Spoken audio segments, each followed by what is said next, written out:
And I'm going to do some medieval builds. I got to do detail work. That's what we've been doing for the last couple of days. I had to go pick up some more glue, which we have right now. Thank you, Jesus. First, get our glue. Excuse me. Come on, man. Get my glue gun. Thank you. Man, that last little bit of glue, man, to put that door on the Tabern. But there's some stuff here I want to do on the.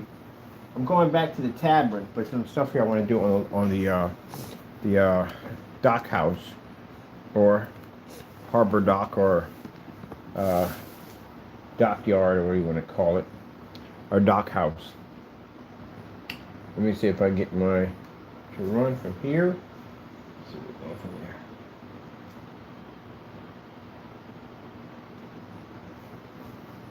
Bum, bum, bum. Bum, bum, bum, bum, bum. We enter this world. Let me see. Go here. I need some medieval copyright-free music. Oh, got that right. But she bites me on that one. Let me see here. Hey!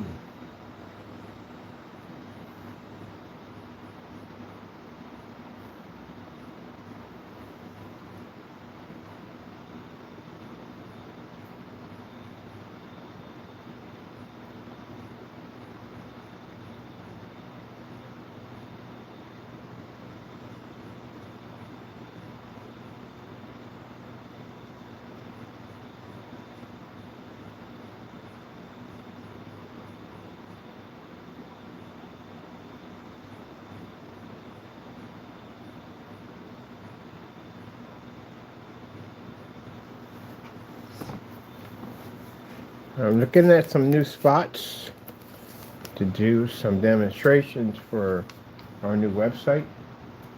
We'll be working on pretty soon. Most likely, probably in the summer. We're looking at getting some of these new videos put on. Because the places I need, wintertime, it's not the place for them. Let's go take up our stuff right here. Our barrel. Get all this. Woo! I'm taking my barrel with me.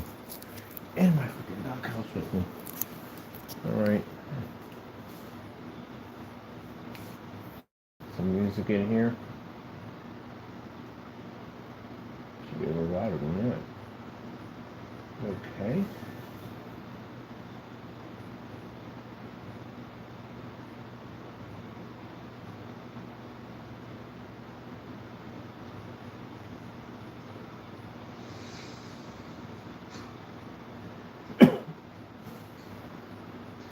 Excuse me.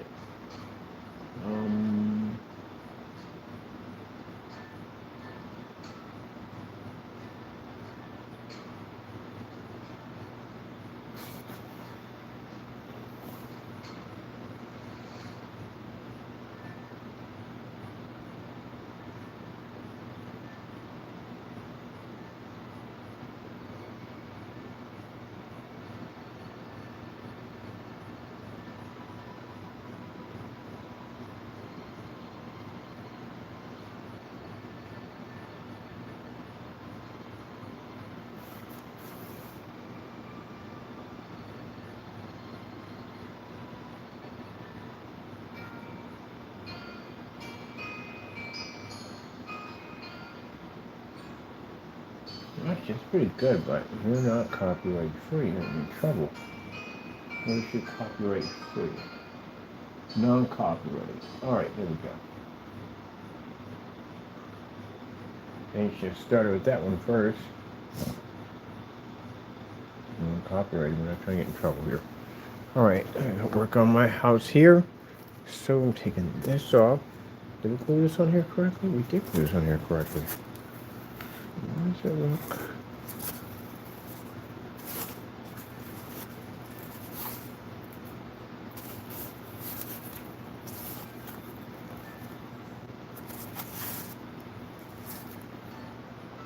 Okay.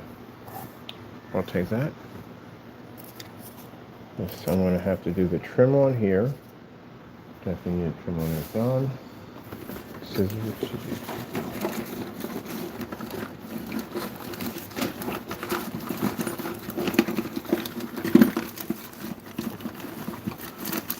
I gotta get most of this done before, hopefully get this thing completed. The build part, the paint job's the easy part.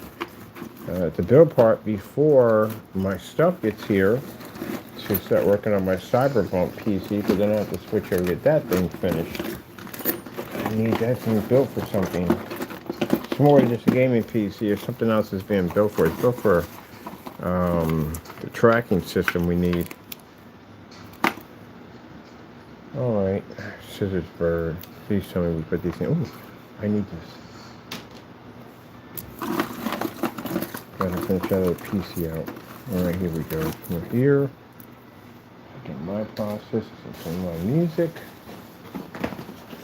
Started early because I got all my videos done. And I went out and got all my errands finished. I got a business meeting tomorrow. So, that is great.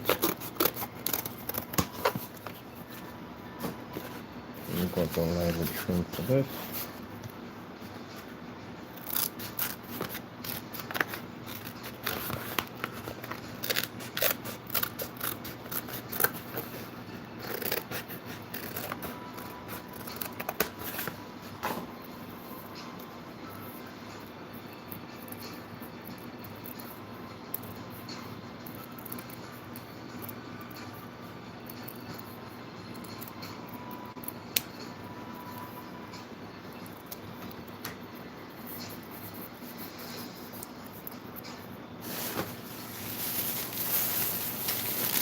Are you hooked up that? No, hooked up all you. My bad. Sorry, I got you.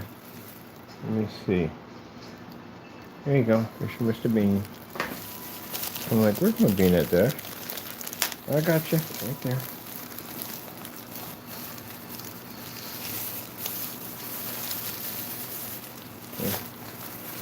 What's that? No, it's a cardboard. I just cut out. It's right down there. Come on.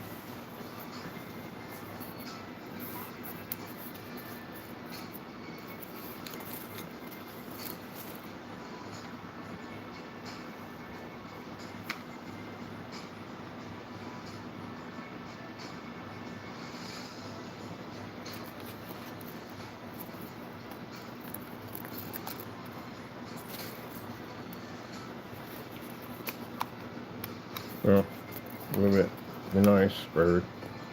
Get that glue in there. It'll be real nice.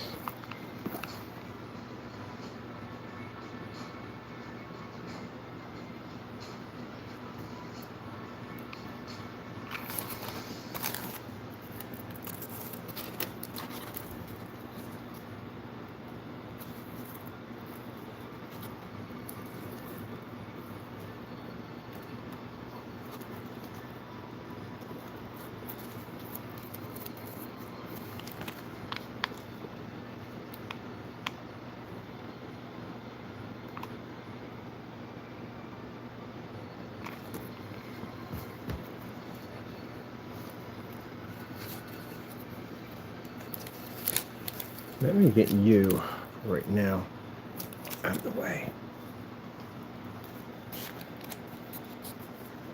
Put you over here.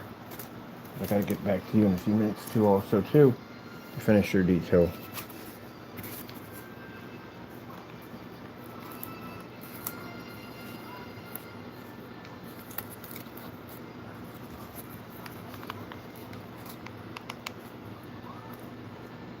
Ouch, ouch, ouch, ouch.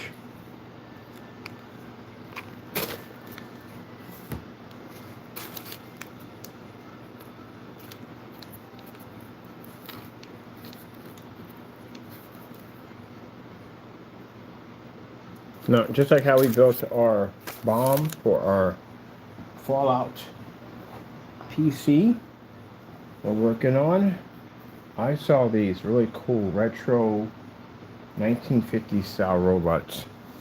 I'm going to start building out of just old parts, pieces, and stuff I got laying around. Give a right nifty paint job on them. And I can have some cool statues from my desk.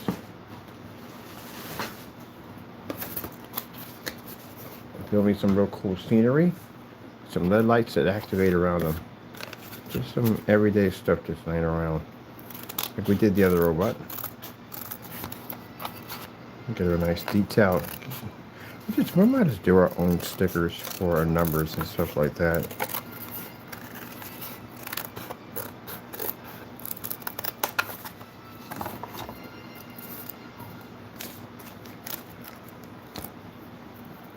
And some Tupperware. We'll get some Tupperware.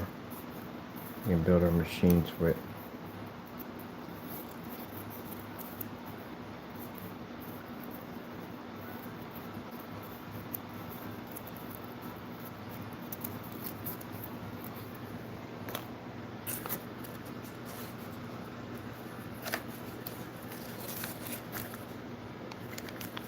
I better have this down a little bit lower. There we go.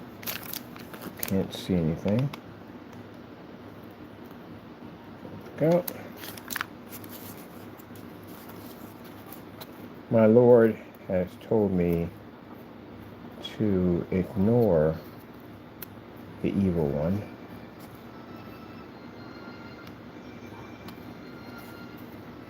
We have someone who continues to play the devil's game. And the Lord said, ignore. And he put that in his hands because he's going to take care of that problem. Satan will try his hardest to try to disrupt your world and cause problems. And that's why you are now placed in his hands. I prayed before I came on here for my Lord to seek and find this person. Now he is in God's hands.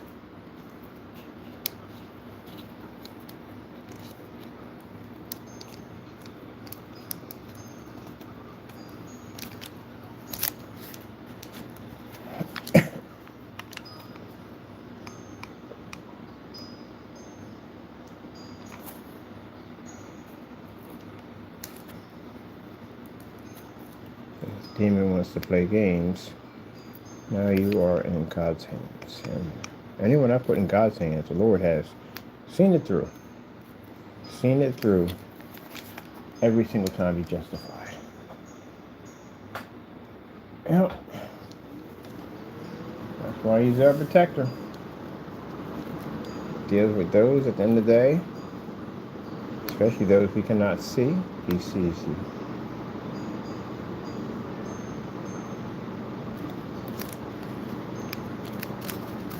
Let me get my paper. I gotta paint my scenery today.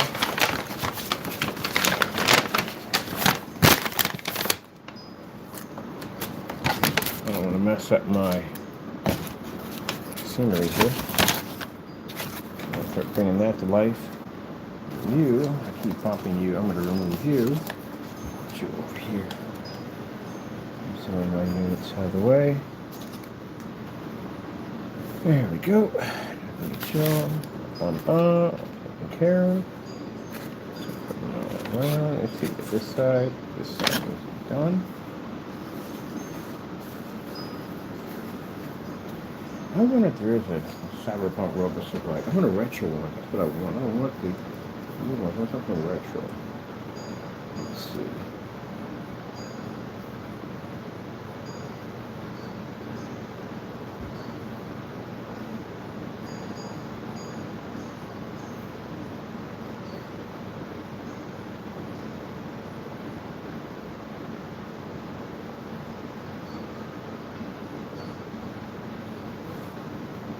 Cyberpunk Retro Robot.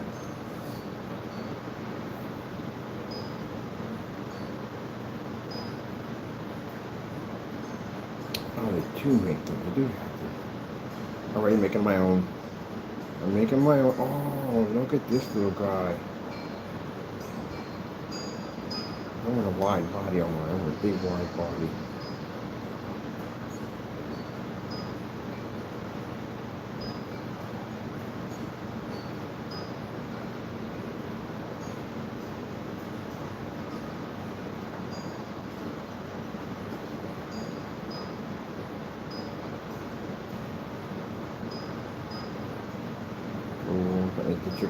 Oh man, I can make that the controller of the fans. Controls all the fans in the system. I'm gonna make them. I got them already. I will design these little guys. Okay, let me see what we got down here to play around with.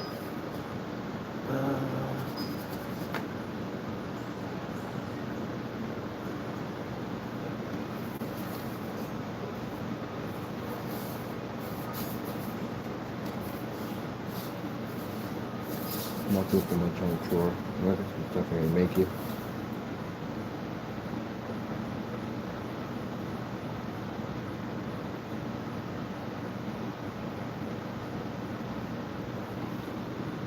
Exactly how I want to design it. Pick up some parts, put it all together to assemble lights, the whole nine yards, everything. I'm gonna need my cutter tools to cut you open to make the design.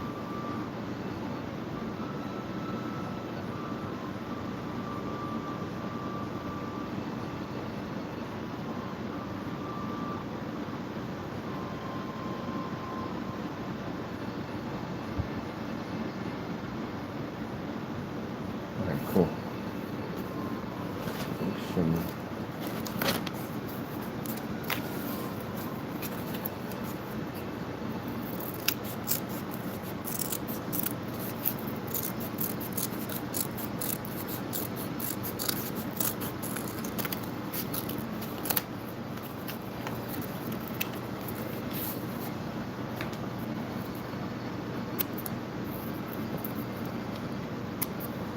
I hear my family listen to me when I talk. When my sister said that you could basically do a globe, and I was like, she said, yeah, but you don't want to do that much work. And she's definitely right. I'm not trying to do the ad tech. To tell you the truth, honestly, I really don't want to do a lot of them. I don't. I'm really seriously thinking about doing limited editions on that technology. I am. I really don't want to do a lot of them. I don't.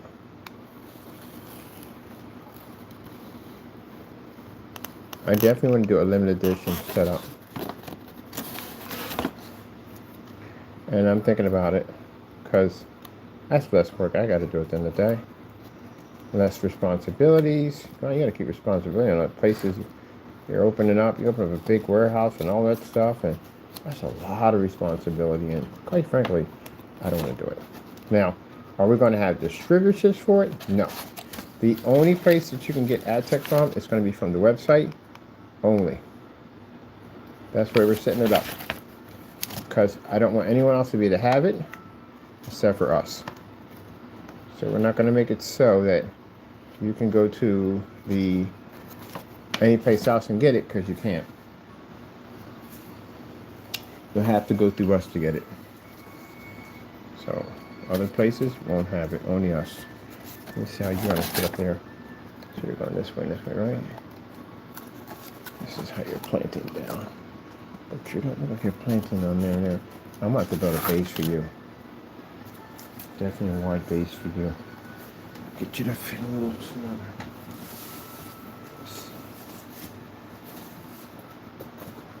That's for another discussion on that one right there. On why we are going to make it so. It's only available at one site on it for building site 4. Let me see.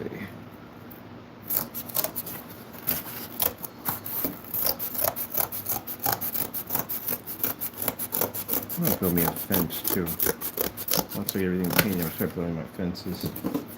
Working on my cobblestones today too also. So we need you here, and here.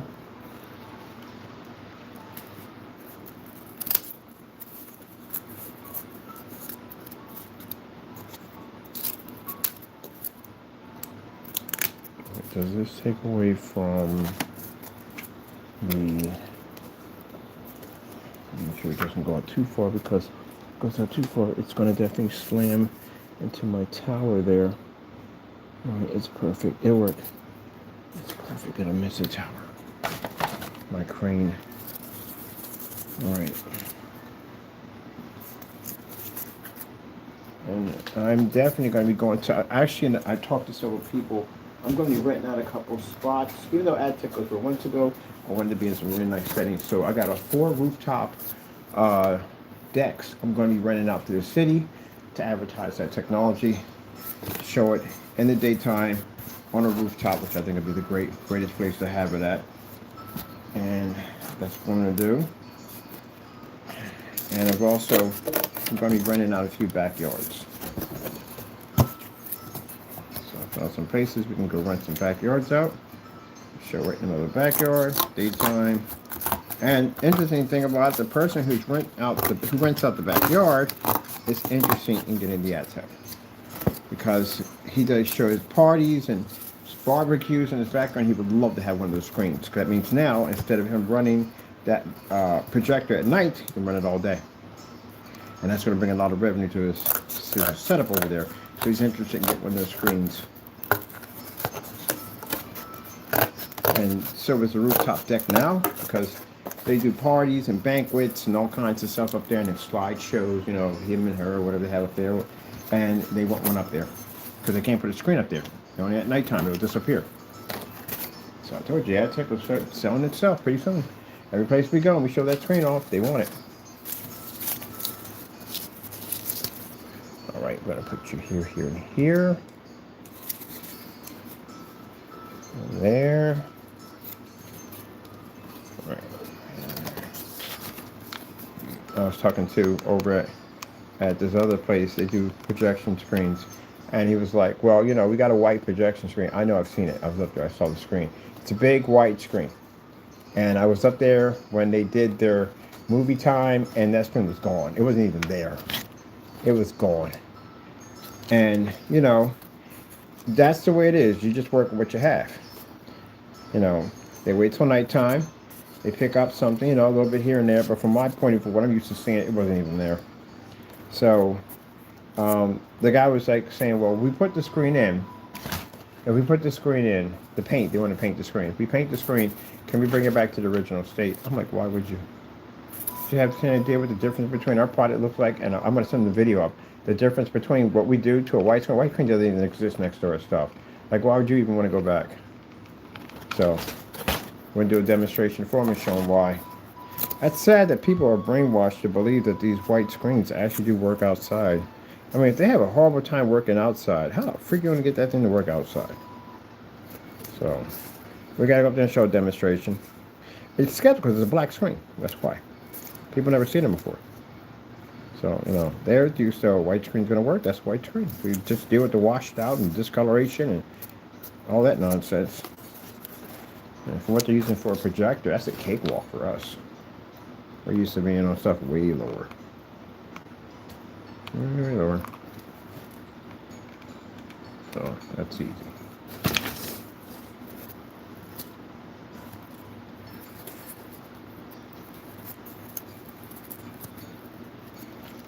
Alright, I think I'm going to cut you here.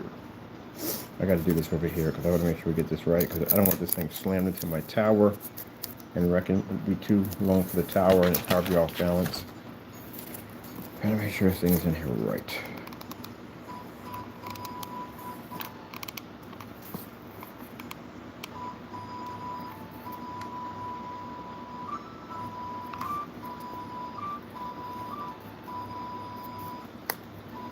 There we go. Has to be in the right. We have to widen that out because we need the house to fit, the dock house to fit right on top of that. Right here.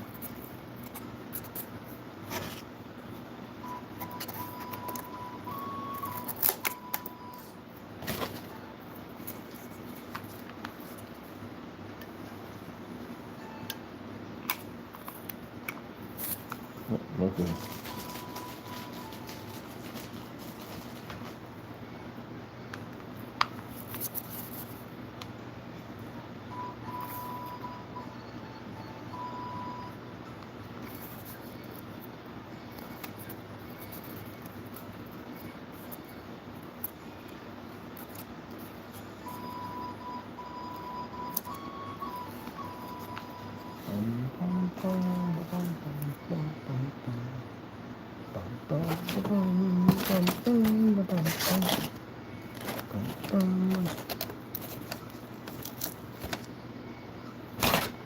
Alright, now we're going to need a trim around that. That's going to require a trim.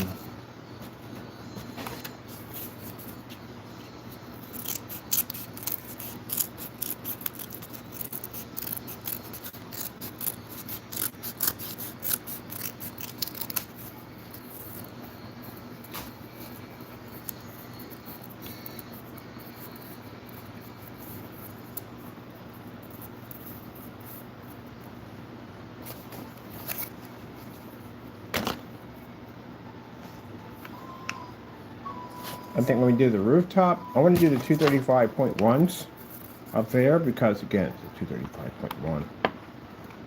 Definitely want to do a 235.1 off the rooftop. That would be cool looking. A fish tank. On top of that, when they're not using it, they're going to have it there as display as this fish tank right on the rooftop. I was showing out the open sign to a friend of mine. He once sat and it's pretty much the open sign. Okay, so you can do some pretty cool stuff with that. That surface to flex.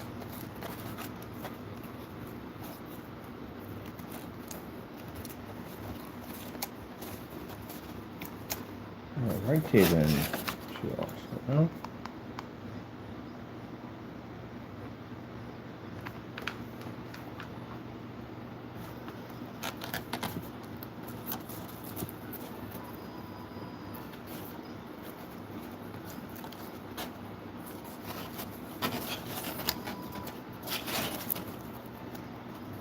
I'm going to officially call it the daytime projection screen because that's pretty much what they are now.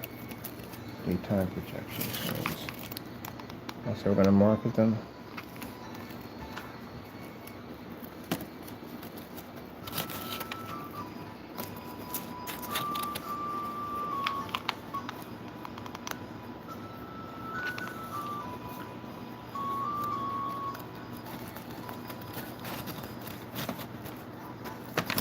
I feel sorry for people that are going to be under judgment. Not the courts, judgment with God. And I'll tell you why. Because when I go before my Lord and I go talk to him about the individuals, the Lord has requested me to take your faces and put them in the Bible. That's what I do. I take your faces and put them in the Bible. That's my Lord. And have the Lord deal with you. Have the Lord do just to deal with you. But looking at the whole part of it all is the fact that we didn't do anything wrong. Our company did nothing wrong. We were attacked because a person on YouTube was very jealous of our work and started these malicious campaigns to try to destroy our business because he couldn't have our product. He couldn't make it. That's the one reason why, when I mention his name, Fernando Gonzalez, YouTuber Crow1176, became very bitter with us because, and that's how all that got started, because we refused to give him our product when he requested it. All that started because of that. Because we wouldn't hand over our ingredients to him. And he started all these hate campaigns against us. Fernando, you're going to be under God's judgment soon. I was told to place your face in that Bible. I got 3 people praying on this. It says in the Bible, 3 people pray on something that the Lord make it come true. We're praying for your justice. So you are coming to Pennsylvania. I've talked to the churches about you, explained the situation, the things that you have done, and those who have followed behind you, you're also being prayed. The Lord brings you to justice. Because you guys openly attacked me for no reason at all. You listened to what Fernando wanted, said some very nasty things about us, and told people to attack me for no reason at all. We did nothing wrong. Only we would refuse to give up our blessings. And that's why we were attacked. And just like I sat in the middle of that floor, and I said that if I am all these things, may the Lord out me. And what did the Lord do? He upgraded all our technology. So I'm going to go before the Lord. I'm going to ask him again, Lord, we need justice. We need all the individuals, all of them, even the ones we don't know, we need all of them to be seeked out and brought before justice. Lord, to see it through.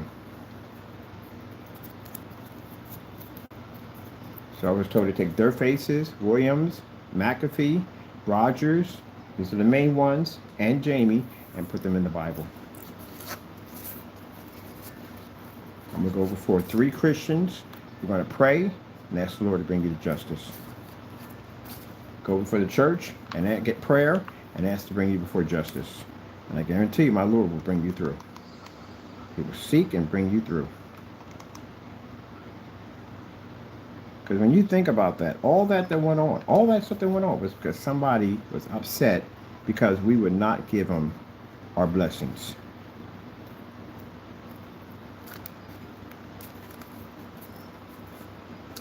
And if you think God's a joke, I've watched my enemies fall in 15 years. And man, longer than that. They've been in the business for 15 years. Longer than that, my entire life, just about my entire life, I've watched my enemies fall one by one.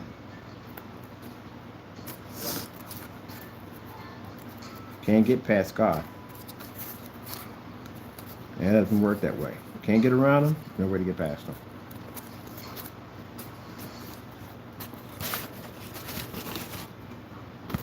God can come to you in your dreams. People have had visions in their dreams.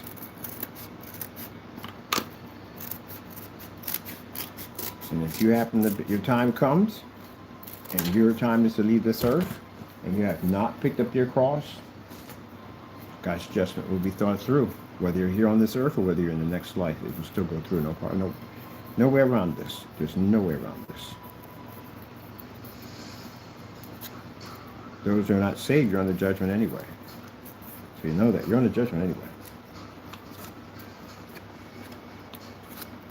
But when you pray, any three people pray, and put it in God's hands, God will see it through. Now, for those who are of evil, that are thinking, well, if we pray to God on this guy. No, because God knows who I am. That's why I sat in the middle for made that statement.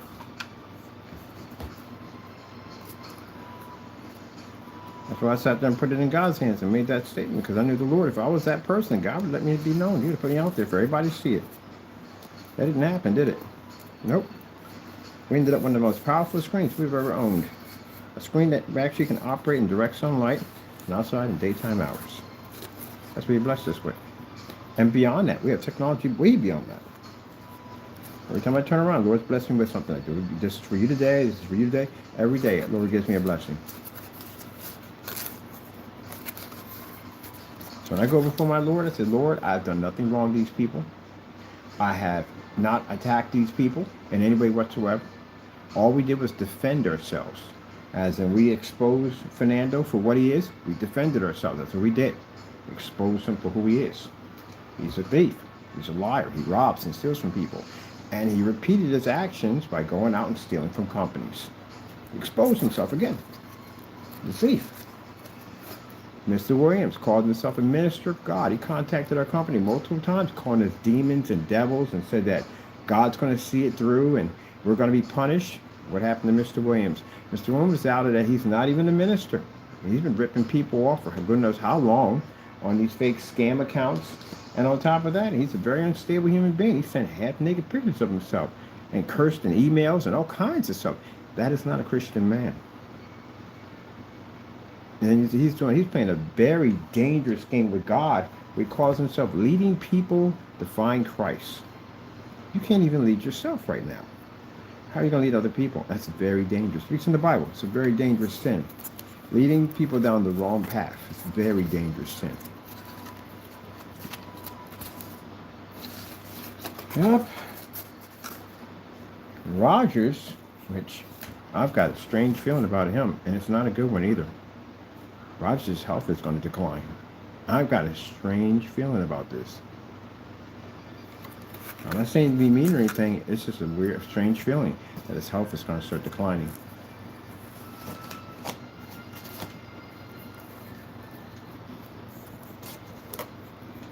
No, it's nothing to do. I don't have no bitterness toward these people. I just have that feeling. I know it. I've had these feelings before, and it's happened. I got a funny feeling. His health is going to decline rapidly. He needs to find God quick.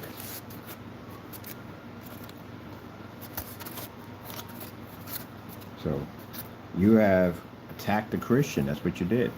All in all, when you look at it, I came on YouTube to sell a product. That's what I did.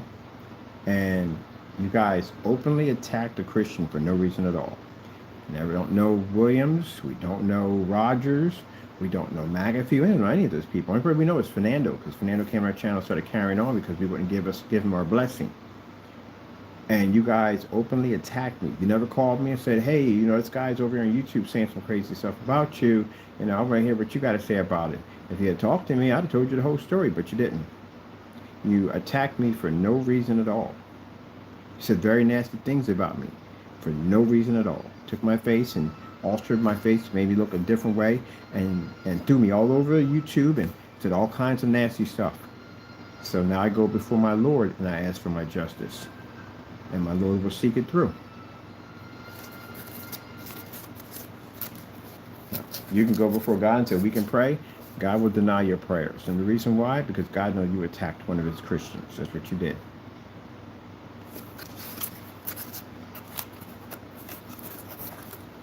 God has not blessed the hand of evil. He doesn't.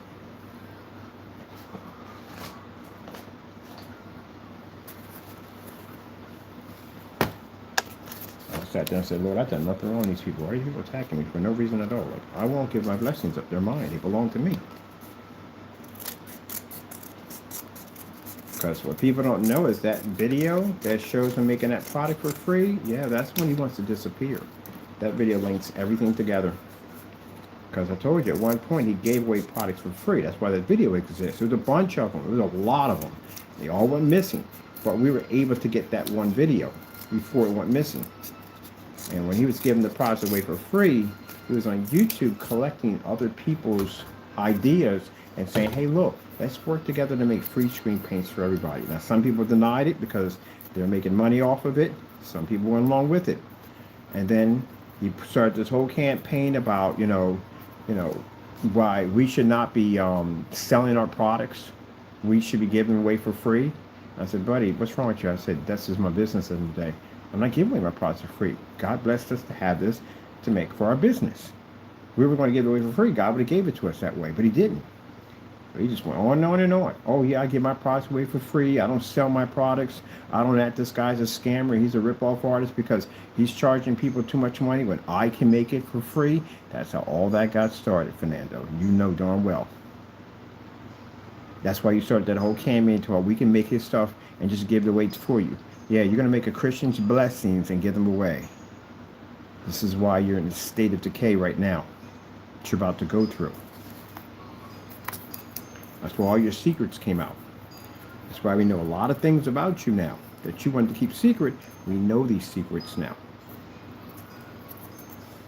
One of your darkest secrets, you're undocumented. You don't have any type of paperwork here in the United States, and we were able to find that out because the Lord let it be known. All your secrets are now coming out. We can see them all. So now all of a sudden, he starts selling the paint out of nowhere. And his excuse is, well, it costs too much money to give it away for free. Technically, it doesn't. Works like a cookbook. A cookbook, you don't have to make each item and give it to the customer every single time. You write down the ingredients, you make it one time, show them how to do it, and that's it. And they go on, they follow the ingredients, do it themselves. No, he wanted to sell and make money. That's what he wanted to do. So now he's selling the product he claimed that he gave away for free. And again, people repeat their actions because the Metallica Mix 2.0 was a free product, as you saw in the video, but all of a sudden he started selling the product on his eBay account as if, you know, he never gave it away for free. That's why the Lord told us to make the product, record everything, and send it right to him. And that's what we did. Display the tracking numbers for all to see. That's what we did. And what happened? It came back to us. Of course. He's been exposed. The Lord doesn't allow the devil to do what he wants to do. The Lord will expose the devil for who he is.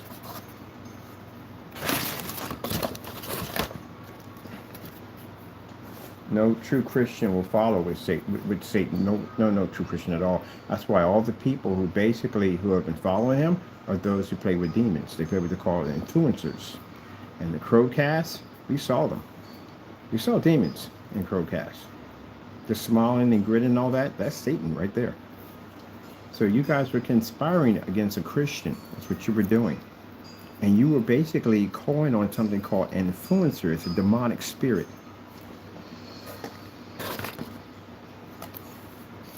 And that's what you now have around your friends and family and around your kids and pets.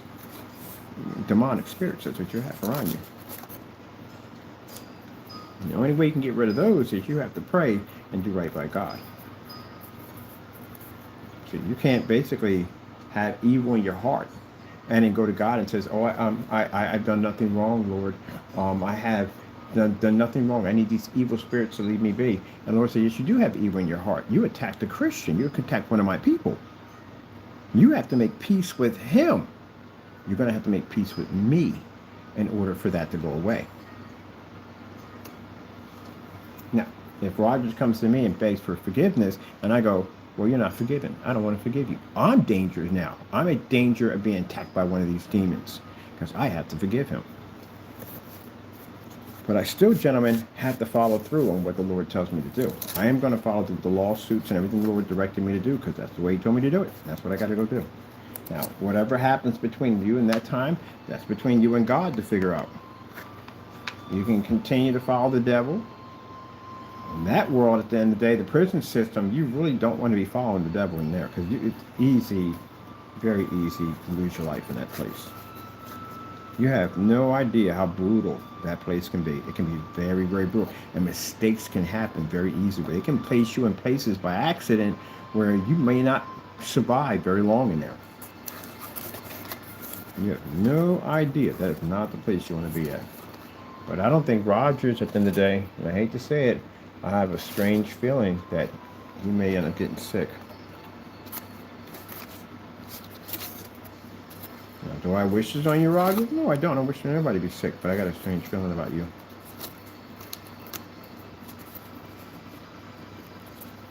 Now, they'll take it and say, "Oh, he's cursing it." Be careful about words you use out of your mouth. At the end of the day, gentlemen, you are under judgment. I have a strange feeling about Rogers at the end of the day. That's why you better make your peace with God, because again, like I said, if your time is called and you're not saved, then you're going to a place called purgatory, and there you'll be tormented and you'll be in great pain beyond this world until the day of judgment comes. And when the day of judgment does come, then you will know true pain, because that's nothing. That's a holding spot for when Armageddon and the devil is cast into the lake of fire. You're not in hell yet. If you were really in hell, Satan would be in there with you. Because there's no way in the world he's going to walk around scot-free and nothing's going to happen to him. Judgments for him too also. He'll be in there too.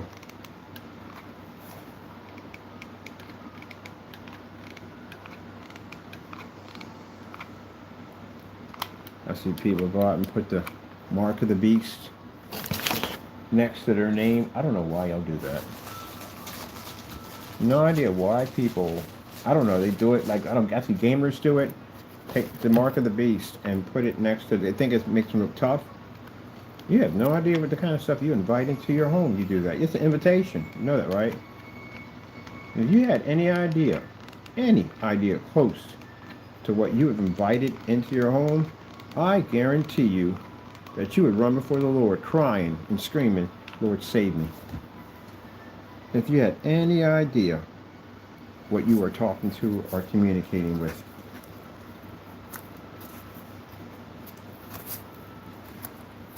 That's why the minute that if I start losing my cool, I start praying to the Lord right away as fast as I can, because I know it's coming. I know it's what's trying to invite themselves in. I start praying to get it away from me.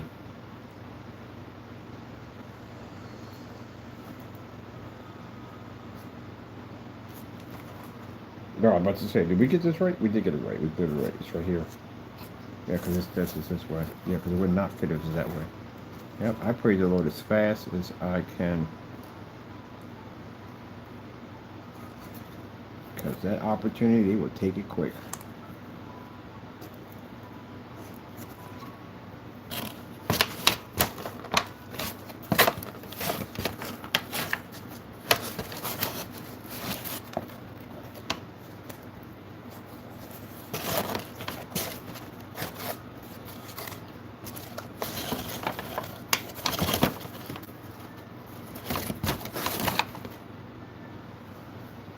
Let me see what we need. I'm going to do the thin shingles on this one. We don't need to do thick ones on this one. This is a different type of shingle system. This one right here. And I'll tell you, when they tell you something, you better listen. I remember one time I was told that death was following me. And it was. And I saw them. I saw things that you would not even believe that actually live and exist on this planet.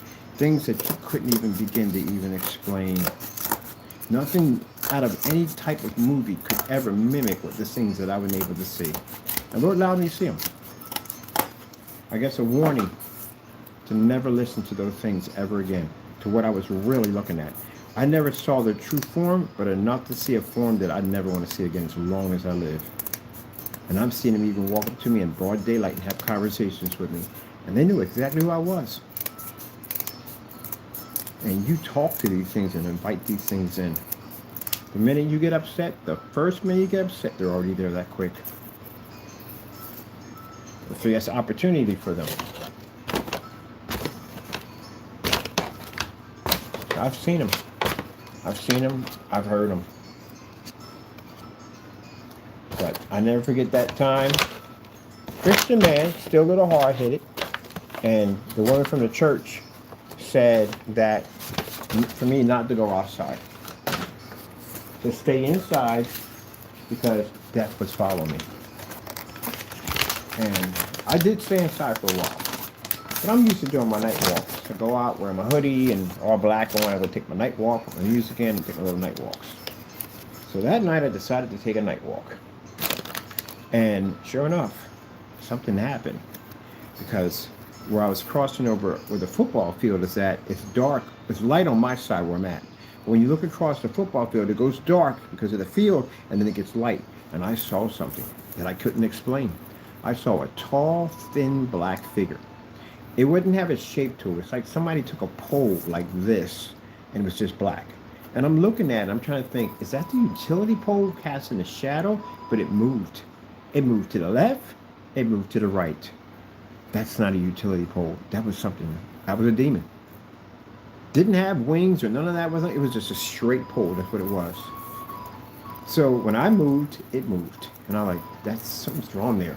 Now, usually, the part of me, the aggression side, that when I feel that I'm threatened, I charge. And that's what I did. I climbed to the gate and I charged it. Because I didn't know what it was, but then in the back of my mind, I'm not going to allow it to basically intimidate me. So as I ran toward it, it disappeared. So now, walking up the street, I don't see it. I don't see it anywhere. This is the part that freaks me out. As I turned the corner, it was a block up, and it peeked its head out and looked at me, and I took off. Ran as fast as I could. Prayed all the way home. I literally saw this thing, whatever it was, take his head and lean out just like that and look right at me and put it right back up. That's it. Ran in the house, shut the door, ran to my mom, tears coming down my face. I saw death. So I told you not to go outside. I told you not to go outside. She was praying and everything. So don't worry, it didn't follow you. Yeah. You don't know what you mess with. You don't. You ignore the Lord when he tells you to stop it. That's why he's telling you to stop it. Because you invite things. He's telling you to stop it. And you think I'm telling you this at the end of the day because this is the sad thing about it. That when you talked about this, people that are your enemies, they look at it as you're scared and you're saying this to scare them. You can't touch me. That's the part you don't understand. I serve God. That's my protector. You couldn't touch me if you even wanted to. Even you tried, you couldn't touch me. I serve God. I'm warning you because I know what's coming after you. I've already been on that side of the fence before. I listened to those demons. That's what got me locked up and got me in all that trouble. I already did that already. I'm warning you because you invited something in that you should have never had a conversation with to begin with. The first thought that came to your mind to try to do something to a Christian or anybody else, you should have prayed and put it up to God. Once you invite them in, they don't come alone. They always bring more with them. And they don't like to leave. It takes a bit to get them out. You got to pray. Maybe if they're embedded and in your house, you're going to have to pray and bring down people, members of the church, to get them out of there. And you may think that everything's fine in my house. No, you don't know what's in there. You know what's in there watching you.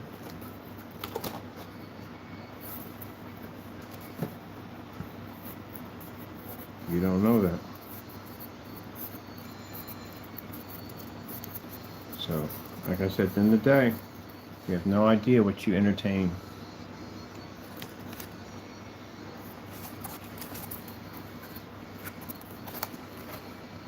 That's why I'm very careful that if I ever when I get upset, pray and give it to God. I don't give those demons any opportunity. That might keep you guys straight along from the side and trim you off. That's the best way to do it because I can do this fast and quick with you.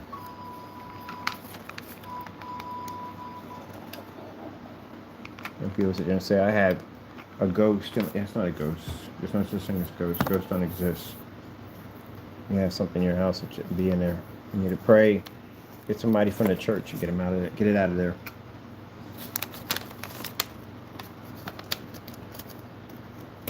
Ghost hunters, you've lost your marbles. You know there's the demons, right? I don't watch Ghost Hunters. I don't even entertain watching that show.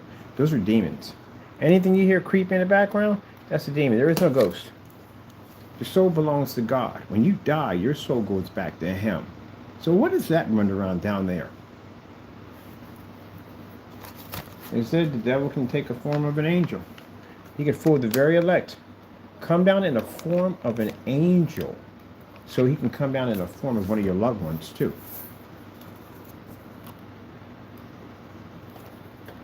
You see something like that in your house, something that calls out your name, you better get down. You better get down on your knees and call out God and get it out of there. It's not a ghost.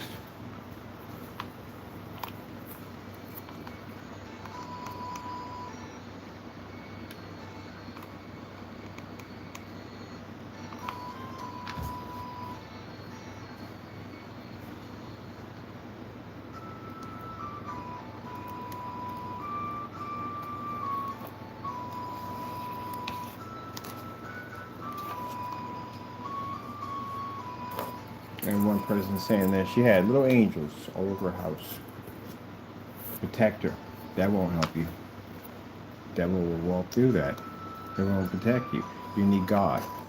You need to pray to the Lord. Them little angels and statues ain't going to save your neck if that demon decides to walk through. The only reason why you're still breathing right now.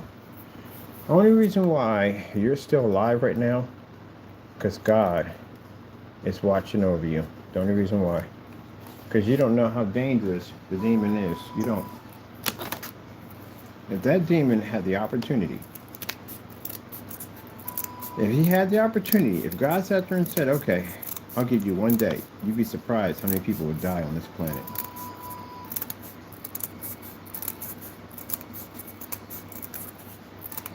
You would see things you can't even explain. It would probably show its true form. No way to explain it. No way to even stop it. Only God can stop it. That's why, you're protected by the Lord. Even protects those at the end of the day, like Paul. Paul's a wicked man. Paul slaughtered and killed Jews. That's what he did. And even the Lord gave him an opportunity to become a man of God. You could have easily unleashed the devil on him. The devil could have easily taken him out easily, no problem. But God had a purpose for him. And he gave him an opportunity to become a man of God, in which he did. Took that warning that God gave him. He knocked him off that horse. And when he spoke to him, he didn't look at this like, oh, I must be drunk. No, he took it seriously. Thank God he did. But the Lord warns you every single time. He does. He talks to you. And he warns you every time. Stop it and leave that thing alone. And he gets in your mind and makes you angry and upset. And you go along and you follow it. You watch somebody who basically went out there and in the streets and somebody made a bump into him, whatever, and they got real angry with this person, or upset.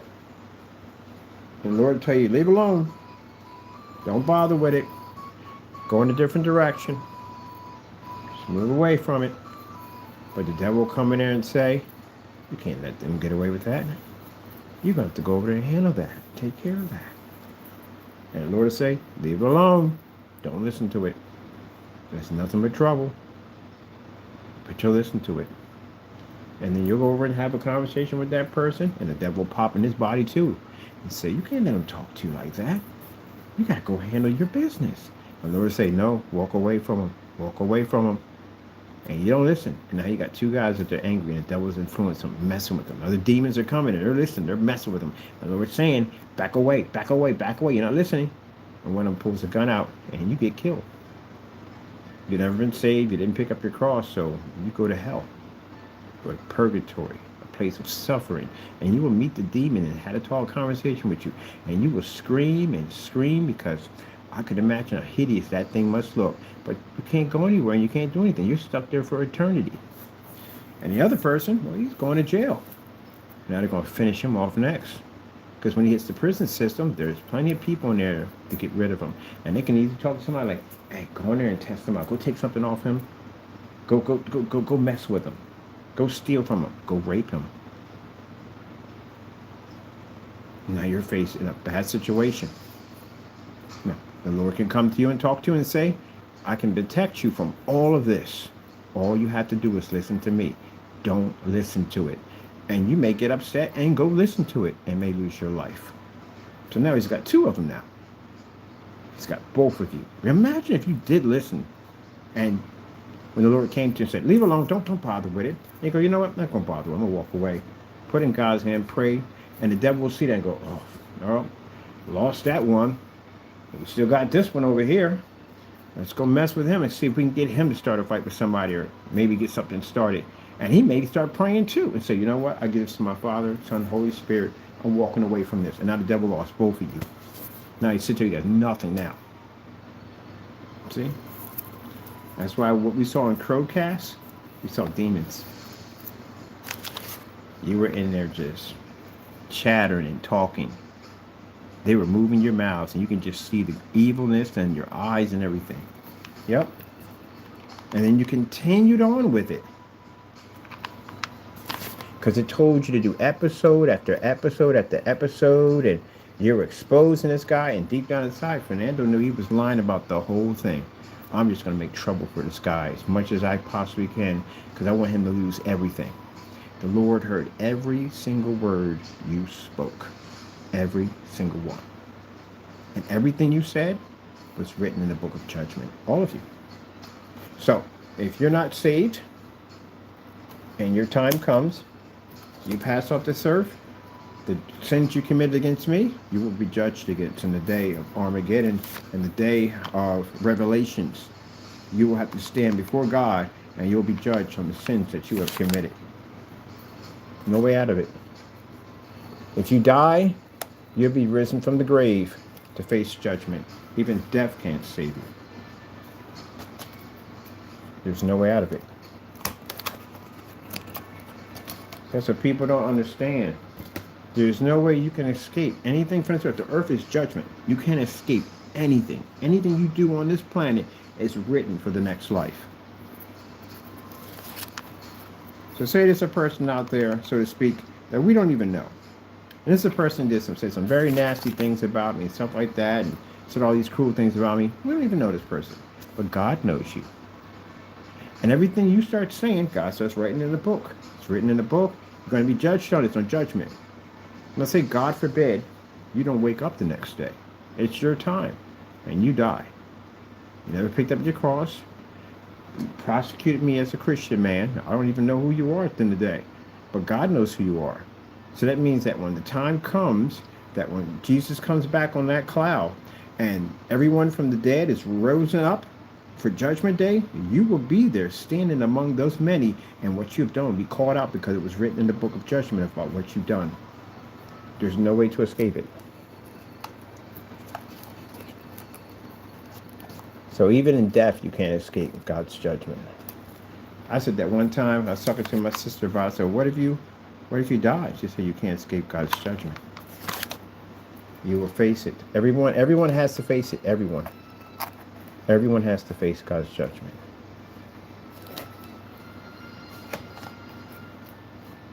Those that are not saved, you will face that judgment. If you die, you will face that judgment. If you're cremated, your body, you will come back in one piece and you will face your judgment. There is no way to escape God's judgment. Well, actually, there is a way to escape God's judgment. Jesus Christ. Jesus Christ is the path of everlasting life. But I mean, once you basically pass off the earth, well, that's it. Your opportunity is gone. You have the chance to be saved while you're here. You die, it's over. That's why it's heartbreaking when I find out a star passed away or somebody died, and they were never saved. It's heartbreaking because I know where they're going to be at. And then you get these fake preachers that will come up there and say, this person drank, carried on, did all kinds of stuff. He was not a Christian man. You know that. And you're going to say something that's so dangerous to say that, oh, I know he's in heaven right now. You didn't put words in God's mouth that you were not supposed to do. You have to tell it for what it is. And a lot of them can't do that because they're afraid they're going to lose money. They're going to lose people that are going to be coming to their church and all that. It's about money for them. And some can. Some can sit there and tell it as it is. God's going to bless their church regardless. He's going to bless it. But you have to speak the truth on what it is. If that person was not a Christian man and he died on this world, in this world, he died in this world, and the next life he's not going to heaven. He's going to hell. That's where he's going. And they don't want to say it that way. They would say, well, he's in heaven right now. No. He's not in heaven right now. You gotta stop. I walk out of your church when I hear that. No, he's not in heaven. He went to purgatory. That's where he's at. He's in a holding place. That's where he's at right now. He's going to burn in hell for the rest of eternity. That's what's going to happen. Stop lying. You just lied right there in church. You're supposed to be a man of God, and you lied right there in church. You have to tell it as what it is. Either you're going to walk with God or you're not going to walk with God. You have to expect the fact that if you're going to walk with God, you're going to face prosecution from others. Where's your trust going to be at? Where's your faith going to be at? It's going to be with God, or you're going to be worried about the repercussions of man. Man can't right now. Man, at the end of the day, has his own soul to worry about. I couldn't care less if I had nobody in my church and only one person in there. So be it. But I will speak what I have to say, and when I say it, it is what it is. No blemished sheep will ever enter into the kingdom of heaven. If you are not saved and you have not picked up your cross, you are going to hell. That's where you're going. That's the end of it. And if people want to sit there and say we won't donate to your church, so be it. God will provide all that I need. I'm not going to sit there and fold over some money, over somebody saying something bad against me. Then so be it. But I see that every single time. Even with some of these stars, the crazy stuff these people did. And they'll pass one and go, oh, they're in heaven right now. They'll draw shirts of them wearing wings with halos up in heaven. You know how dangerous that is? That's putting words in God's mouth. That's very dangerous. So you're saying at the end of the day that God's wrong and you're right? That's the person you want to play with. Now see, the average man out there doesn't control your heart rate. Does not control how much breath you breathe in and out. Doesn't control any of that. He doesn't have the power over your life, does he? God does. God basically just thinks about it. Even a mere thought. You just stop and you exist no more. You don't have to breathe. Every breath that comes out of you right now, your heartbeat, all that, comes from God's blessing. If he decides no, it ain't going to happen anymore. That's it. It's the end of you. You're gone.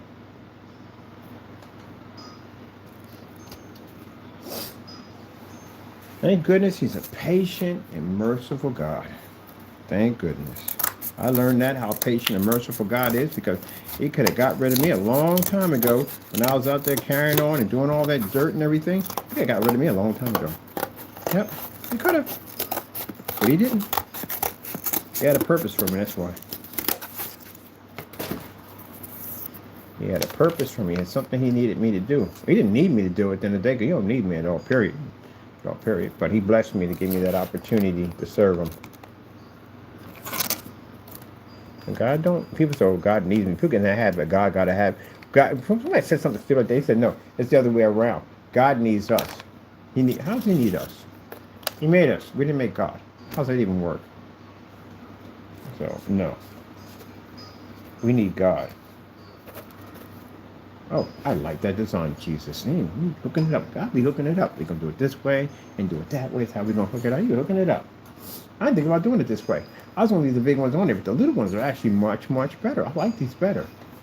Oh, that looks pretty cool. Ooh, that would be a nice one. Do we have one?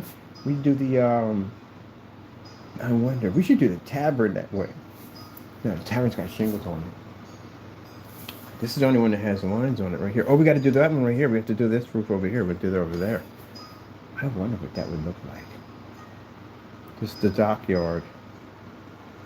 Dockyard. It's the dockyard. I wonder if... I'm thinking about doing a crossover. I'm going to do another one. I'm going to do it. No, I'm going to do the... We can still got the treehouse to build. But I'm going to do a crossover one. See, the reason why I like doing my bills here because I get to hear the Lord speak and talk to me. The Lord talks to me every day. Every day we talk. Every day me and Jesus being there talking. Every day. Right now He's giving me the blueprints on how to build my robot for my Cyberpunk PC.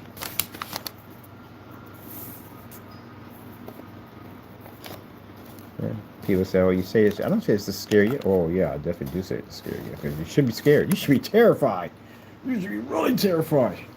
A lot of you not. You saw the things that I saw. You should be really. I didn't even see everything. I saw some stuff. But you should be really terrified. Let me tell you something. At 6 o'clock, I'm inside. When it's time for me to leave late, I pray. I pray. I know. People think, oh, it's only at nighttime. No, any time of the day, they go anywhere they want. Freaking crazy things go anywhere they want. Sometimes when I was on the bus, the Lord told me not to sit next to somebody. Don't sit next to them because the Lord knew what they were. Don't look at somebody because He knew what they were.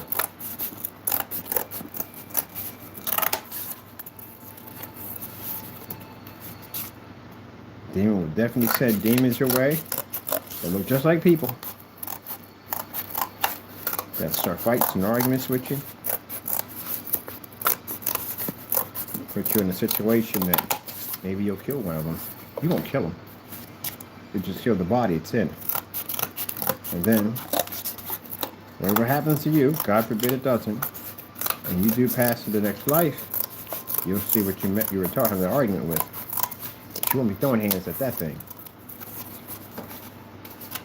Oh, I'm so glad to be saved. I'm so happy that at the end of the day, I will be subject to crazy stuff like that, but you know that the Lord has your back. That's such a peaceful comfort at the end of the day to know that you don't have to be subjected to, and to know that you have that everlasting life that the Lord is protecting you and watching over you. To have that guidance, which is very important to have God's guidance. It's amazing. The Lord would tell me something like, "Don't put that there," and I'd be like, "Oh, let me move it." I learned to start listening to that voice because, yeah, that voice. When the Lord tells you something, say, "Don't do that. Don't put that there," and I'll move it. And sure enough, something will happen that could have destroyed whatever I had there. Like my cell phone. Just got that cell phone. Just got it. And I was working with the power drill, and I put the cell phone right near the side, right here. And the Lord said, "Move it." And I did right there. I listened to Him, and I moved it. I put it over here. And sure enough, I'm up there working, and the power drill slipped out of my hand and landed at the same spot where the phone was at. It would have broke my screen. It would have damaged my phone. And I like, "Thank you, Lord, I listened." And I learned the consequences of not listening. Lord will teach you a little lesson along the way. Where I told you I had those people out in front of my house all the time out there carrying on and acting up, and I just didn't want to be bothered with them. I had a doctor's appointment coming up, and I didn't want to be late on my doctor's appointment, so, I went to the back, and Lord said, "Don't go to the back, go to the front. Listen to me." And I said, "Lord, I don't want to be bothered with them. I just don't want to be bothered with them. They get on my nerves, Lord said, "Don't worry about it. Just go to the front." That's what I said. and I went to the back. And one of my rock wallers went to the bathroom, and I stepped in it. So now I got to go back there, clean up the rock waller. Got it all in the tread of my boots. So now I got to go scrub it out of the tread of my boots, out back, get all cleaned up. And I'm being late for my appointment. And then I listened to the Lord say, go to the front. And I went to the front. There was nobody out there. They're out there every single day. Every single day. But nobody was out there. Matter of fact, the entire block was empty. There was nobody out there. I'm like, huh. Now see, if I had just listened what the Lord told me to do, I would have walked out the front door, made it on time for my doctor's appointment. Even though I didn't make the doctor's appointment, I was still late. You gotta listen when he tells you, he talks to you. I remember an incident when I had one of my dogs, Tigger. I had Tigger with me. I had Hugo with me that day. I had Tigger. And I was over there on Silver Street talking to my people over there. It got late, got kind of dark, and there's an old park over there. Lord said, don't walk through that park. And I said, well, Lord, if I go the other way around, I got to go all the way around and around. I got to go through the neighborhood and go over here with the dog and everything. He said, yeah, but I said, don't go through the park. I went through the park. Now, Tigger, like I said, he don't fear nothing. He's an alpha male pit bull. He don't fear nothing. That day, he did fear something. He almost ran away from me. I almost lost my arm. He almost pulled my arm out of my socket because he jumped this way. He turned my whole body around. He jerked me. And I kind of picked up while he was running. I took off with him. There's something in the park waiting for me. Gotta listen to the Lord when he tells you something. It ain't that gut feeling. It's God telling you that something there you can't see. There's so many things that walk in this world that you can't see, that God can see. I remember being on the bus. Woman sitting right next to me, behind me in the bus. Oh, the giggling and laughing like a little child. It didn't even sound real. It sounded like, there's no way to explain it and what it sounded like. But I knew what it was. And it was just giggling and laughing, giggling and laughing, giggling and laughing. Mischief. Demon was behind me. Demon was behind me. Because the man was possessed. And I prayed. And I got up there. I said, Dorothy, don't look at it. Don't look behind you. Just pray. And get up and walk out. And that's what I did. Broad daylight. Coming home from a hockey game. Feeling kind of tired. I said, guys, I'm going to call it short. I'm going back home. So I started skating back home. All of a sudden, there's always people on that strip. Always people out there. Behind Temple University, behind that back area, behind Broad Street. I take that because there's no cars up there I got to deal with. I'm skating back out of nowhere. I see these two old women pop up out of nowhere. I have no idea where they came from. The two old women came up out of nowhere. I never forget that one either. And they had this weird looking book with them. And they wanted me to reach out for the book. I wouldn't reach out for the book. I said, don't touch them. Back up. And I started skating back a little bit, scooting back a little bit, and I'm staring at them. And the other one, it looked like her eyes were moving around in her head. The other one, they had flies all over them. You could smell the stench. The bodies were dead. And I said, politely, I have to go. And Laura said, move away. That's why you got to be careful when you become aggressive, because you never know what you're dealing with. When you've got to be big, bad, and tough all day long, you don't know what the freak is in somebody's body at the end of the day and what you may be dealing with. I told you, this is not your world at the end of the day. Everybody thinks this is not your world. You don't know what you're dealing with out there. You want to be a tough guy at the end of the day, be big and bad at the end of the day, you're going to bump into something at the end of the day that may be possessed. You're going to deal with something far worse than that human. So you got to know exactly, pray, give it to God. And that's why I said I started backing up and praying, because I knew exactly what I was staring at. And sure enough, I turned around and I took off. And the Lord said, don't look back. So just pray. I got your back. Don't worry. They can't follow you. When I got home, I told my mother what I saw. And she said, yeah, unfortunately, that's what you saw. I said, Mom, it was broad daylight. And she said, that'll make a difference. They'll come out in broad daylight, too. They've walked in churches. It says in the Bible, the Lord asked the devil where he was going. He was walking through heaven. He said, to and fro. He got no power. He can't do anything. But he's the prince of the air. He goes where he wants to go. If the Lord allows it. If the Lord allows it, that's where he goes. A Christian's home, he's not going to be there. Why?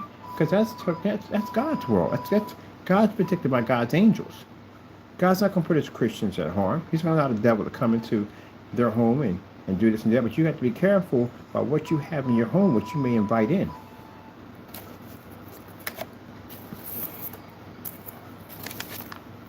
Got your kids playing these video games at the end of the day? You gotta be careful with some of these games. I'm very careful about the games I play. There's a zombie game that I wanted. I was gonna get it, but they had a satanic pentagram in it. I was like, nope, we ain't going near it. I ain't touching it. I ain't touching it. Because there were zombie games. No, zombie games are basically about the undead. These are things that are chemical reaction triggered there basically. It wasn't caused by demonic. Now some of the games I played with involving with more like Wolfenstein. Yeah, we don't touch Wolfenstein anymore. We won't even go there with a 10-foot pole. Because some of the parts of the earlier Wolfensteins did involve demonic possession. So I was like, no, we can't touch them. Now the new ones they got, not so bad, but that was they were horrible. I was like, nope, we're not going near that. But most zombie outbreaks are mostly about a virus that triggers it off. So there's nothing demonic about that. This is a virus at the end of the day. But some of the games I've seen with freaking some of these Nazi symbols and stuff, and these satanic freaking pentagrams, no, we don't touch them with a 10-foot pole. Doom, I won't go near Doom with a 10-foot pole. I used to be a big fan of Doom. I played Doom all the time. And one day, with the Doom, yes, Doom. Yeah, one day as I'm running through the corridors, I'm looking at the corridor. Wait. I know I didn't see what I just saw. They were upside down crosses on fire. Doom is a satanic game. And if the thing about it, for people who don't know, if you don't play games with headsets on all the time, when you play with headsets on, you will hear things in games that you normally wouldn't hear if they were playing through your speakers. Subliminal messages, yeah, you will hear them. Chatter, stuff like that, you will hear it. You got to be careful. Certain games will have little flashing lights that go off all the time. Yeah, they'll brainwash you. Pepsi, was it Coca-Cola? Yeah, Coca-Cola had one. Coca-Cola had one where the doctor came up and he had this thing, I forgot what they had over the top of their head, but it spiraled, like a little spiral like this. And they would say certain words about Coca-Cola. I'll look that up for a minute. It used to be Coke and Coca-Cola too. I heard about that. Let me see if that's true or not. But someone told me about that. I'm not sure about that. Google this.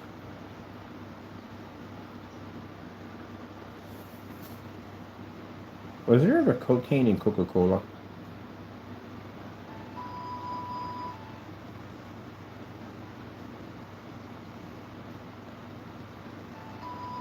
Yeah. Right there. Yeah, Coca-Cola once contained an estimate of 9 milligrams of cocaine per glass. I know myself at the end of the day. I'm a research junkie. Sometimes I back check it to make sure. Oh yes, in Wikipedia at one point. Coca-Cola commercial that had subliminal messages.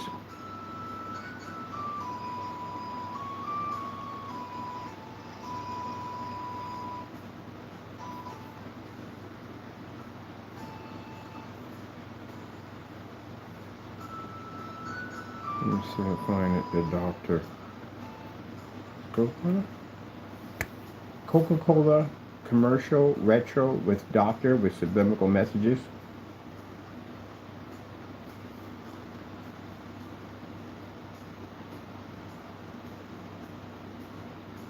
Yeah, some of these ads and stuff, but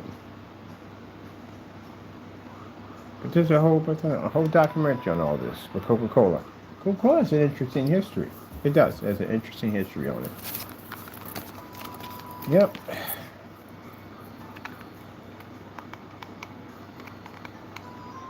I drink Coca-Cola? Yeah, I like Coca-Cola actually better than Pepsi. Coca-Cola is actually my favorite soda. But at that particular time, yeah, it was true. Some people should definitely know that one. I like our stripy house lord. This is coming together. And thank you for the build on the retro robot. I do appreciate that information. So, Lord is going to, already gave us our blueprints. And then we got this new invisible screen coming out. The Lord gave us information how to put together. Yep. My sister watched me hop out of my bed and just run downstairs. I'm in there watching TV, and I got this idea. God just gave me this amazing idea. I got to go build. I got to put it together. And I'm down there putting together this screen. It was giving me all the information how to put it all together. When I saw the levitating screens, I was like, Lord, I want a levitating screen. Lord says, how are we going to put it together?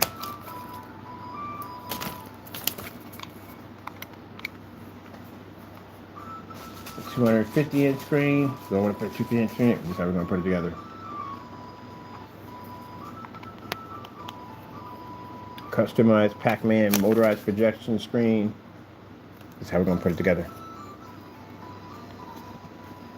Now our little village. Yeah, we built piece by piece by piece by piece. And the Lord said, this is how we're going to put it together. When I first started off, I went back to the old video, the first video that I did. And I said, we got a little village here. We're going to build our little village right here. Can't you see it? I saw it. The Lord said, this is how we're going to put it all together. Now, people think I tell them all that stuff to scare you. Like I said, you should be scared. So, it's not an interesting world. It's a very dangerous world we live in. People think the world is dangerous because of people. You don't have to understand what influences the people. That makes the world so dangerous. And you got to find Jesus. You got to find God. Got to find Jesus. You got to find God. I tell you something. Craziest thing I ever done in my life is not find God sooner. I can't believe I was out there in that world carrying on like that without Jesus. I mean, without Jesus, I would have been doing any of that dumb stuff to begin with.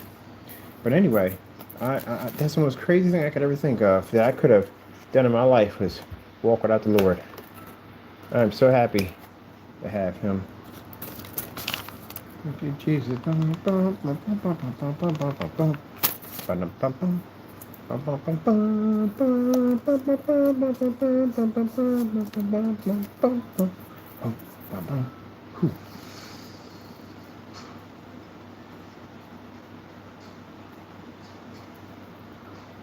Oh, I see they played cards back then. What kind of cards they played? I wonder how old poker is. I gotta look that up now. How old is poker? How long has poker been around? I got people trying to play dominoes. I want to learn to play dominoes. I can slam the dominoes down like BAM! Look that up. How old is poker?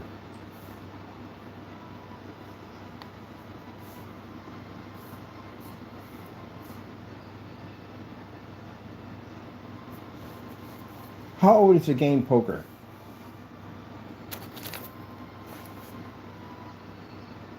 That 10th century. Woo. Poker's been around for a bit. 10th century. That's a bit. But I know they played in the Wild Wild West. Of course they played in the Wild Wild West.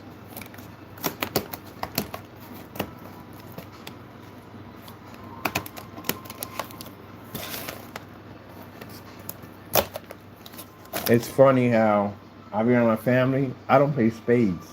They're like, how do you not play spades? Because most all black people play spades. But I don't play spades. I play poker. So, majority don't play poker. Some of them can play poker. Some can do it. They play poker. But spades. Spades? You didn't learn to play spades? Like, no. Check out. You didn't learn to play spades. I want to play poker. That's what I learned to play. We don't play for money. We play for cookies.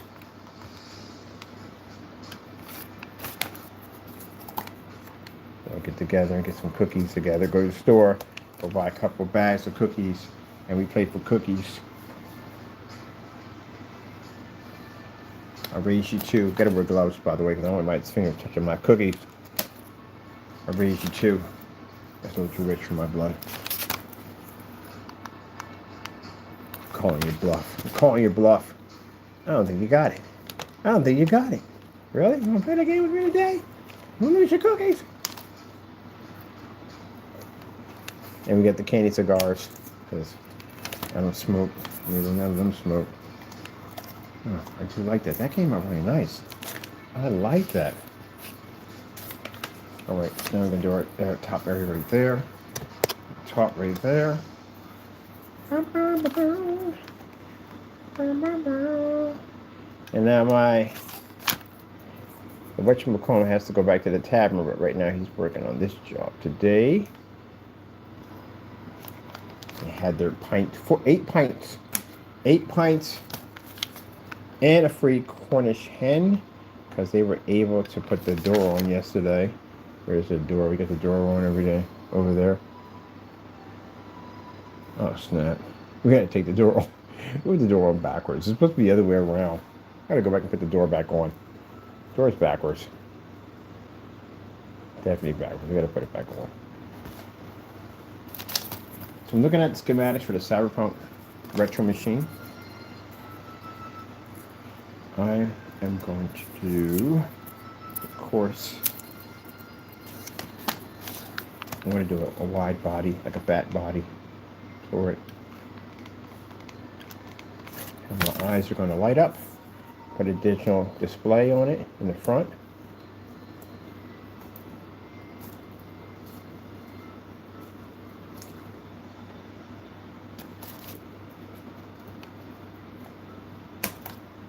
Going to arm it with a minigun with a laser system on it, so to protect the power supply from intruders. Intruders will be terminated. Start working on my stickers. I gotta start working on my Cyberpunk artwork from my PC build. So, gonna get a chance to modify a Dell. Oh, if I had realized this before, because I had Dells that had 4 DIMMs in them, man. They had the 4 DIMM slots in them. You know how hard it is to get the ones with the 4 DIMM slots in them? Because you can do 64 and 32s on those. The ones they have now, like the 3040 or whatever that one is, it does 32. It only has 2 of them on there. You gotta get the full case. And I got rid of them because I couldn't override the motherboard, and then realized that I didn't have to run it to the motherboard. I could have ran everything to the power supply and ran it. Well, you know, God does. Everything happens in due time. But as I said before, everything has a reason. Everything has a reason why. I don't question it. I just go, oh. At least we got our PC for a real good price, though.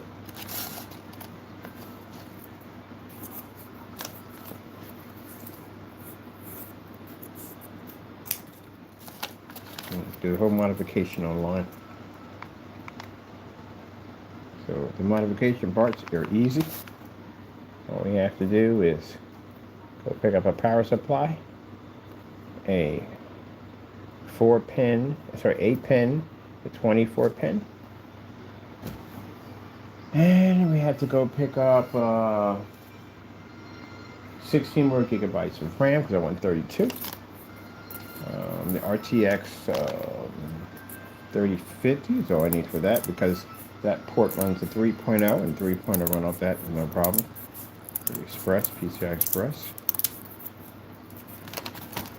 And there's the cooling system and the adapters to run the liquid cooling system to the power supply. And another set of fans, which we have to pick up for it, because we want to sandwich our liquid cooling system. The liquid cooling system is going to be 280 instead of the 240s. And then we got to build a PC case, which this time I'm going to Home Depot and I'm buying the wood, because I bought the wood. These are nice, but I thought they'd be wider, but it still worked for me what it needed to do. But the Home Depot got the big boards. They got the wide, thick ones. That's the one I wanted. So I'm going to go pick those up, because I want to build my case a different way. I'm not even going to tell you everything that's going to be on it. I'm going to finish it and display it. I'm going to do the build part, but the other little cute, you're going to see a couple boxes on it. We're going to show you what's in those boxes. And it's going to have a new fluorescent screen using the AdTech technology. That's not the cube. That's just my Cyberpunk build. I want to build one. I've done steampunk before dozens of times. I want to do a Cyberpunk. I've done Cyberpunk build. But when it comes to my my whatchamacallit build, my cube is different. That thing has an i9 processor on it. So it's going to have big boy toys on it. The big boy parts. And I'm going to do a 5060 on it. RTX. That's going to be liquid cooled separately. Oh, I can't wait. That thing is going to be beast. I'm going to be doing that. I'm going to do a dual 140 millimeters. One dedicated, just single. One dedicated for the i9 processor. And then another one on the other side dedicated for the GPU. The GPU and CPU dedicated single 140 millimeters. We're going to put one on the top, one on the bottom, sandwich them, compress them, and then put in 5,000 RPMs for each one. If I can get 7 or 8, I'm doing it top to bottom. And they're both going to have separate touchscreen fan controllers to speed up their RPMs. Oh, that thing's going to be sick. Yep. I'm going to freeze my freaking whatchamacallit, my GPU and CPU. That 5060 is definitely getting a liquid cooling system on it. I'm taking it apart. I found one for a good price. My buddy said he can get me the 80 if I want it. But I'm good. I'm going to take this one instead. I'm happy with the one I have. So sold me one for a good price. I'm like, nah, I'm going to take this one. He's going to give me a more higher one than that one. But I was like, no, I'm good with the one I got. I'm like, why not? Because I'm happy with what I got. I build my PCs for purpose. That's it. I built one PC for show. And I think that PC I had for show was still more powerful than what y'all have now today. You ever heard 2011 server boards? Those things do? 2011 server board's a different type of board. Isn't your everyday normal motherboard. That thing had four CPU processors set up in it. It took 4 CPUs to run that machine. It took 256 gigabytes of RAM. At that time, I was using PC3000 OC.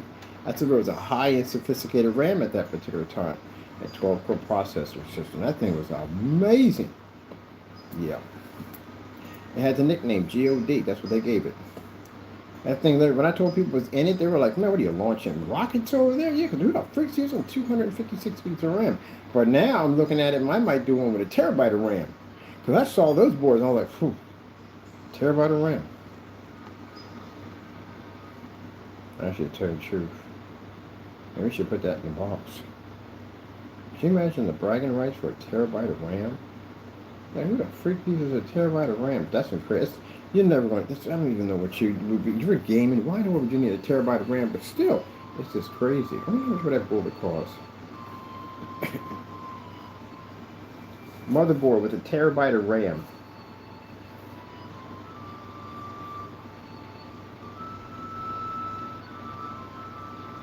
I bet you they're probably 2011 server boards.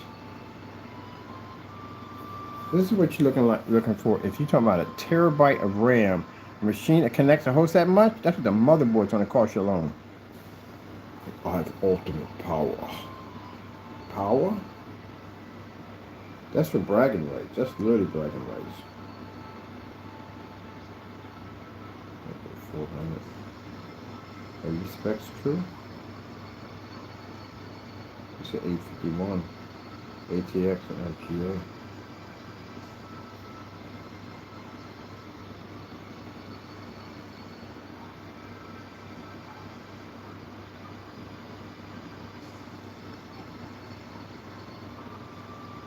Change your voice, make your voice deeper when you talk to people now, because the machine, like what you have, I have.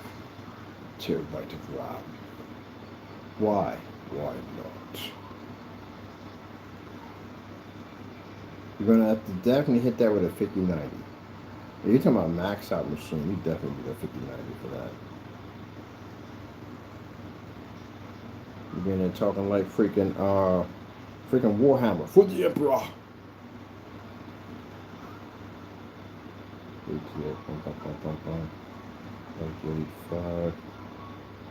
So we got 3 PCI slots. Usually the server boards have that type of power. You could run 3 graphic cards in these things. But people don't do it anymore. They used to daisy chain those things. You don't do that anymore now. But I remember back in the day when you could.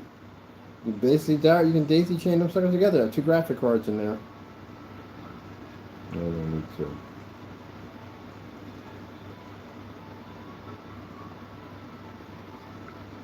Jeez Louise. This one for $400 ain't bad. This is pretty nice. Wait. So what are we getting? What are we getting on the way? On Best Buy? Best Buy? Well, you gotta give me some specifications on this thing. What's your specifications on this? I need to see it right now. That's funny, man. Many years back, I wouldn't be able to read any of this. And I can understand all of it. It's interesting how amazing God is. Gaining my knowledge on how to build.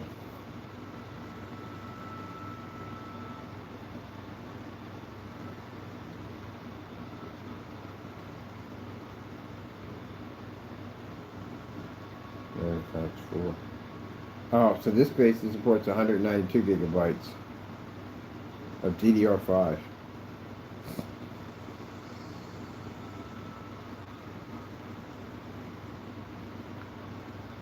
Boy, that's going to be expensive. If you put together RAM alone, it's going to be expensive. 195 of DDR5? Chawa. Sheesh.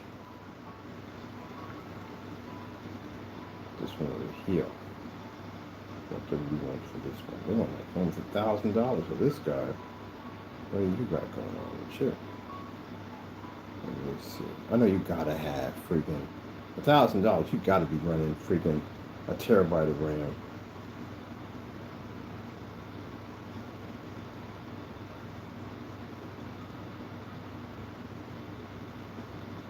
Good gracious, are you freaking kidding me? Man, this motherboard is amazing. Woo. You wouldn't be upgrading for a long time. You definitely would not be upgrading for a very long time.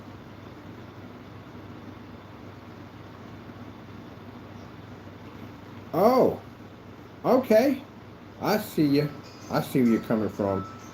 2 terabytes of RAM capability. Good gracious. Man, I can launch a missile from my freaking place with that. Look at that. 2 terabytes. Freaking 2 terabytes. I'm talking about a terabyte. We're talking 2 terabytes of RAM? What the frick are you doing? I gotta look that up. What would be the applications for 2 terabytes of RAM? Like, what are you running with that? That is like crazy bragging rights. Oh yeah, I got 30, I got 16, and 16 like, well, I got 32. 16? Oh, I got 64. Oh, okay. I got 128. All right, good, 128. All right, I got 256. 256. I got 512 over here. I got a terabyte. I got 2 terabytes. 2 terabytes! What? Yeah, that's crazy. Gee whiz Louise, man. Shoot. You gotta go beast mode. There's no way in the world I would even. Well, it's no point. You can't game off dual CPUs. There's no point on that. And there's a basically shit bragging. Well, you don't need all that anyway. Sheesh.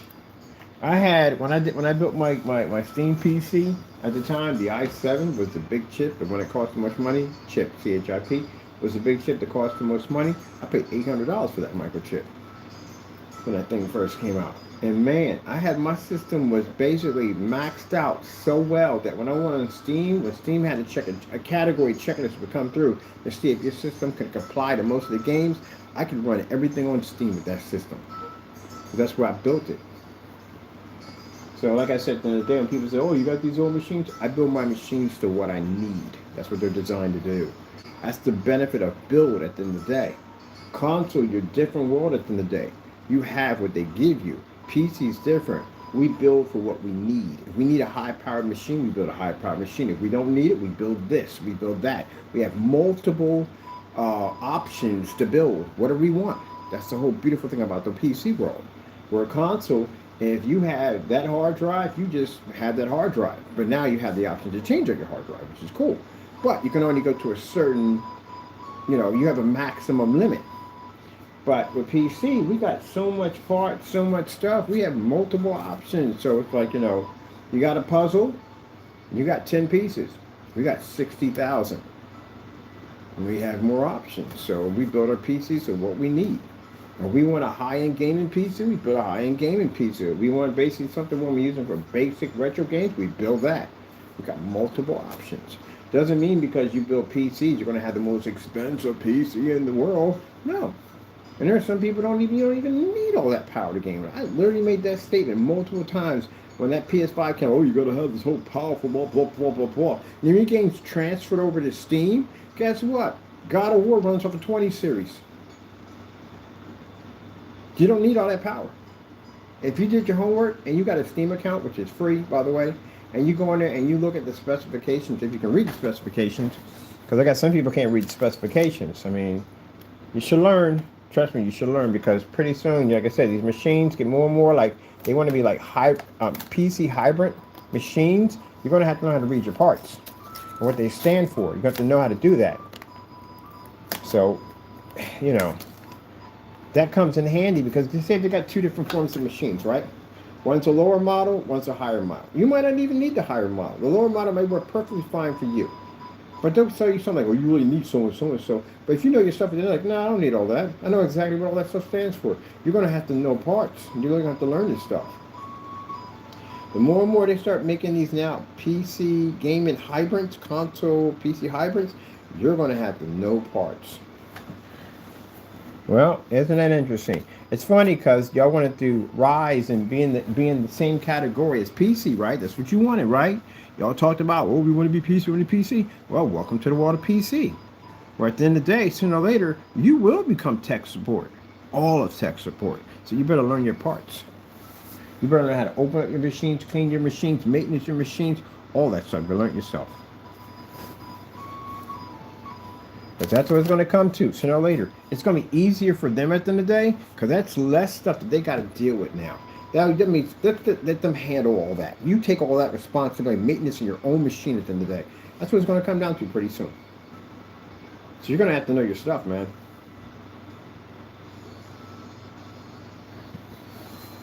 Yep. So you're going to learn it. You want to be PC? Well, there you go. Enjoy. Some people are afraid to even crack open their case. Some people are afraid to change the case, because they're afraid they're going to damage the system. Ooh, man, I feel sorry for you. You're going to have to learn this stuff, man. You're going to have to learn it, whether you like it or not. You want all that power now? Guess what? With great power comes great responsibility. Heard that before, right? Spider-Man? But anyway, yeah. You're going to have to learn it. What do your parts mean? Because they want to sell you some parts at the end of the day. Like, nah, I'm good.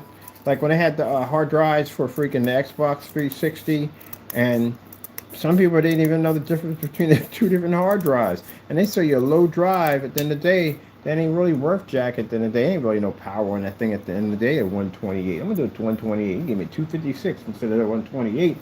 And then they turn around and give you like something lower than that. And you be like, oh, this got plenty of power, plenty of room. No, it darn well didn't, because you don't even know what the parts stand for. Got to know your parts. I look at them like, you lost your mind, man. I built PCs. Don't even try to bring that crap my way. I ain't going to be doing jack with that. Like, oh, okay, no problem. I see you know your stuff. Yeah, right there, I know my stuff. What am I supposed to do with that at the end of the day?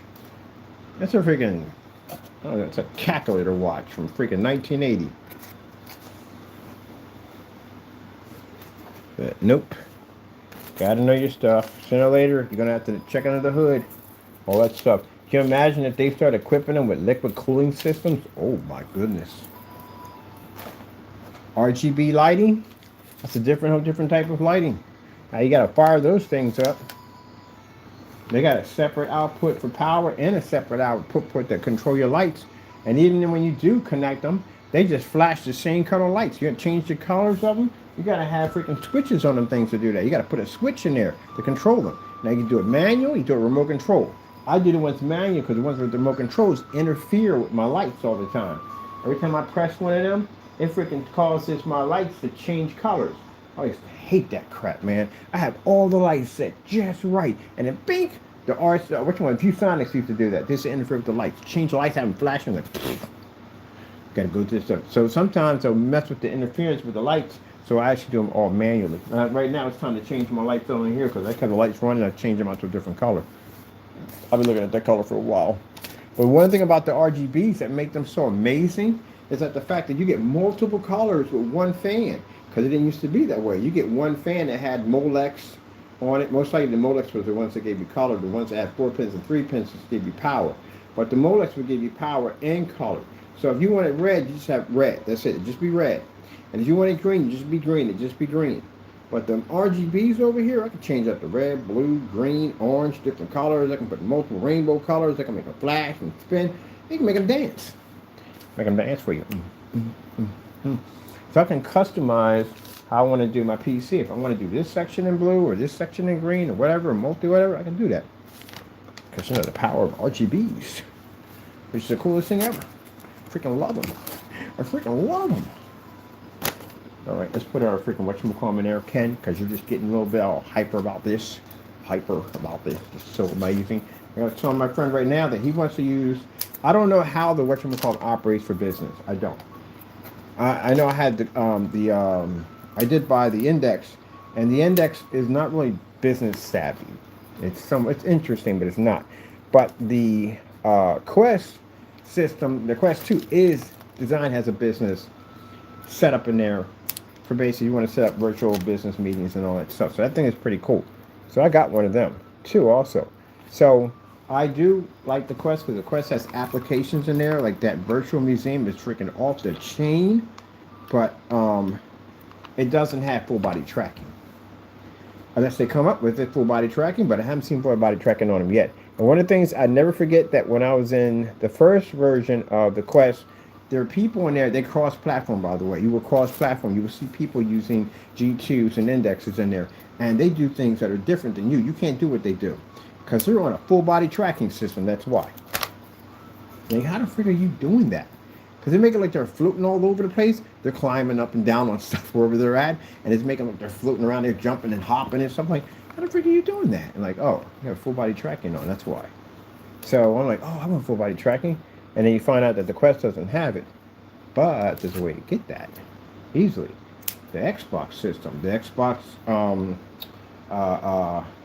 Connect system. They use it for VR. They use it for full body tracking. They're fantastic for that. Because that's what it was designed for. You move your arms around, it got voice recognition, so all that crazy. They got thermal, night vision, all those things. Did you know that? Those cameras can be used for security cameras too. They got thermal capabilities. So yeah, those things are pretty cool. And on the PC has all these programs for it. They get to do all types of stuff that you can do on the regular console system. So that thing is going to be modified into the Steampunk PC. They need a 3.0. That's going to be modified into that system, the Kinect system.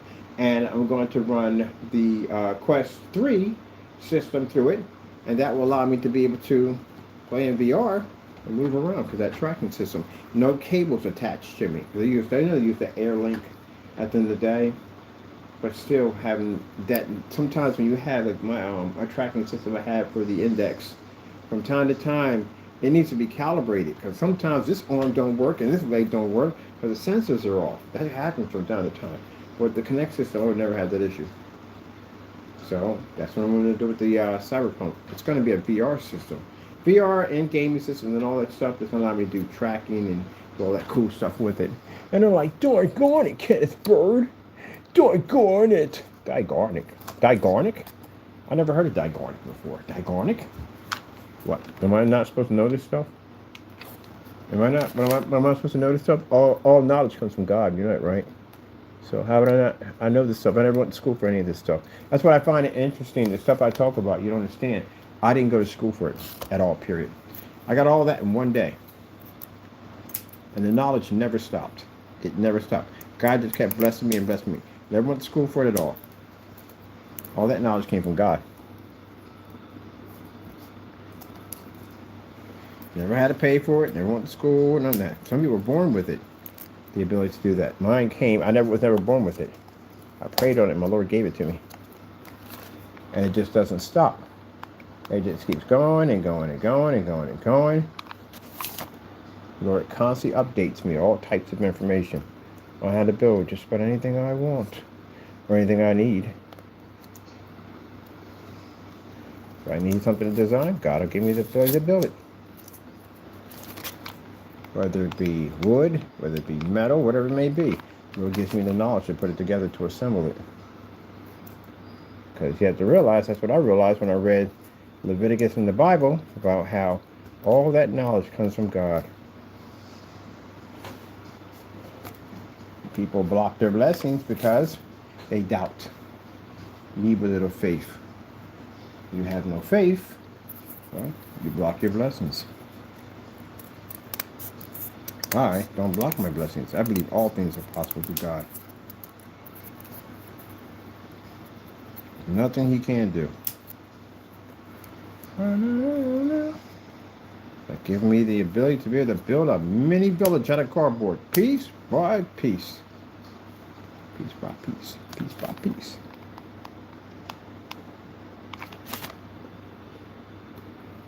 Now I got a family member who is going through the process of learning patience. One of the things you will learn is patience.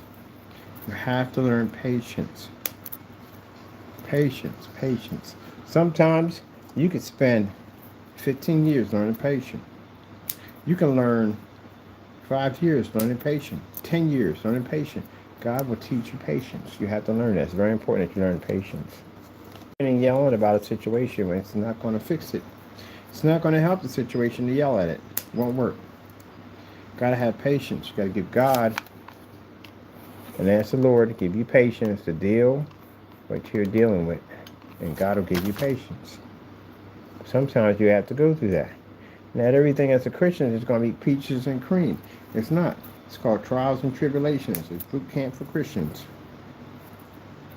And you will learn patience in that boot camp. Sometimes you can wait for something. The Lord will bless you to say He's going to give it to you. And sometimes you're going to have to wait for it. Sometimes you'll wait 10 years. Sometimes you'll wait 15 years. But the Lord's going to follow through what He said He was going to do. That's definitely going to happen. No doubt about it. But you have to have patience and you have to wait. Glorify Him and thank Him for giving you that ability and that opportunity to be able to serve Him on that level. And look at that. That came out great, Lord. I am happy with that, Jesus. We got a roof done real nice. I like that. I'm going to work on now. We got to put you over there. I'm going to work on the big boy setup that goes next to that. I can't believe we built this thing in pieces, though. This is pretty hot. I like this whole setup we put on here. Our Lord allowed us to put all this together, our yard together. Oh, we definitely got... Did I trim that? No, I did not trim that. Got to trim it. Let's put our trim in there.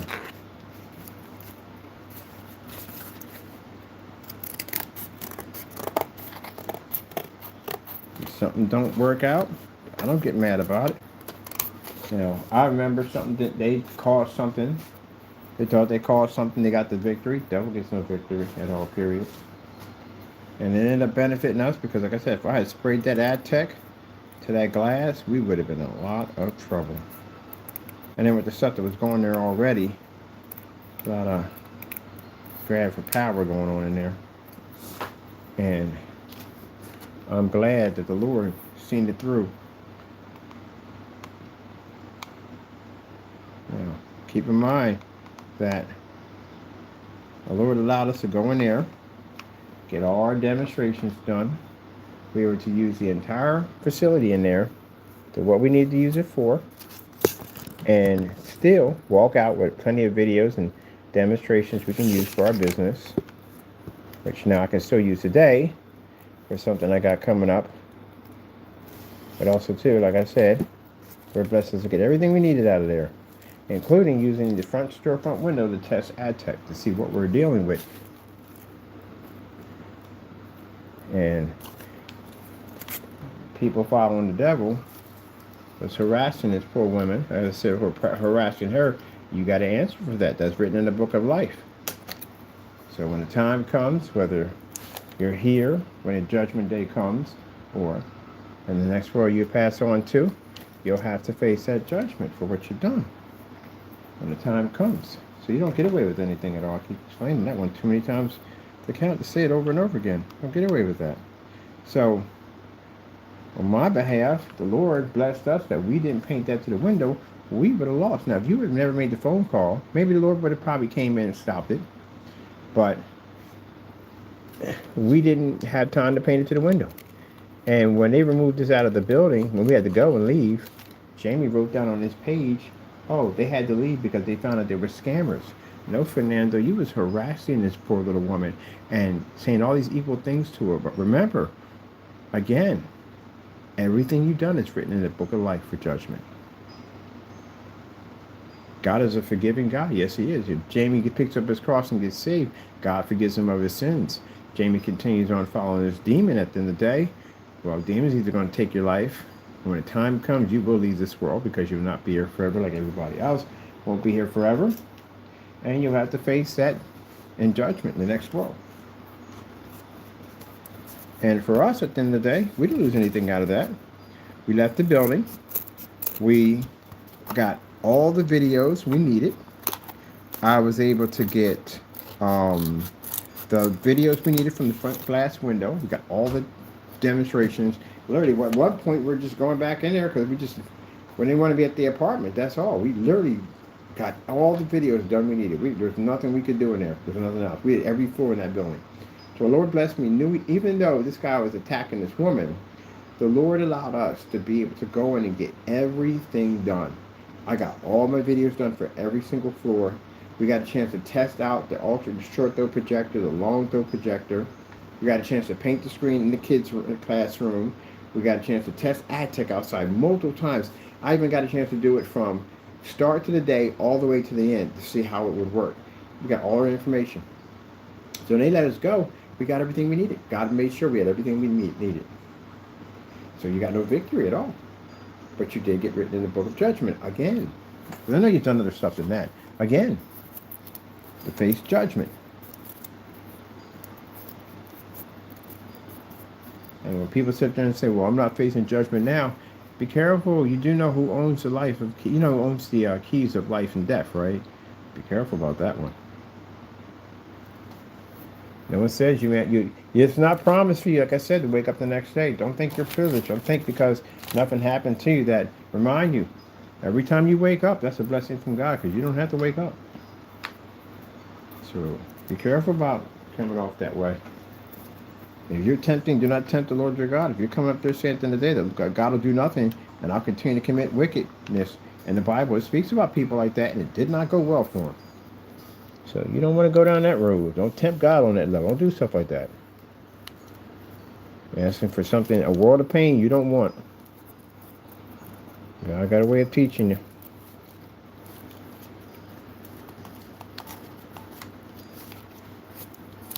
But, yeah, we left out of there. Got everything we needed. Because at one point I was like, man, we don't really need to be back in here anymore because we got everything we need. We're done. But I kept going in because it was a nice place and I had some nice friends in there I like talking to. And, I was having a good time while I was in there. And that was it. We were done with everything. Everything was finished. So I got all the information I needed from AdTech. Got some good videos off an actual storefront window, which was nice to have get that done. And that was it. When she said it was time for us to go, we left. That's it. Got everything we needed. But Jamie thought it was his victory. He got a victory out of that.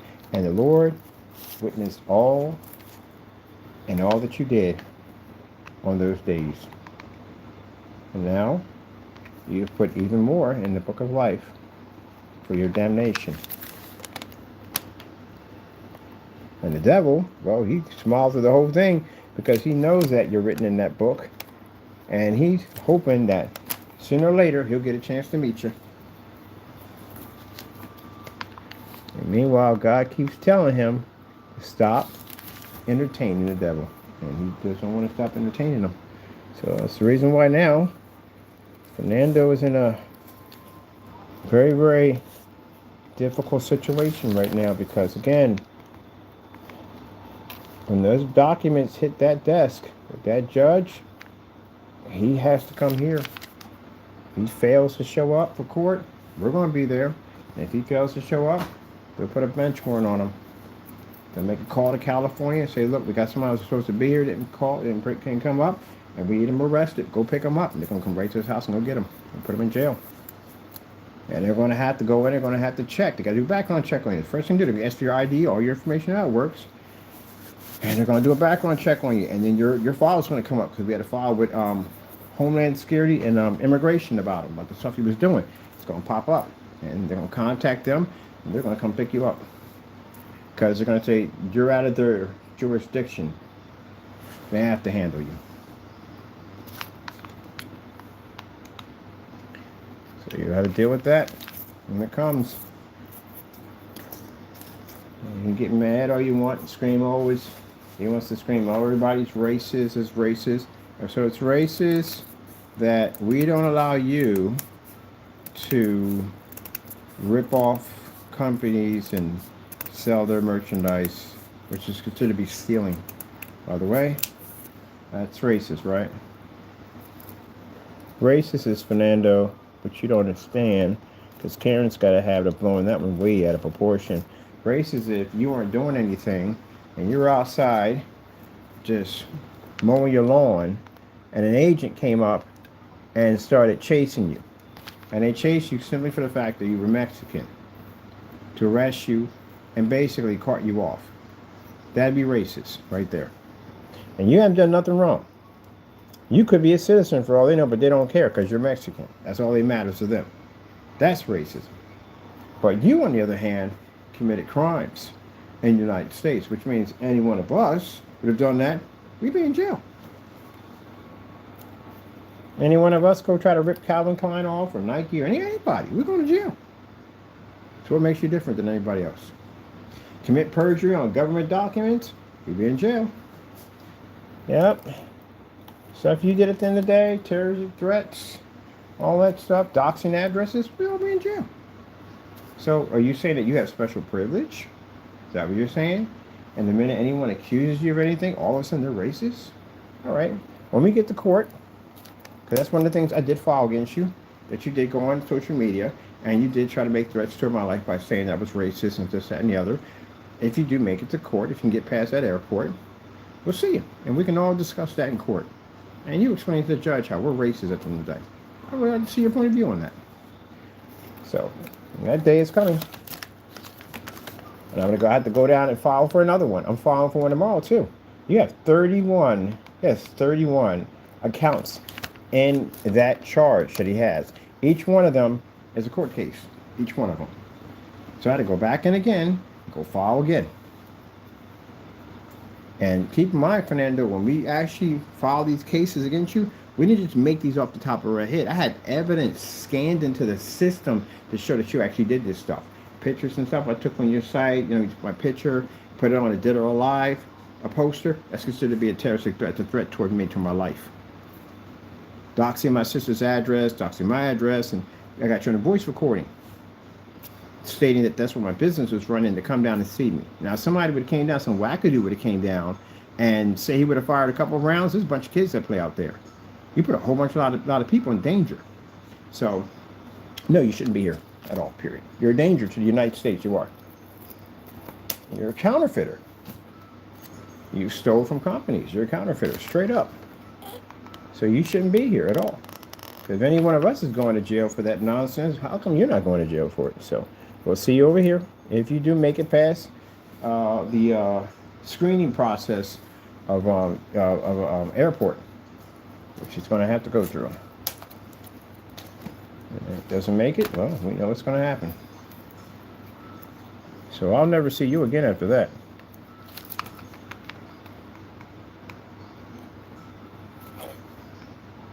Right to steal people's merchandise and do what you want to do.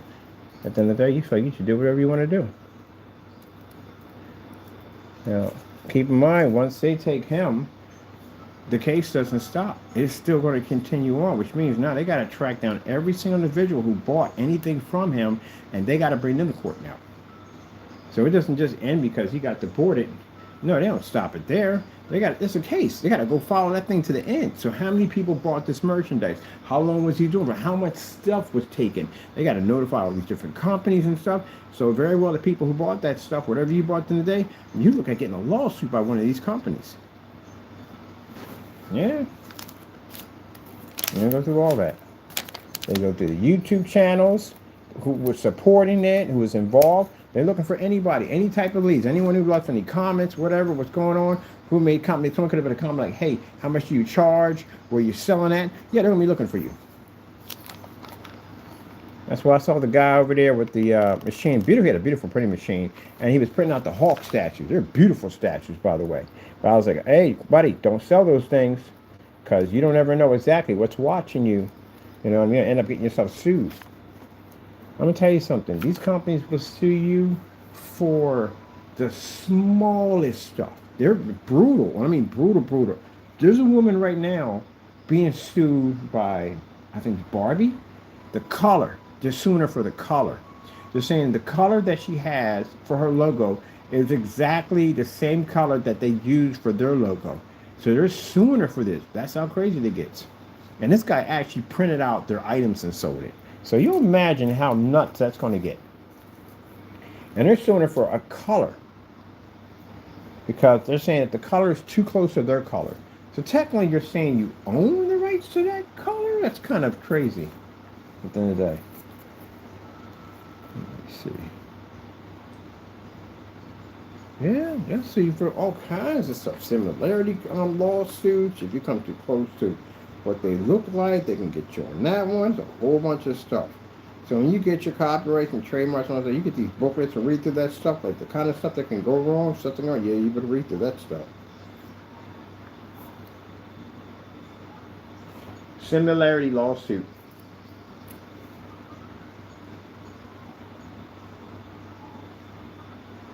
So you think I'm joking? Yeah, you can be sued for that. You come close to looking at anyone's product, anyone close to it, you got a lawsuit. They'll come and get you for it. So you have to say, hey, okay, say you say I mistakenly did this by accident. Whew, man, it depends on how that's going to go, man. They may still hit you with that one.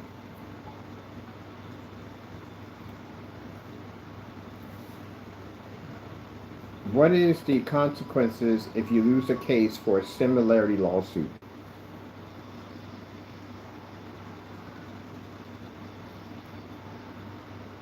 Basis of copyright.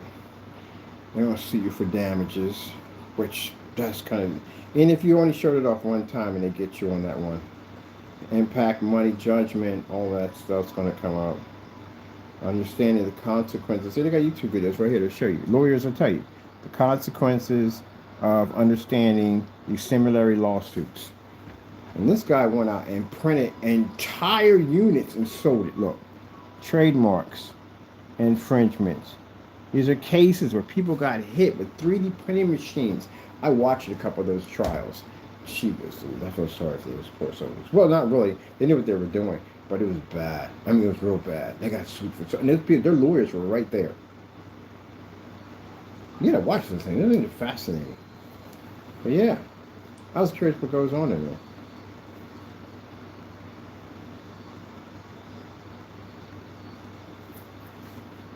Using a 3D printer to print trademark items.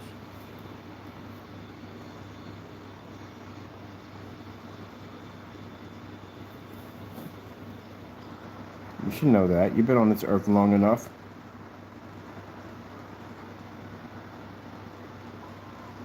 You should know that.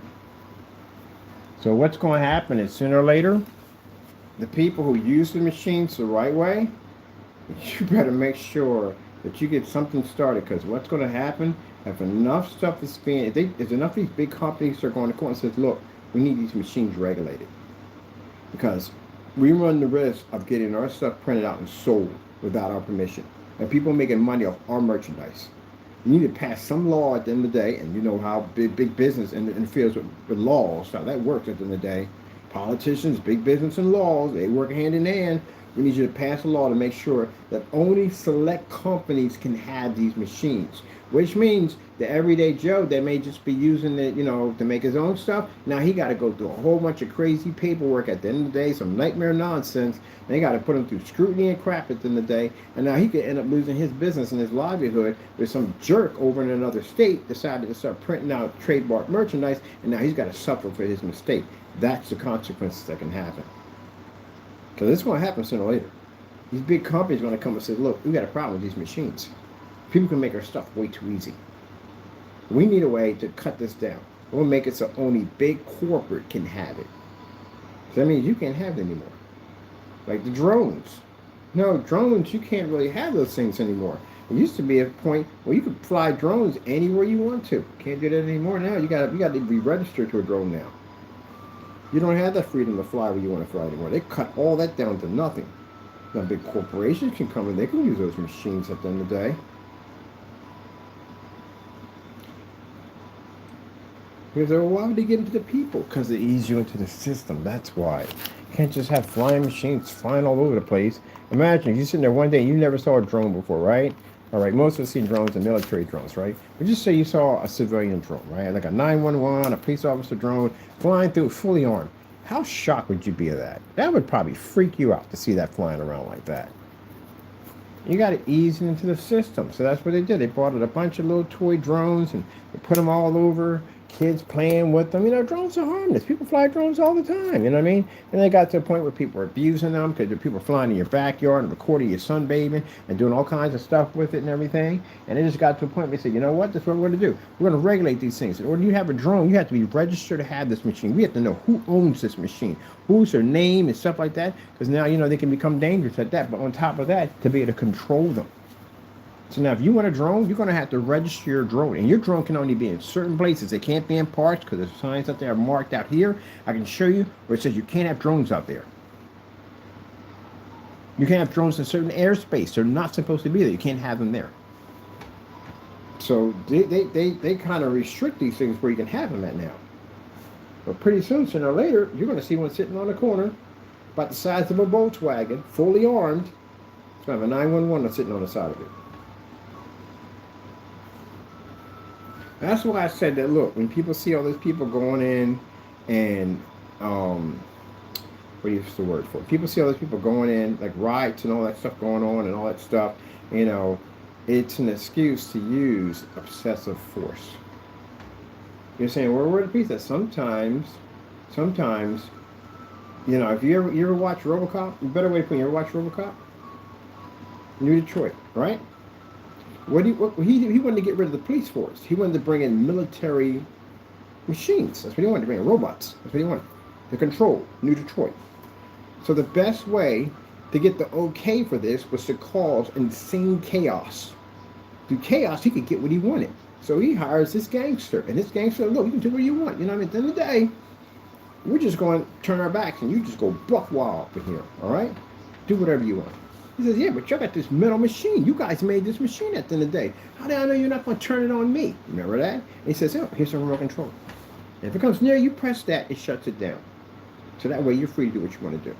Because he wanted a government military contract to come in so he can control the city and get rid of the police force. That way he could do whatever he wanted to do because he controlled the police force. He controlled their machines. He controls them all. That was the whole plan behind RoboCop. But anyway, same thing in our scenario, in our world. We have machines. We do. We have the Atlas. Atlas is a very fully functional machine. We have the cyber dogs. We have all those stuff at the end of the day, all that equipment that can easily replace a human being very easily and do its job with no problem whatsoever. But still extremely dangerous, but can be controlled. They don't have a button where it basically tells them to resist. They're just designed to obey orders. You got all these little robots running around now, and little toys, machines, and stuff, and people having fun with them and everything. Every once in a while, you see a movie about a dangerous robot like Megan, warning you what these things could possibly do. But, you know, you got all these machines running around, little toys and stuff. Oh, wow, the little robots are so cute and all that. Look what they do. Yeah. And then you allow absolute chaos pop up. Like you got these riots that pop in. People raiding stores and breaking windows and all this stuff, complete chaos. How do we control this? You've seen it already with Trump. Military. Marines. National Guard. Pushed into cities to control the chaos. That might have been blindly looked away from it all. Interesting theory. Yep. But soon, you know, can't have the military in countries. You can't get in our towns. You can't have them in there, but you can have machines in there. Yes, sirree. You can have machines. Now, you seen that machine they showed, the Olaf? Have you seen that thing before? This is an AI, artificial intelligence. It's able to react to your emotions and everything. It can read you. It understands you. It knows where to step, where to move. It knows how to react to your emotions, everything.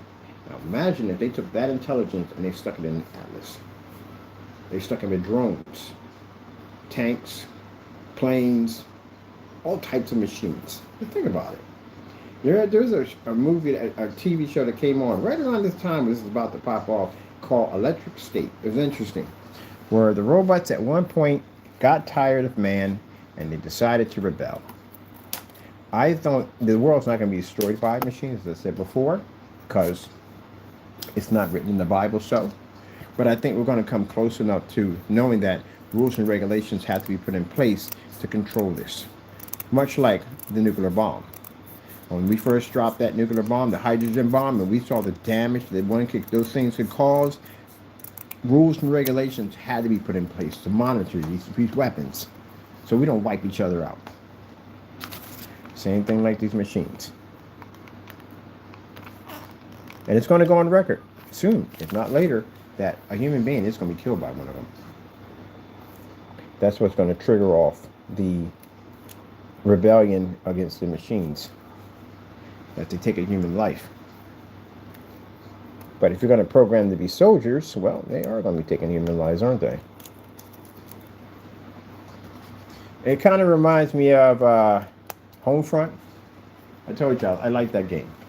Now, they put China in there. I don't know why, but for some reason they put China in there.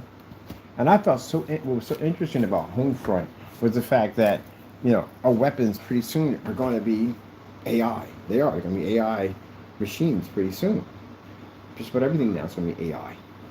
And the interesting thing I found out about the whole thing, if you ever played the game Homefront, is the Chinese developed these amazing and super ultra weapons. And they didn't sell them to us first. They sold them to our enemies on purpose so we can buy the more advanced stuff that they had. They sold the enemies their stuff, some stuff, but not their most top weapons. So they came to us and said, hey, look, if you want an advantage point, we got some better weapons for you. How about you buy these? And we bought everything they had. And we got rid of all our weapons. And they did. They got everybody to get rid of all their weapons and just buy their weapons. The problem, they had an off switch on them. So they were able to kill the weapons, turn them off. And since every weapon, even ours and everybody else's, were gone, only theirs were activated and working. That's how they were able to dominate so fast, so quick. And it's funny how video games come up with these theories and stuff. And then later on, you see weird reactions, even in movies, of stuff popping up thinking, I saw that in a movie once. Like RoboCop. All right, in RoboCop, Clarence Boddicker, when he walked in to kill that CEO guy, remember that little tiny disc he pulled out? Now, when I was coming up, we didn't have a disc that small. We never saw the DV digital discs. I never saw them before, ever. A little tiny disc he pulled out. And everybody in the movie theater, if you saw in the movie theater, like I did, everybody was like, oh, shoot, because we had the CD at the time. CD was this big disc. But we had the laser disc, which was the big one, that was like a record player, like a 78. But he had this little tiny disc about that small. And we're like, wow. We put up there, and the video player started playing the guy's voice back. Like, wow, that's freaking crazy. Like, where do you get something like that? I would love to have a little disc like that. You did. It came with the GameCube. GameCube had it. But it was in RoboCop before it was on the GameCube system. What was another one I saw? It was interesting. Twins. With Arnold Schwarzenegger and Danny DeVito. The Hitman had an automatic shotgun and took a cartridge. I've never seen one like that before. I've never seen an automatic shotgun. When he pulled that trigger back and he put that cartridge in, I was like, what the freak is that? I was like, that's an automatic shotgun? They make automatic shotguns. What would they do with this? And now there's automatic shotguns everywhere. Yep, they even make suppressors for it. And suppressors for a shotgun. So yeah, it's interesting how you'll see stuff in movies and you'll see it come to life in real life. It's like the movie industry was kind of telling you, like, hey, look, this is going to happen. But if we ever going to have the funny thing about the Terminator, now look at the Terminator. And look how crazy the Terminator is now today when you really think about it now. Compared to how close we are now. When you watch the Terminator like I did in the movies, and you looked at them big machines, you're like, there's no way in the world we're ever going to get to that point. It was like, we don't even have that type of technology. I mean, the robots we had were nowhere near close to what that thing was walking around. And now if you look at the Atlas compared to the Terminator, the Atlas makes the Terminator look like a piece of junk. Because the Atlas is so flexible, it's not even funny. They got that one that can lay down and reverse itself and pull itself back up. Yeah. They're way beyond Terminators. The only Terminators they had, the ones that actually were they're more cyborg because they're more flexible. That's pretty much what the Atlas is. So that what I saw in that video with the Olaf, it's really interesting. It's magical. It is pretty cool looking, but also it's scary. At one point in life, you want me to tell the humans from them. That's why they had them dogs. You ever know they had dogs on them all the time? Because the dogs could detect whether or not they were human or not. That's why. We all know that. We watched Terminator. I don't even know why I got to explain it, but you should know that already while the dogs were there. The dogs can detect whether or not they were machines or human. The only difference is, people, we don't have time travel. So we can't go back to the past and stop it from happening. We don't have that capability.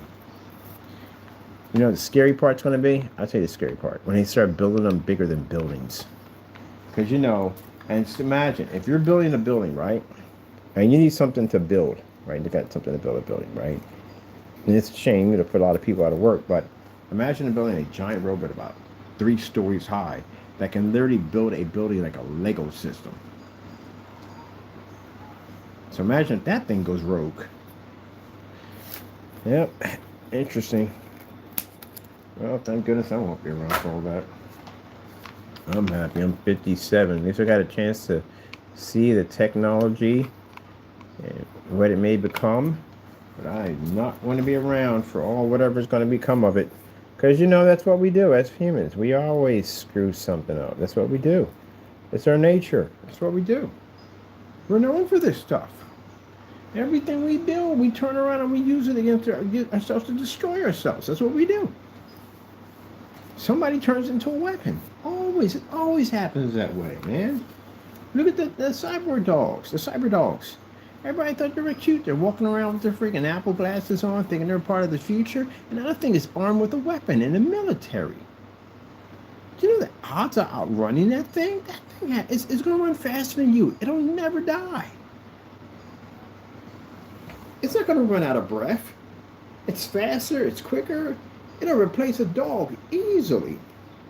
And as for people saying, well, what about basically to be able to track? Through a machine? Are you kidding me? Thermal heat, night vision, supersonic hearing, eyes that can see way beyond what a dog can see at the end of the day. Yeah. They're locked in onto a target. That thing will track you anywhere on the face of the planet. There's no place you can go with something like that. And then they're going to, the Atlas, have you seen those things at the end of the day? Those things are scary as hell. They celebrate. They literally celebrate. When they do an achievement, they dance and celebrate. And the other ones pick up on, they start dancing too. Now, after what I saw what that Olaf did on there, I'm shocked. I've never seen anything like it. There was nobody walking around with a remote control. That thing was operating by itself. It even knew when to pause to listen to what they had to say to continue the conversation. So that means it's self-aware. Yeah. Now, could the Atlas have better? I mean, I don't think they should use it for military. No, they shouldn't. They should not allow them to build themselves, which you already know what's going to happen if that goes wrong, right? But I think the Atlas could have good value. It could. As I said, every form of technology has good value to it. I mean, there are jobs that they can do at the end of the day that basically, like I said, at the end of the day, it would be much safer for humans at the end of the day. Like, really jobs that we can't do at all, period.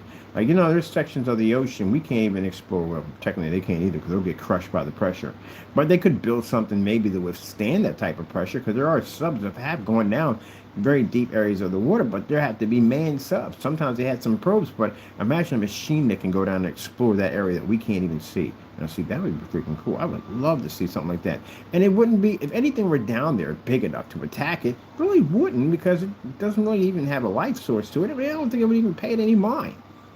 It would probably have the capabilities to stealth, you know what I mean? To be able to hide and defend itself. So that'd be kind of interesting what's going on down here. Or there's areas of space we can't go to. We can launch one of them over one of them planets somewhere. See what's going on over there. That'd be kind of cool to check out. I would love to see that. I mean, I know we got that whole Mars thing, but we're talking about an actual machine, like an android or something. A machine you can go over there. That'd be cool, man.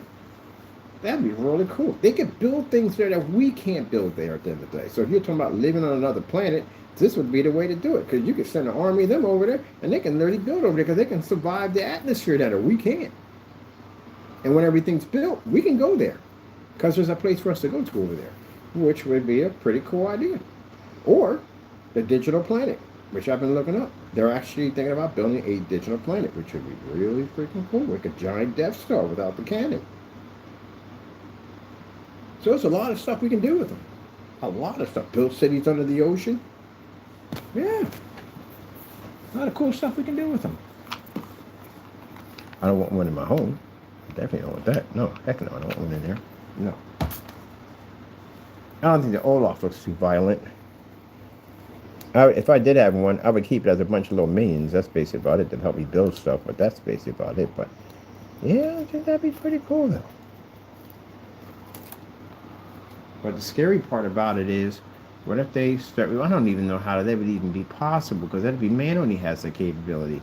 But if they were to figure out to have some kind of artificial intelligence, which means if they know the difference between anger, fear, and love, that's very, very dangerous. Because now you have a machine that can get angry. Well, you better start investing in EMPs.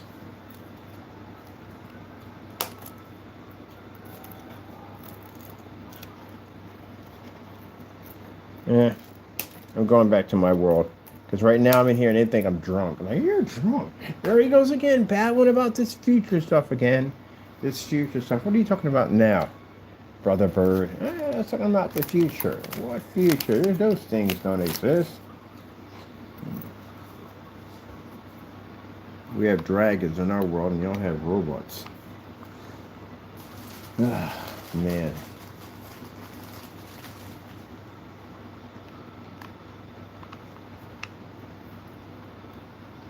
I know one thing.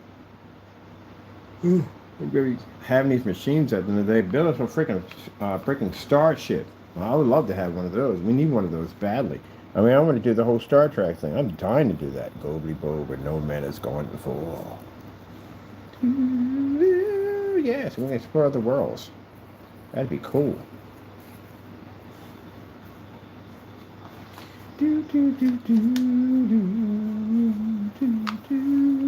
Man, when the Star Trek came on, the theme song for that, the original one, man, that just made me wish, man, that I could go to other planets and see other worlds. That music was freaking sacred. It was beautiful. I loved. That's like those of you haven't played Halo, and you don't understand that when that music comes on for the first Halo, a real Halo fan, will stop everything they're doing just to listen to that song. Oh, the memories, man, of that game, man. That was the most, man, memorable song ever. It was the beginning of Halo. And I had it when the Xbox system first came out. I bought it. That's the first game I got was Halo. That intro, ain't nothing like it. It's a tear in your heart. I miss Halo. I'm going to go back to the original Halo. I'm going to go back to all the original maps. I miss Halo.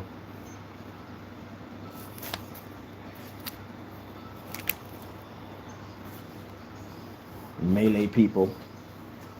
Smacking with the freaking butt of the gun. Take that! You just melee me. Yes, I did. Melee them with the rocket launcher? That's embarrassing. Get melee with a rocket launcher.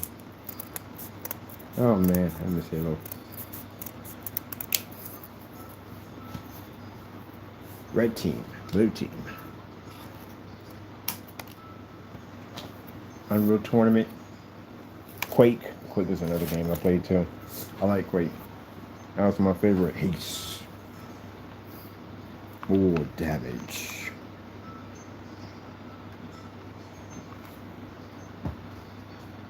Red team. What was that? Red team? Red team has the ball. Could you play that bomb and run? Oh, I freaking love bomb and run. That's where you ran with a bomb in your hand. Like football, you got to get to the other side and you got to score. Or blue team has your flag. Oh, tell me that was not fun. When you're doing capture the flag, and all your scouts are just running all over the place. They're running to them. You're killing them while they're coming towards you. And then you see somebody say, someone has your flag. And you see the person running with the flag and they're protecting him, and then you got their flag, like a standoff.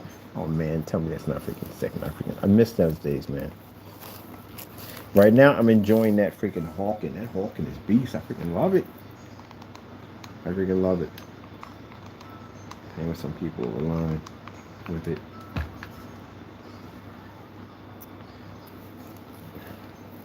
I do like that mech game. I'm gonna have to build me a mech simulator for it. We need to build one. I'll have to build one in my home front. I'm gonna build me a mech simulator for Hawkins.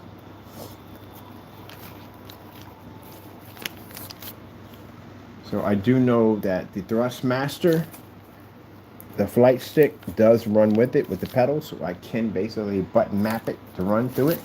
So that's what I'm gonna do. And my buddy's gonna build me a frame system for it because he does all this welding stuff.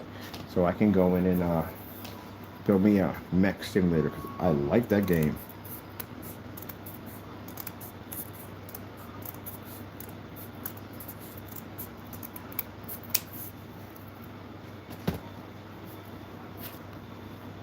I'm curious why Xbox doesn't bring out a Steel Battalion controller, like another version of it. Like, why? Many people, I would buy that system for Steel Battalion control. Another chance with that game, you can't play that. The other one, you can. It is. They do make a PC adapter for it, but it's the software because you can't play it. You need the software to do it. And the software they do have it, but the button mapping. You think about button map a 40 button mech controller? Nah, I ain't got that kind of time. I'll pay someone to do that for me. I can't. I ain't got that kind of patience anyway. But anyway, yeah, bring that out. Somebody, for goodness sakes, PlayStation, bring out a freaking mech controller. Something, please, because that'd be hot. What happened to the days where, remember, we had the best controllers? They had freaking solid scope, which was an actual real scope that we shoot people with. The light guns, what happened to the light guns? The light guns were freaking amazing, man. You had Time Cop. You have, what's another, man, a couple of them. You had Virtual Fighter, there was another one. No, Virtual Fighter was Virtual Cop. Man, you had House of the Dead. Bring out another version of House of the Dead. You can bring out Spider-Man Remaster. What the freak? Bring out freaking House of the Dead. Give us an up-to-date freaking a light gun. Oh, we'd love to have a shotgun. Give me a shotgun or something like that. That'd be a hype. Oh man, I swear. And at least put a sensor on it, because now we got this sensor technology now where we can actually melee somebody with that thing. Man, can you imagine doing Call of Duty like that? That'd be freaking hilarious, man. Yeah. I miss the day of light sensor guns, man. We had so many freaking insane controllers.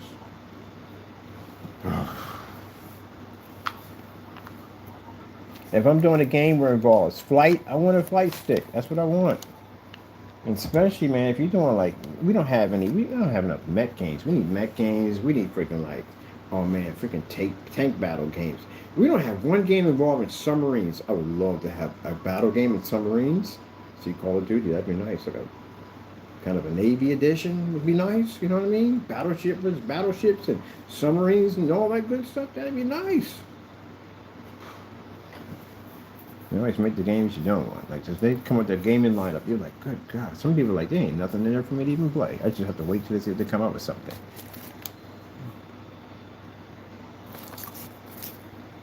We need better controllers. I mean, y'all keep making this controller at the end of the day. I couldn't care less about a freaking regular controller. I want a controller that matches my gameplay. That's what I want.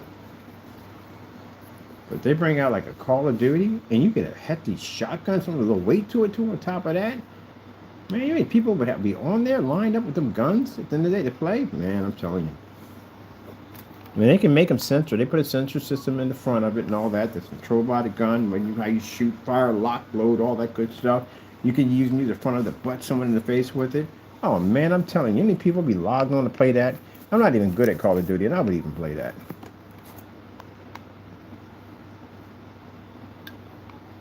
Like, get this, you can melee somebody with the gun. What? Then you see your sales jump. You got to bring back them old school games, man. The old school controllers. Who had rights to House of the Dead? That would have been Sega had rights to it. Sega's now become third party. Somebody need to jump on that, man. How come we don't have another House of the Dead?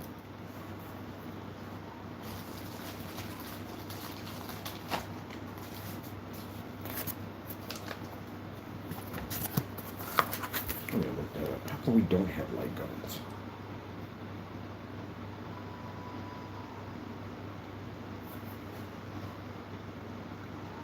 Is the PlayStation 5 making a light gun? No, Sony is not making an official light gun.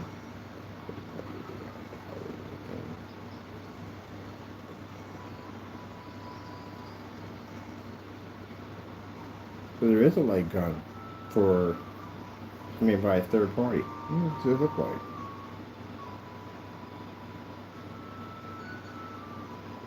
So I don't know what you see. I have that one right there. I have all of these. I missed this era. This was so much fun, man. PlayStation 5, first light gun legacy. They have one? Oh, and then you had the 357 Magnum. That was a shot. Then you had the freaking Duck Hunt. Oh, Time Crisis.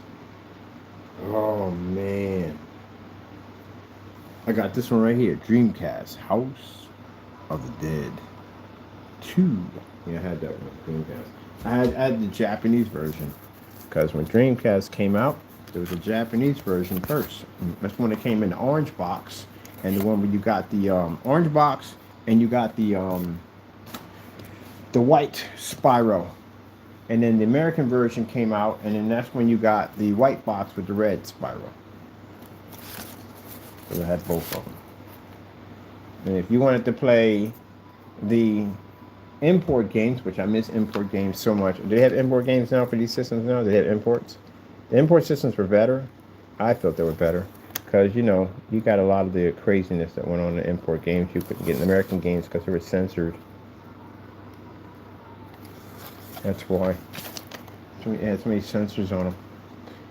But the import games, man, and you couldn't, the thing about it was, you had to get a translator, unless you got your system chipped to do it.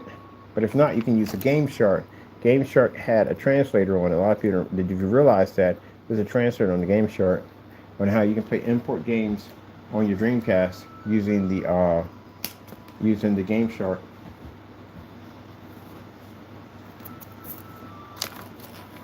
And even Nintendo could go online. Nintendo, what's it going? N64 could go online.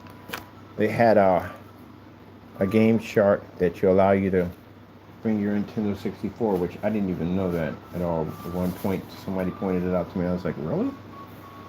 Yep.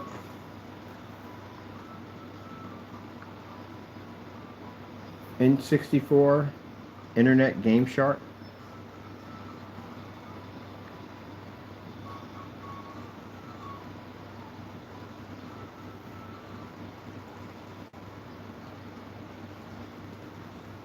Voila! Go online with your N64.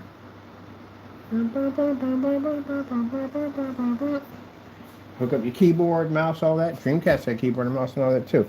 Keyboard mouse is in there for Unreal Tournament. No, it's an Unreal Tournament, yeah, in Quake. You use keyboard and mouse. Excuse me, my bad, people.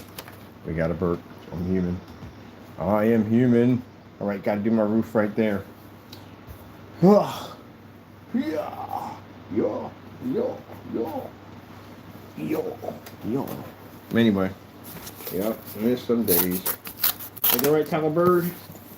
Coming out your little hutty hole. Your hutty hole. You coming out your hutty hole. Got in trouble today, but at least he's back, so staying out of trouble. At least he's back alone now. Thank you so much. I appreciate that. Oh, you see little houses over here? Like, I ain't going to be Godzilla to show your houses.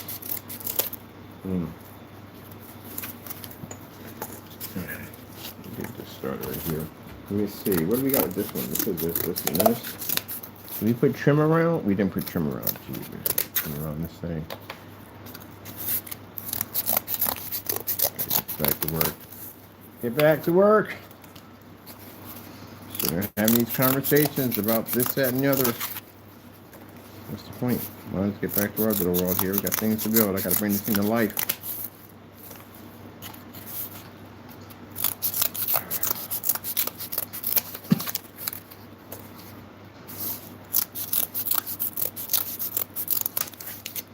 Many pails. Tavern door. It's on backwards. Got to put that around. Got windows put in the tablet. We haven't done yet. Got that done.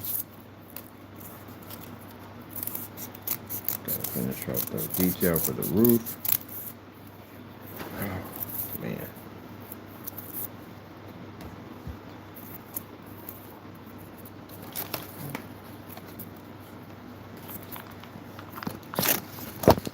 We got another robot tomorrow.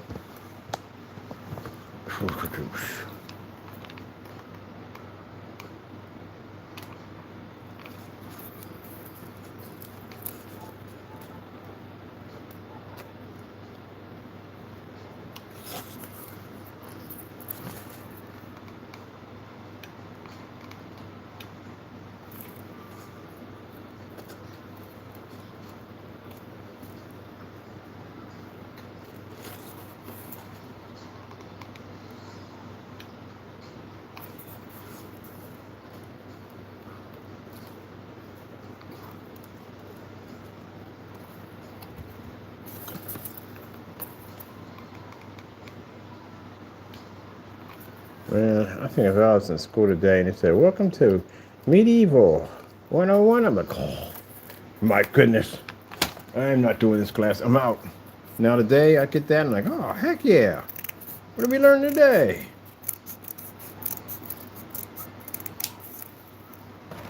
Changes. This is how catapults are built.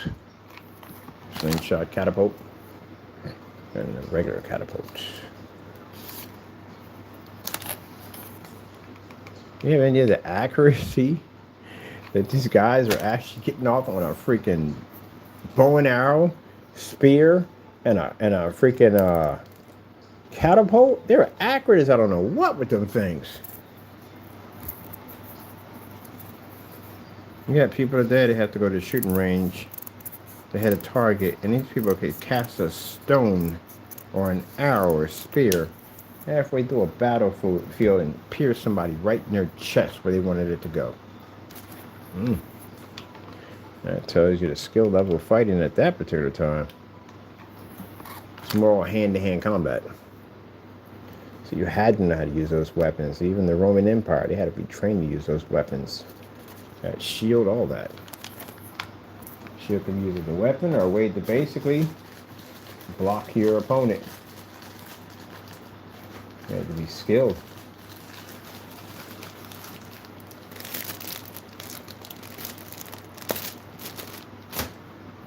Now in today's wars, chance of hand-to-hand combat is just almost like it's rare because most likely someone's going to take you out even faster with a gun. So when did all that change? You know, at one point you had a musket, but you only got one shot with that, so you know where that was going at. Yeah, that was going to end up at the end of the day. You're going to stabbing somebody with that bayonet one way or another because you only got one shot.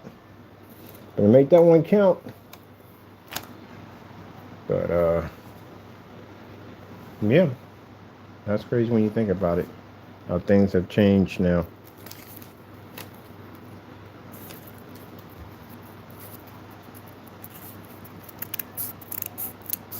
So it'd be kind of interesting that they took the soldiers from our era and stuck them in their world and took their soldiers from their world. How do you think how that would reaction would be?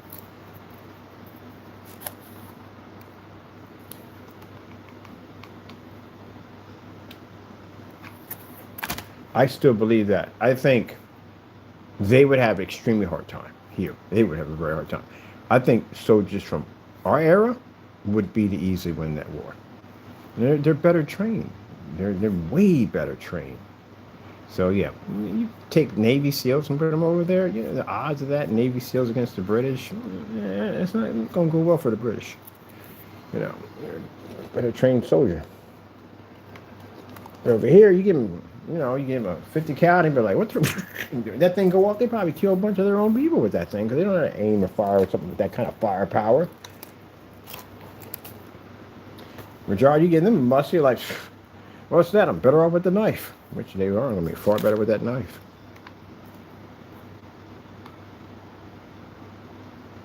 Then again, you may meet somebody that may be a master in weapons in that particular era.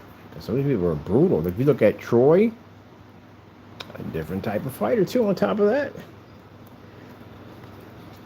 So how would Troy compare to a Marine in hand-to-hand combat? That'd be an interesting theory. And different types of fighters at the end of the day. That just would be interesting.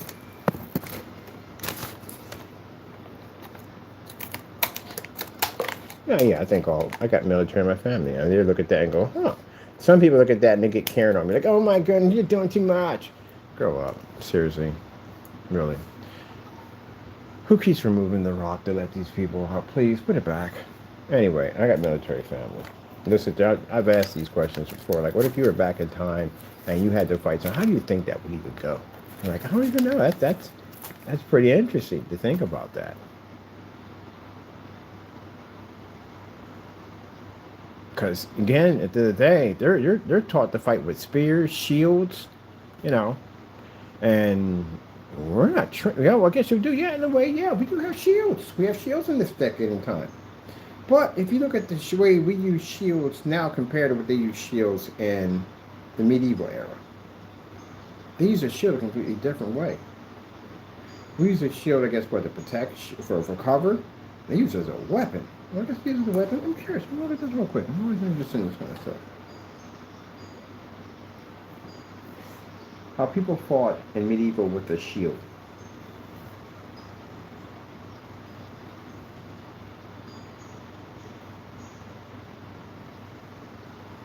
What is a shield battle? The shield, along with the sword, probably helps define the medieval age in our subconscious. But the success or failure of the shield wall has determined our history as a people on these islands. Well, you know what I'm going to be watching tonight? I'm going to watch a whole documentary on that shield, man. Yeah, when you think about it.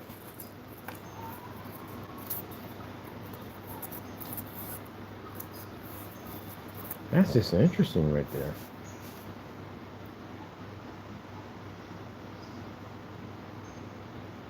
Yeah, because even if you, say you have a knife of a soldier of this era, they can fight with spears. You know the distance they have on you from a spear? Even they can throw that thing too on top of that and hit their mark. Yeah, that's a different type of fighter right there, altogether. That's a different type of fighter. Different type of fighter. You can't add 300 because 300, they weren't actually human. They were kind of like somewhat demigods. You really can't say they weren't actually human. Not really all the way. So 300 was different. They weren't like they could die, but they weren't like everyday men. They were though different. So you can't put them in there. But Troy, on the other hand, yeah, when he fought with that long spear, that's interesting.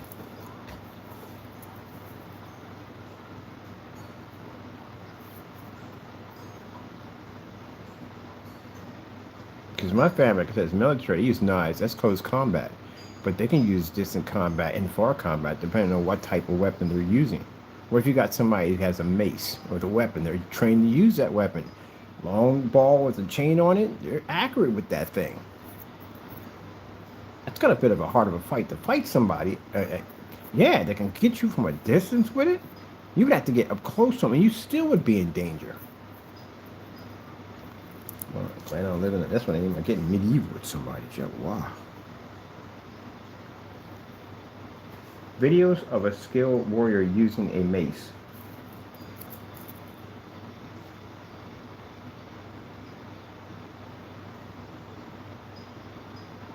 Would be ball and chain, right? Wouldn't it be ball and chain? Interesting.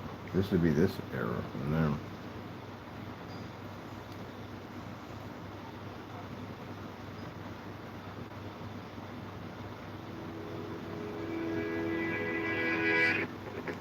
Yeah.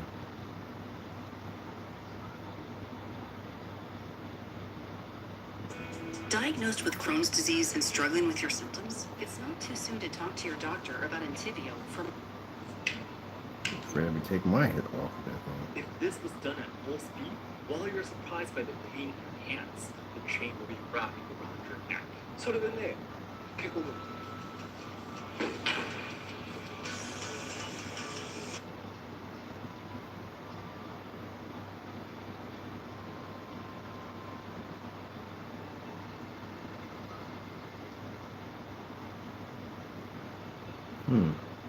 Yeah, right. They could wrap it around your neck and hang you with that thing. But yeah, that's interesting. Oh, you ever watch Kill Bill, that girl with the ball and chain? Yeah, same thing. Skilled with those with weapons. Anyway, that was a lot. When you thought about the wars they had then, between the wars they had now, that was a lot of hand-to-hand combat. And you were in there brawling. Where today, you really wouldn't have to worry about that. I mean, you could send in basically, air. They come in and just pretty much bomb everything, destroy everything from there. And then whatever's left over, you just bring in soldiers and just wipe out whatever's in between. Pretty much. Airstrikes. You would never have to really go in. Technically, you would have to go in, but at least, I mean, whatever is left there or whatever was there is not there no more. But they didn't have that equipment back then. They didn't have anything like that. So they just had mountains and mountains. You had just hundreds and thousands of soldiers sitting on top of the hills. They just collide and, they just clash with each other. Can you imagine if you're like a top soldier and you could walk through a battlefield with that many people fighting? None of those people could touch you. You're looking for the head soldier. And usually that would pretty much would be it. You know what I mean? I mean, the everyday soldier, you could easily kill them. You could dozens of them with no problem. You were hunting for somebody equal to you, which I mean probably one of their generals or one of them at the end of the day that, you know what I mean, you would have a good battle with. So the rest of them, they wouldn't even come near you at all, period. They would be looking for you, you'd be looking for them.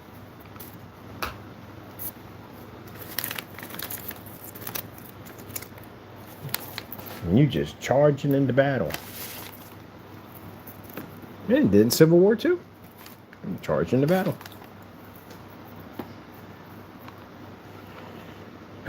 Well, that's interesting.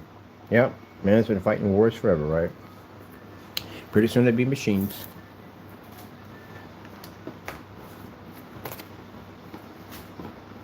I think that's what's going to happen eventually. It's going to be machines fighting wars, right? And then after that, machines are going to get woke and they're going to say, why are we fighting this war with each other? We're doing it for them at the end of the day. They're ordering us to come in and kill each other, but then let's have a war against them, and then they're gonna be us against the machines.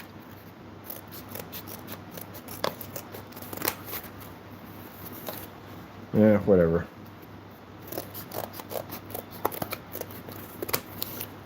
At the end of the day, I'd rather have a rocket ship and rather get off this planet. This planet does too much. I don't want to be off this planet. I'm talking about by death, no. I mean, I'm definitely like my life and all, but I mean, if there was an option for me to get a rocket ship and to leave this planet and go to another planet that I could live at, I'd just leave, man. I'd take my people and just go. Call my people like, yo, man, I'm leaving the planet. I'm not coming back. This planet's doing too much. I'm going to a new world where none of this crap exists. No politics, none of that nonsense. Now I can understand what the guy from basically Bioshock was trying to do, because he was just tired of the world. He just hated it. If you watch play the game, he just really was tired of the world. He was tired of everything about the government. He was tired of all of it. He was just tired. He just wanted to leave. He wanted to go someplace where they had no control, and that's why he built that city under the ocean, which technically ain't a bad idea. But the problem you have with that, crime is everywhere, which he was hoping to escape all that, and he just turned into an absolute nightmare down there, because they want buck wild down there too. You know what I mean? You can't have a Newtopia. Newtopia is non-existing. Can't have a Newtopia. We can have a place of peace. You will never, ever have this. Because the devil exists, that's why. Never have this. Ever. Until God comes back and gets rid of the unchosen and brings in only his the ones that are chosen. That's the only way. Then will be cast out and thrown into hell, and all those who follow him will go along with him, and those who basically serve God will live in that world of Newtopia, that perfect peace and no pain, no suffering. They'll live in that world forever. But yeah, you'll have one, but not now. Not on this planet. You won't be having one. How's that would be even possible? How are you going to keep the evil people out? That's impossible. People are going to have this perfect world. We're going to build this world, and we're just going to cast out all the evil people. The evil people are right there the entire time. You just don't know it. They just haven't basically woke up. Some people may, at the end of the day, may be a real nice person today, and your neighbor could be a serial killer. You just don't know that. Because whatever the devil's twisting up in his head, you don't know what you're dealing with, and that's what happened with the whole Bioshock. He literally believed that he was going to bring this beautiful utopia. There's no taxes down there. There's no violence. There's no crime. The government can't touch us down there. He really believed all that. But then where you're going to have a place like that, you're going to have organized crime. And that's what happened. A lot of people, gangsters and all that stuff, thought at the end of the day, hey, we could do speakeasies down there, gambling, drinking, prostitution, because there's no police down here to govern all this. We got free roam. We got enterprise down here. That's what happened. All that triggered off. And then on top of that, you had a bunch of scientists down there that went nuts like, hey, we can make the people superhuman beings. Let's give them telekinesis and all this crazy power. They went mad down there. Yeah, it went crazy down there. Yeah, so it actually did not work out the way they thought it did. They had a sane asylum under the ocean. That's what literally what it turned into. Meanwhile, you're in there trying to survive and to realize that you were brainwashed the entire time. You were there the whole entire time. I was like, that is jacked up. If you played that, I played all of them. But yeah, the second one he kept saying, can you help me ever so kindly? Thank you ever so kindly. Thank you ever so kindly. Thank you ever so kindly. It was a command word he was giving you. You were there the entire time. You never ever actually left that place. I was like, bro, that's messed up. Thank you ever so kindly. Thank you ever so kindly. He just kept saying it every single time. Like, why does he keep saying that same dumb thank you ever so kindly over and over again? Like, oh, wait a minute. And you find out later on, you never left. You were there the whole time. But you can't have it in Utopia. The people have been trying that one for years, man. People have been trying that perfect Utopia. You know, they call them cults at the end of the day, right? But anyway, they've been having that perfect Utopia, saying that you can live that perfect world, that perfect life, you know what I mean? All live in harmony, blah, blah, blah, blah, blah, blah, blah, blah, blah. No, you can't. The devil exists. That's why you can't have it. Because you know what's going to happen? It's going to pop up in there. Greed, jealousy, envy. All that's going to pop up in there. Jealousy will follow you anywhere you go. It'll be there. Yep. Got a woman in there that's prettier than the rest of them, and the guys are attracted to her. Guess what? Boom, here comes jealousy. Rearing this angry head. Alright, the devil's over having a conversation with you. Like, look at her. She thinks she's better than everybody at the end of the day. You don't have to deal with that nonsense. You know, since we're in this new world, no one's really going to, miss her. If she goes missing, there you go. Stuff like that will pop up. Why should he have the best piece of land? Why can't I have that land? That doesn't make any sense. I just figure a way to get rid of him. So stuff like that will pop up. And then you're going to have to figure a way how you're going to punish people for basically doing things they shouldn't be doing. So no, that's just not going to work.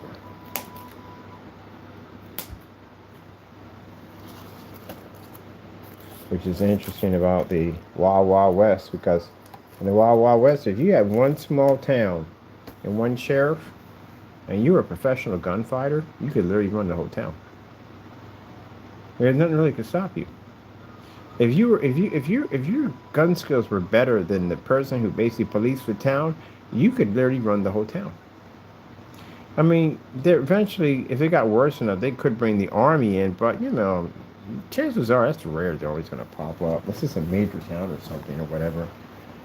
This little small town, yeah. That's what you think about that. I watch a lot of westerns, by the way. But if you were like an amazing gunfighter and you were far better than the sheriff, hey, you run the whole town.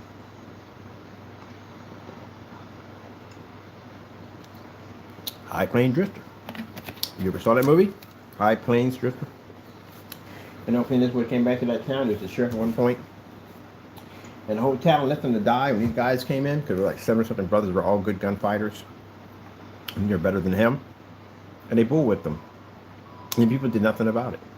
So he came back many years later. They thought he died. He came back many years later to get his revenge, which I'm watching it tonight because I love that movie. He wreaked havoc in that town, and nobody could stop him. Because again, like I said, he was a better gunfighter. He killed all three of those guys like they were nothing. You know, look at that shave. He wiped all of them out. They see him kill all three of them because they were the original bullies that were bullying them in the town. He killed those guys so quick. They were like, wow. You know what I mean? We got to hire this guy. We can hire him. We could deal with these bullies at the end of the day.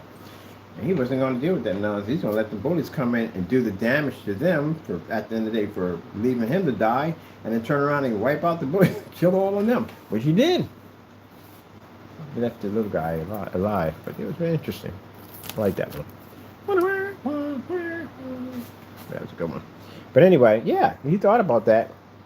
If you were the odds of someone being an expert gunfighter, like I guess you didn't see much of them, because most people were farmers and stuff like that. But if there were 7 of them, you had 7 brothers, and they're all deadly gunfighters, and they were extremely good, man, that'd be some havoc right there at the end of the day. You could literally run a whole town, unless you got somebody who comes in there, maybe blows in.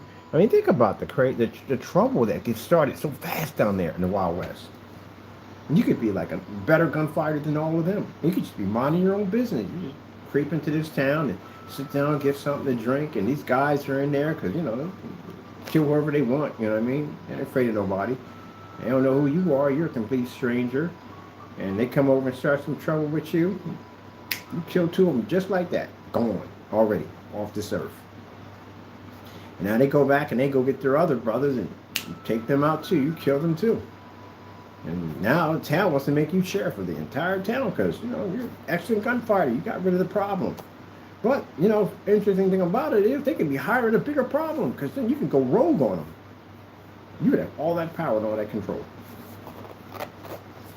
And it took a while for you to end up on the most wanted. You had to kill a lot of people to end up on the most wanted, or somebody really, really important to end up on the most wanted. Most of you kill like, I don't know, 10, 20 people, whatever, in a card game, shoot somebody, whatever happens.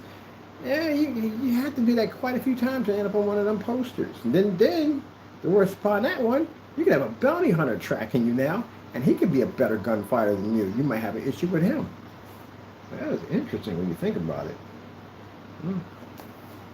That's what I like about Western movies at the end of the day.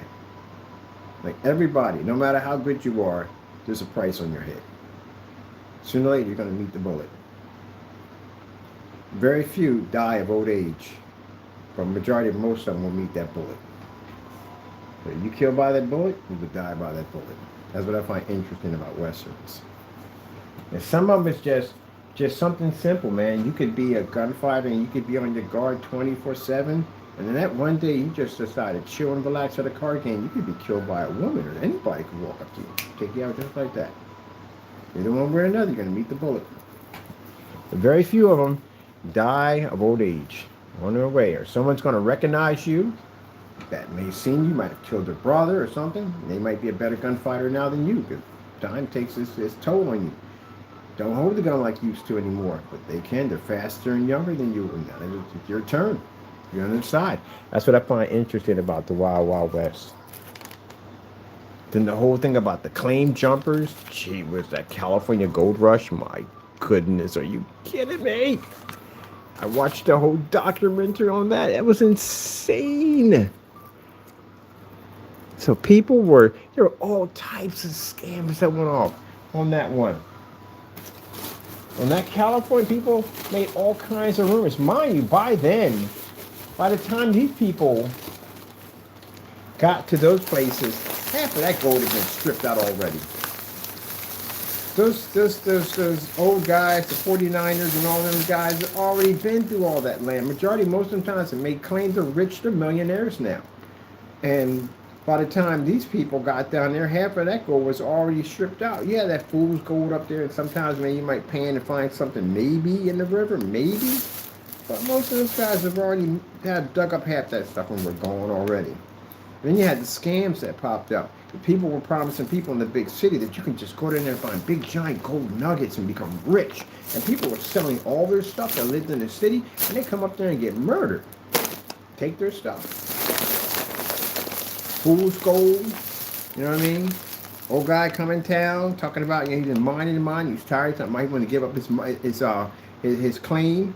You know, he's tired of it. He's got enough money. He's going to give it to somebody else, you know what I mean?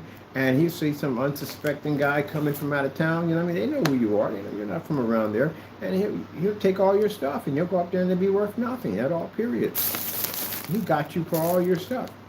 Maybe that piece of gold he bought in there was fake the entire time. It made you believe that that's where he found it at. And you had claim jumpers. Claim jumpers, man, if you went into town and you made mention that you found something, man, they'll get you at the bar, get you nice and drunk, get you to talk a little bit, and follow you up there where your claim is at, and they'll bury you up there where your claim is at and take your stuff. I watched that whole documentary. It's jacked up. History is messed up. It is. It is really messed up. And some of it's good. It is. But man, between that whole California freaking gold rush thing, it was messed up, man. They were killing people on every level you could possibly think of. People getting their claims jumped. It was insane. I'm like, It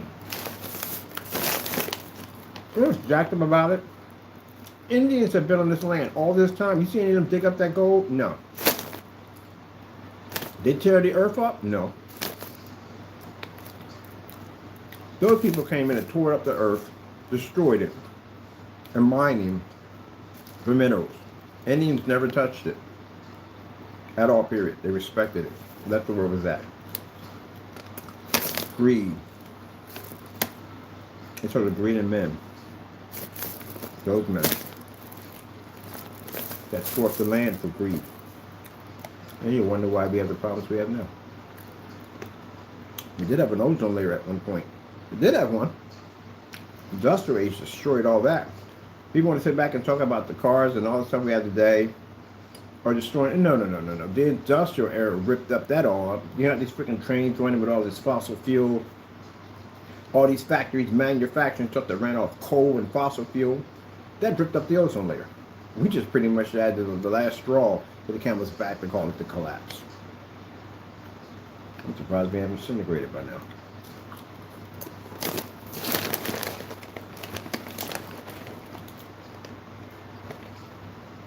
No, when COVID kicked in, everybody had to be inside. The earth was healing itself. Did you know that? They said the air was cleaner. So there were no machines running. Everybody was inside. Animals actually came in from the top mountains and came down. People saw animals in their backyard they'd never seen before. They were right in their backyard. We couldn't go outside. There was no restriction. We couldn't go outside. And for a year, the earth was almost resetting itself. Because we were inside. You bring us outside, we destroy everything.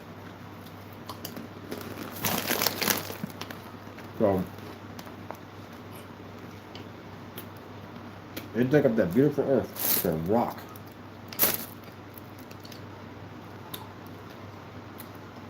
They murdered and killed each other for a rock. They enslaved each other for a rock.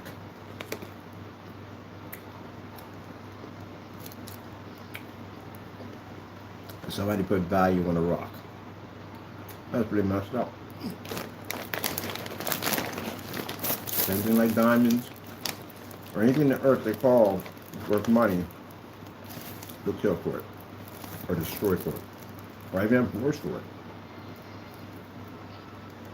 over a rock that will be here long after you leave this earth. That rock will be here, you won't, which is interesting.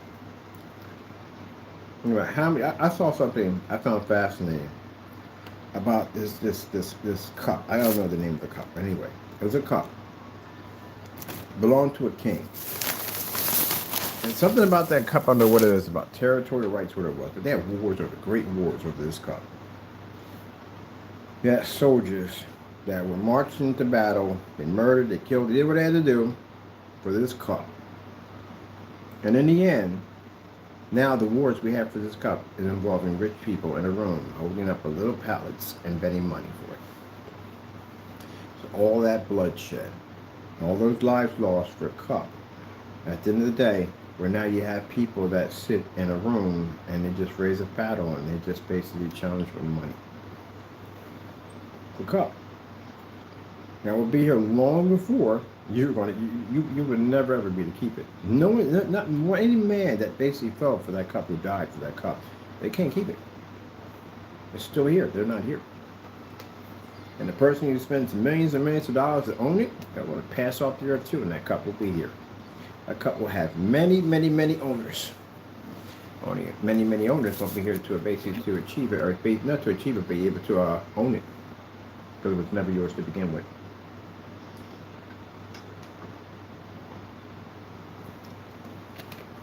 That's what I find interesting about moving on history and war and all sorts of that. Understand there's some things you have to do what you have to do. And this is the battle over a freaking cup. Look this up real quick.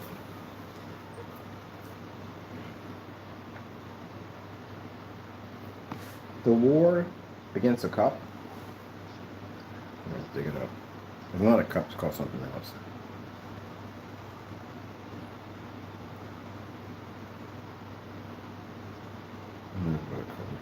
I gotta look all this stuff up. No, I said cop. I said cop, you idiot. Jeez.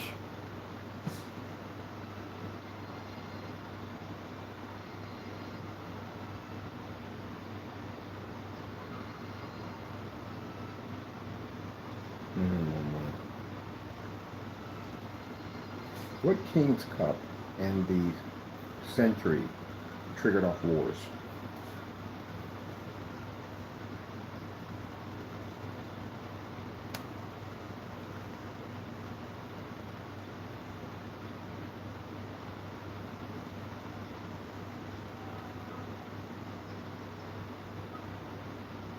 (1919).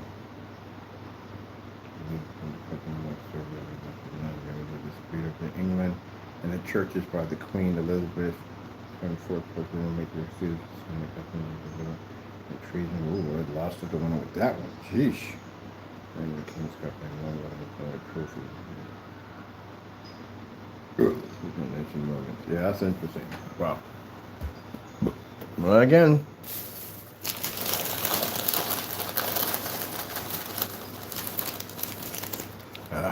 Alright, I finished. I'm gonna break.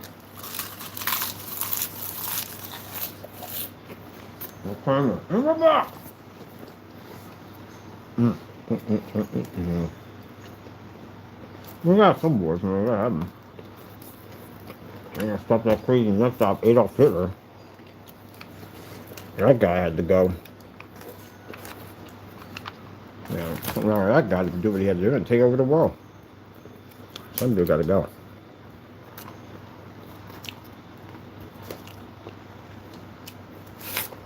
All right, buddy. You are out. Pardon me. Really? Are you kidding me? A bunch of planks here too. On top of that, I'm gonna tackle my everything fell over the side. Get back over here.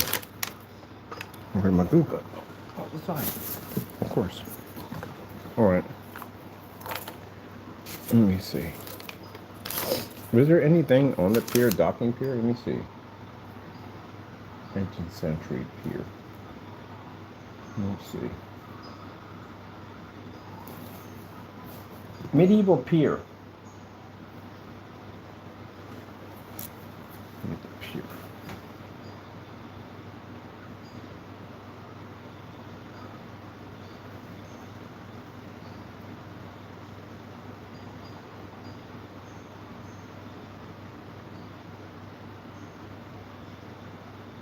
Oh, there was one. Okay, cool. All right, let's put that together then. We're missing that. That is not there. All right, let me see. Missing the pier. The railing's got to be there. Oh, really? Seriously? Can have people falling off the side? Can we? We cannot have that. Oh, okay, let me see. Oh, it's a pier right there. And then the people are not that big, so. Taco, leave my little kingdom houses alone. I appreciate that. You can't fit in any of them. So don't even try. But I can do it. I can fit in them. No, you cannot fit into your houses. Unless you get a good size for that. I'm going back to that tavern. So we finish this whole technique of this pier. You sneaky dinosaur. You sneaky dinosaur, you. Oh, that's just nice on that sneaky dinosaur.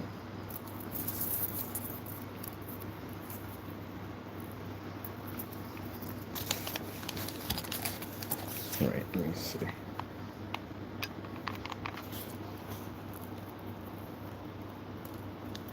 Well, that's pretty nice. That's pretty nice. That's play nice. It should be fast job. Not if there's a bunch of headaches come behind it. It won't be.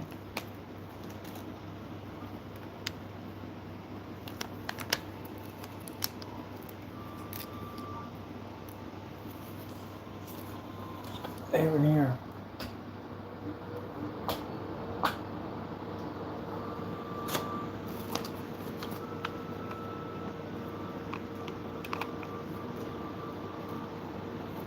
Master Center.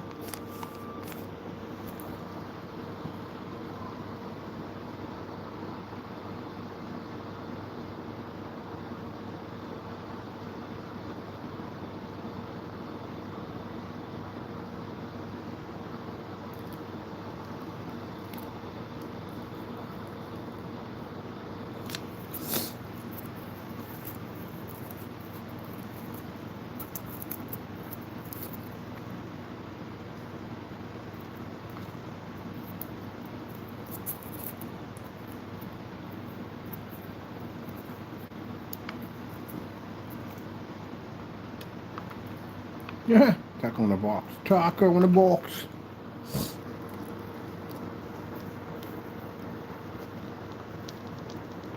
Not the box. Not the box. It is the suiting to box.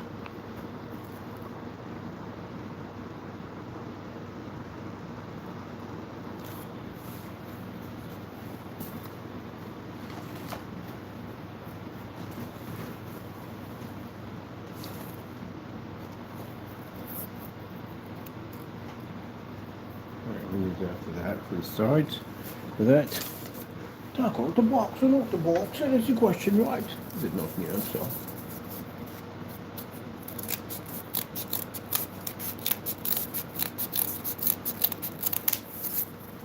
Taco, when we do the medieval, I'm gonna dress you like a little dragon. What do you think about that?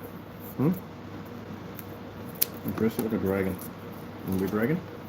You're a dragon cat. Fire breathing dragon cat.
I'm going back to my world in here. Oh. And I have to basically finish the arcade, and then I got a freaking cyberpunk world to build.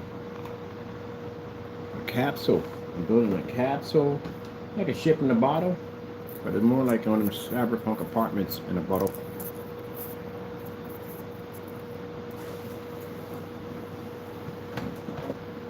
Like these plastic bottles. I gotta do something with them. So I'm gonna put a little world in here. A little cyberpunk world. Which I forgot to get the cell phone again.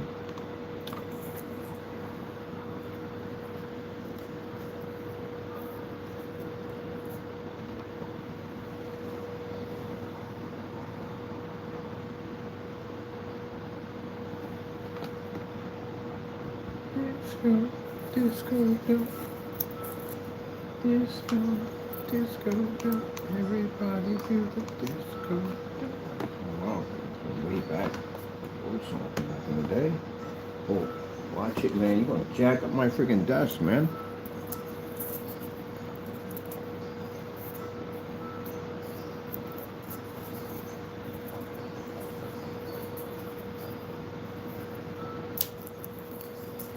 So tomorrow I'm gonna change gears a little bit. I want to build a robot.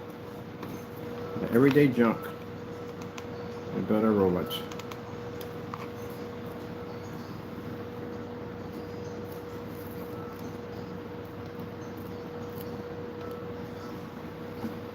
So we're gonna bring out the cutters.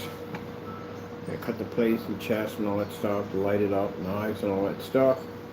And we're going to need a battery pack unit. I'm gonna put in a nuclear core system in it for its charging system.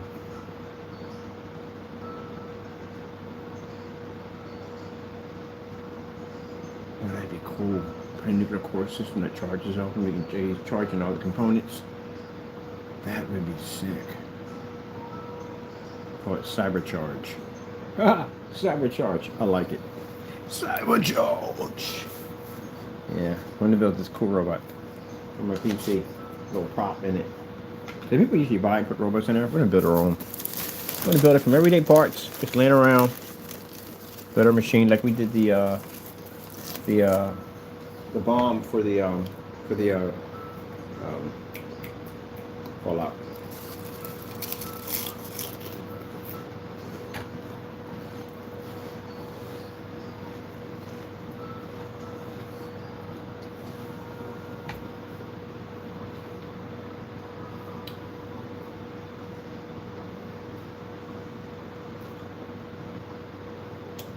The Fallout PC. I'm gonna think about that one a bit. I don't want new computer parts put into it. Retro parts. I don't want Windows 98. Oh heck no, I hated Windows 98. But I'm gonna run the Windows XP off of it.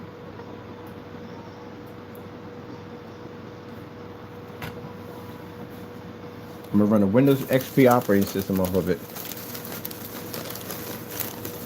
I'm gonna get an old PC and install it in there with the ID cable ribbons and everything. ID cable ribbon.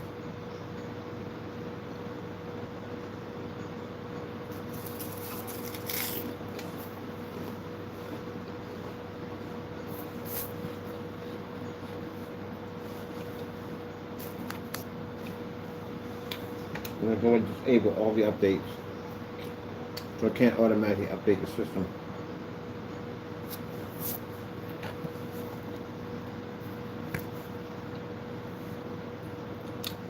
I'm gonna old graphic part off of it.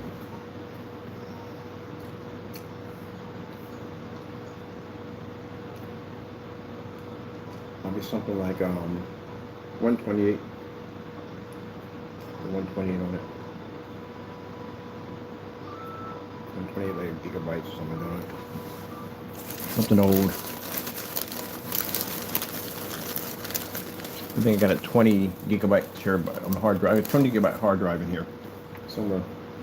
But I need to ID cables. I'm gonna buy me an old PC and put together and run it up that.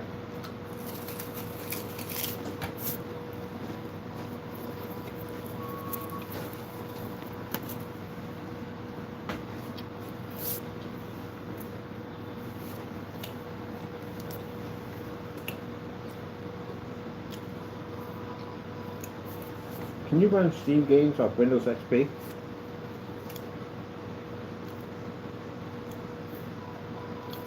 Can some games support Windows XP on Steam?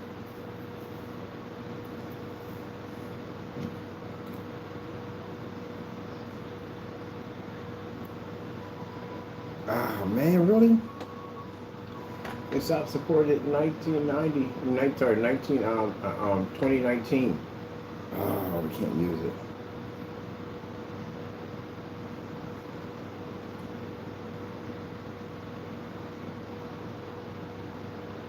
Oh, man.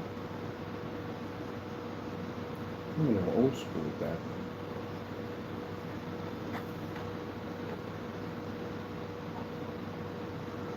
It's funny because it got games on there that actually said it to run off XP, but the operating system for Steam doesn't run off. It doesn't want to support it. Oh. Why?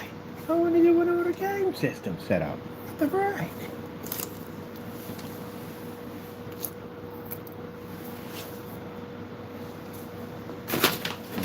Let me see. Right.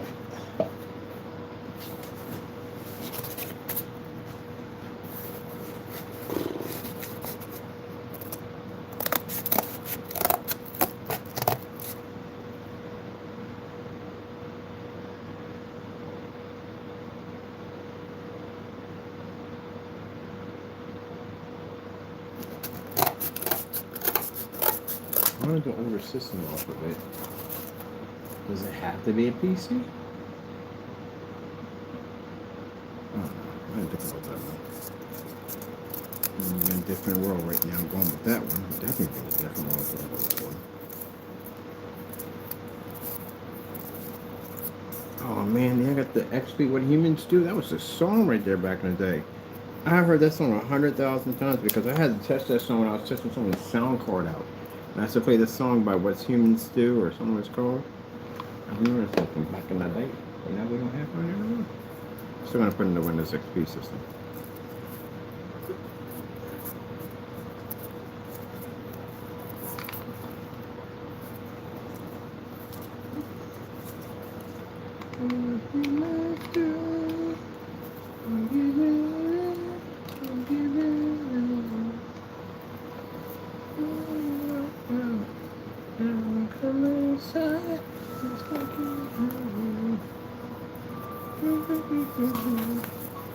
What humans do. Alright. Says yes. Brother Ken was reveling on about some futuristic world. Last time we take him to the tavern. But it is. This world does exist. You have to believe me. I've seen it. You're drunk. Oh, wait. If we're loading stuff on the pier, we wouldn't have this here. No, that would not be there. Because the boat would be right along here that would come in. So that would not be there. That wouldn't even be needed there. At all, period. But the one on the far end would be. Ha! Ah! That would definitely need it. Alright, let's put that over there.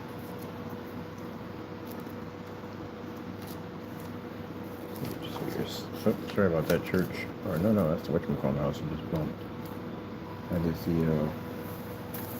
the blacksmith.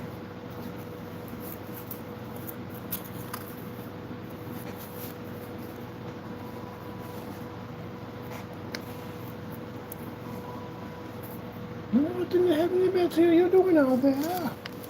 Oh, smack my house.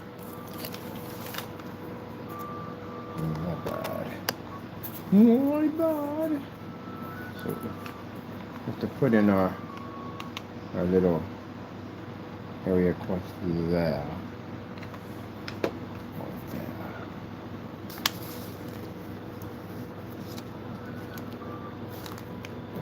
Here.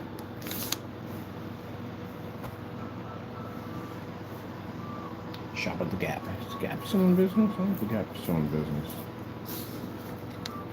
I know I miss Radio Shack. I do not much. I do miss Radio Shack so much. Payless. I got a lot of good boots from Payless. I like Payless. Payless, you can walk in there, freaking maybe $60, come out with like 2 or 3 pairs of sneakers.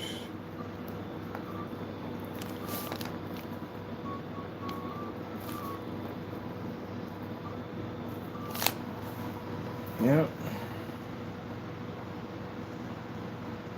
Just Payless.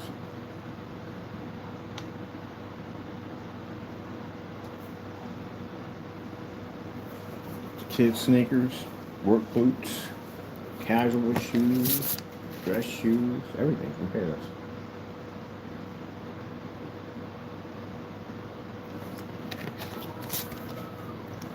Had some summer sales. Buy kids for everybody. Buy shit for everybody in the family.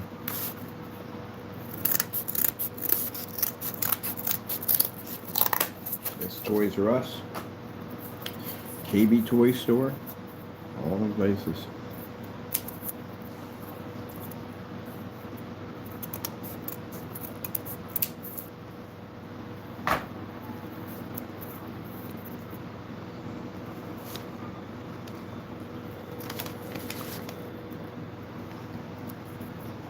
Walmart's responsible for most of the destruction of half those stores going missing. Yeah, Walmart, yeah. Big, massive chains squeeze out the mom and pops. Now today, you couldn't pay me enough money to walk into a Walmart. When I did Walmart back in the day, yeah. But you couldn't pay me enough money to walk in there. You crazy? The freaking craziness stuff that goes on in a freaking Walmart? And that whole Walmart after dark, that thing exists, by the way.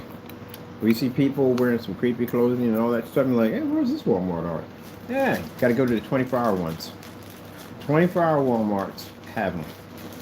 Because I was in one time, and I saw it from my own eyes. I was like, okay, this is where it happens. And they were shooting those videos about the weird people walking in the freaking Walmart with some crazy clothes on. Oh, they exist. They definitely exist. I was actually in a 24-hour Walmart somewhere, and picking up something for a friend, and yeah. It didn't disappoint. It definitely didn't disappoint. I can tell you that much. I was like, well, this is where they hang out at. Yeah. Yeah, you will see. You go into a 24-hour Walmart late at night in the witching hour, you see some crazy stuff, man. I was like, woo. Yep. That stuff does exist. And I saw it. You just be sitting there just baffled because you see this stuff on freaking Facebook all the time. And you're thinking like, nah, ain't nobody walking around like with that. And yeah, they are. Yes, they are. I saw it with my own eyes. I was like, good gracious. So this big guy coming there, roughly had to be like, he was almost 7 feet tall. He's a big guy. He's nice too. Nice guy. He's real nice. But he was just in his own little world at the end of the day. And I was in line with my ex and her best friend that came down from DR, and I was getting myself a king-size air mattress, or queen-size air mattress, because they were going to take the room, and I had to sleep somewhere, so I got to very much lay somewhere. I had my big screen downstairs hooked up, so I hooked up my air mattress down there so I can chill. I was comfortable. I was right next to the kitchen, giant screen in my face to watch my movies on, so it was good. But anyway, we got down there, man, because she got in late. We had to go to a 24-hour Walmart to get my air mattress. And I was like, well. It really does exist. Yeah, this guy came in there. He was roughly almost like 7 feet tall. He was a big guy. Mascara, fishnet stockings, little mini skirt, the whole 9 yards, everything. He was polite. He was a polite guy. But I'm sitting in line. I'm sitting there chilling. I'm sitting there thinking like, looking at all this pop off down here. And all I heard somebody was saying, excuse me, Poppy. And I turned around, I was like, oh, my bad, because I was in the way. He said, thank you, Poppy. And I was looking at my ex was crying. She was laughing. Her friend was trying to keep from laughing, like she was trying to hold it in. I was like, oh, it's funny. It was funny. Everything was funny. Like, I'm not going to get mad and get upset over that. I mean, big deal, whatever. But anyway, so he's a real nice, polite guy. But anyway, she said, well, you wanted somebody to call you Poppy, and now you got it. I was like, yeah, shut up. He's a nice person. People get all mad over that because they feel like their manhood was violated. If he didn't touch you, then your manhood wasn't violated. Get over that over that. You're so sensitive. I don't get mad about that. Oh, he called me. You're so sensitive. Oh, she was so sensitive. He said, Poppy, is all he called you. I wouldn't even get upset over that. I'm like, okay, cool. And a friend of mine, he was gay, he used to call me honey. All right, honey, I gotta go. Yeah, all right, honey. Call everybody honey. Hey, honey, what you doing, honey? You going, honey? Call everybody honey. You had to have a couple guys honey. Hey, don't bother me with nothing. You don't touch me or none of that. At the end of the day, don't go with that. Don't bother me. You ain't coming there and call me honey like a boyfriend. Like, hey, honey. You just call everybody honey. Like, hey, honey. Bye, honey. See you later, honey. Like he was like a southern kind of honey. But yeah, some get offended like, oh man, you know he got man, calm the freak down. He just called you honey. He called everybody honey. That's just his thing. Child, what you talking about? Honey, you must be crazy. Yeah, he called everybody honey. He didn't call you honey because he was in love with you. He called you honey just as part of his speech. That's what he calls everybody honey. Calm down. You sound like you're a little. I had been teasing my friend like, oh, you feeling emotional? You feeling emotional? Let me get you a tissue. You feel emotional?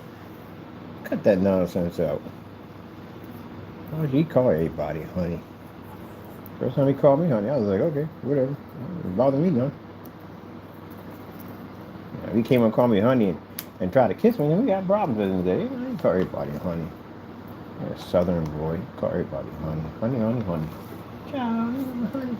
You know, and that's what he does.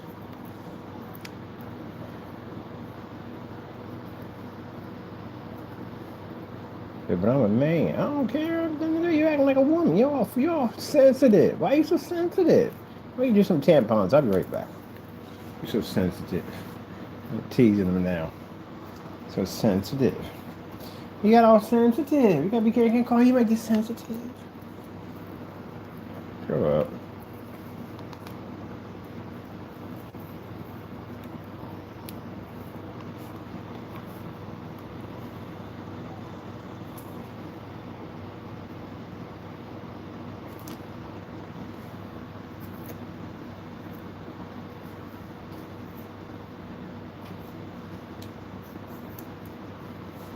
He meant it for you. He's gonna meant it for you.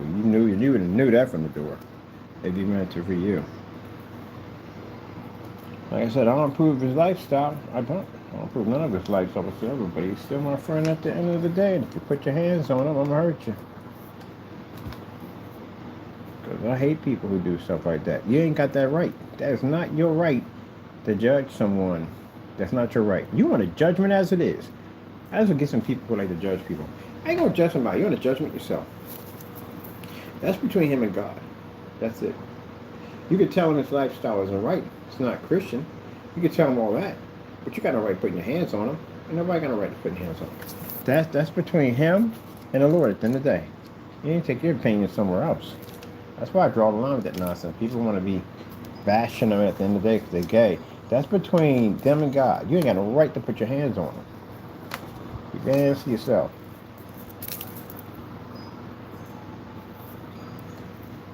And I tell you that time that my buddy, a friend of ours, a lawyer, he's gay, and we all play hockey. He just popped up out of nowhere. He's a speed skater with all tight outfit on, the big wing hat, to have the blade in the front, the shark hat, because the shark. And he popped up out of nowhere and said, hey, what you guys doing? So we play hockey out here. He said, Mom, if I skate with you? I was like, I don't care. As long as you keep up, we're good. So that's all that can't matter. I went skating around, had some fun. Oh, boy, he was hilarious, man. You couldn't skate around him, man. He would cause you smack into a vehicle. Because his jokes were, the things he talked about had you crying. Yo, you got to stop, man. And you can be laughing at the same time. And hit somebody's car door by accident. He was a funny guy, man. He had you laughing, man. He was fun to be around. But anyway, he had a little incident at his coffee shop. He had bullies. And bullies didn't realize that the 10 hockey players sitting across the street, like a bunch of little barbarians who were always up the land across the street acting up. We were all with him. We just didn't realize that. Be careful. Man with who? But anyway, we was all out there. My buddy was in there buying his wheels. And the other guy was across the street. He had a little coffee shop he go to. He was getting a croissant and some coffee. And we're all sitting out there. I'm waiting for my buddy to come out of the shop. Sure enough, these jokers come up and knock his coffee off the table and his food. Tell me he don't belong around there. Well, that whole entire situation changed rapidly quick as we came across that street to whip somebody's behind for that nonsense. So, long story short, I went back and got his food, and they ain't allowed to come back there no more. We stand back there getting jacked up. So they don't come down there no more. That's our friend at the end of the day. You mess with him, you mess with all of us. Now, at the end of that, no more problems. So squash that situation quick. That's our people at the end of the day. Yeah. Of course, he got a little teary-eyed because he had nobody stand up to him before. Nobody stand up and help him out before. But You know, you with the pack now. You know what I mean? Once you become a part of us, you're part of us. Well, we had the most misfit pack on the face of the planet. We had these crazy Latinos. We had this Mexican guy. He was really good with a freaking knife. I mean, with the knife and everything. He was an interesting dude too. We used to hang around with him. We played hockey with him too. We had a Japanese guy named, his name was Kong. I was like, oh, that's a freaking cool name, Kong. There was this other guy, man. I can't mention that. I'm not gonna mention other names because we got weirdos on the channel. But there was this other guy. He was another guy. He was a professional dancer, man. We never even knew that. Professional dancer. But he was also a lawyer, like a big time lawyer, which we know they're actually both of them were both big lawyers. But yeah, he had a pretty much of a weird, not say weird, but his parents were jacked up. Like his parents were all lawyers. Every single one of them were lawyers. And he had to be a lawyer. He wanted to be a dancer. That's what he wanted to do. He wanted to dance. And they told him no. They threatened him that he wouldn't get into heritage if he didn't become a lawyer. He was a small miserable. And that's why he was out there playing hockey and skating and having fun. He says the only time he felt free. He hated being an attorney. He was forced into it. Can you imagine that? Being forced into something you don't want to do for the rest of your life. And then some female changed it all. He met some woman, he fell in love with her, and she was an art major, and he quit. Went to California and had kids. So happy for him. And he got his life back. Yep, money and everything. So met some real interesting people. And the other guy was just hilarious out in the woods. Yeah, they're both attorneys and stuff. It was pretty interesting. Oh man, we had a lot of fun on that strip, man. A lot of fun on that strip. Up there by Art Museum. Just seen about everything hang out there, man. I've seen everything out there on Art Museum. If you just sit up there long enough, you will see some of the most craziest stuff you've ever seen in your entire life. Like, wow, man, this is crazy. I'm glad I came out here today, man. I never thought I would see anything like this. You see all kinds of stuff. You sit there long enough. Anywhere in Philly, you sit there long enough, you see some crazy stuff. I'm not talking about somebody getting hurt. I'm talking about some really odd, crazy stuff that you would think you would never see in a million years. You think you saw everything? That day, you would probably see something you never saw before ever. Like Lady Godiva. A 300-pound woman on the side of the art museum. She pops up from time to time to sunbathe. They don't ticket her at all, period. It's like she become part of the landmark. Like some days you may see her, may see you won't. Some people walk up on her accidentally and see her. She don't move her none. She's proud of her body and all. She just goes there and sunbathe. Nope. She got to put her cloth out there, lay down, whatever. Later on, we found out she lived deep down in town in the art section over there. Yeah, very well-to-do, wealthy woman. She had money. But she had to go out there and like sunbathe. And she became a part of the scene. And one day, we didn't see her anymore. I don't know what happened. Like something was missing now. And you skate by. There she is, right over there. And we didn't say anything. Nobody screaming, yelling at her. Just skate by, give her a peace of mind. It was interesting. And we had that one couple. She was Vietnamese, and he was a Caucasian, and he played his little keyboard. And she wore this little tiny golden bikini, and she would hold these signs about war and peace and whatever. Drove a little rusted Volkswagen vehicle and asked for donations and stuff like that. And I saw him every single day for the 10 years I skated and played hockey. Every single day. Then the 1 year I get hurt and I can't play anymore, I come back and they're gone. Like, where the frick are the people at? What happened to them? And somebody said, you didn't know? I said, no, I don't read newspapers. I was like, oh, they're dead. I was like, what the freak? How did they die? Well, apparently, they committed suicide. So, she killed herself over there. She basically doused kerosene on herself and set herself on fire. And he shot himself. And I'm like, what happened? Like, they were so happy. You see them, they're happy every single day. And then, they get in the news and they talk about the life and everything. They were super rich. They were super rich. You would never believe it. Her hair was never done, you know what I mean? Her nails weren't done, nothing. She wore this little bikini every day when she came out there. And he held this sign, and his hair was all crazy looking, and they wrote him, they were rich. I don't know what happened. They were happy. I don't know. That was baffling. That sticks in your head for a while. See something every single day, and then boof, it's just gone just like that. Like what happened. But anyway, no, I never figured that one out. I never spoke to them much. I come by and I skate by, put something in their donation. I thought maybe they lived in the van. They were homeless or something, but apparently they was rich, had money. And a couple people I bumped into like that were super rich, and you would have never guessed it in a million years by talking to them that they had that kind of money on them. There was one of the guys we played hockey with, a big Jewish guy, a big husky Jewish guy. Him and his wife, they lived in a van. They lived in a little Volkswagen vehicle also too. Yeah.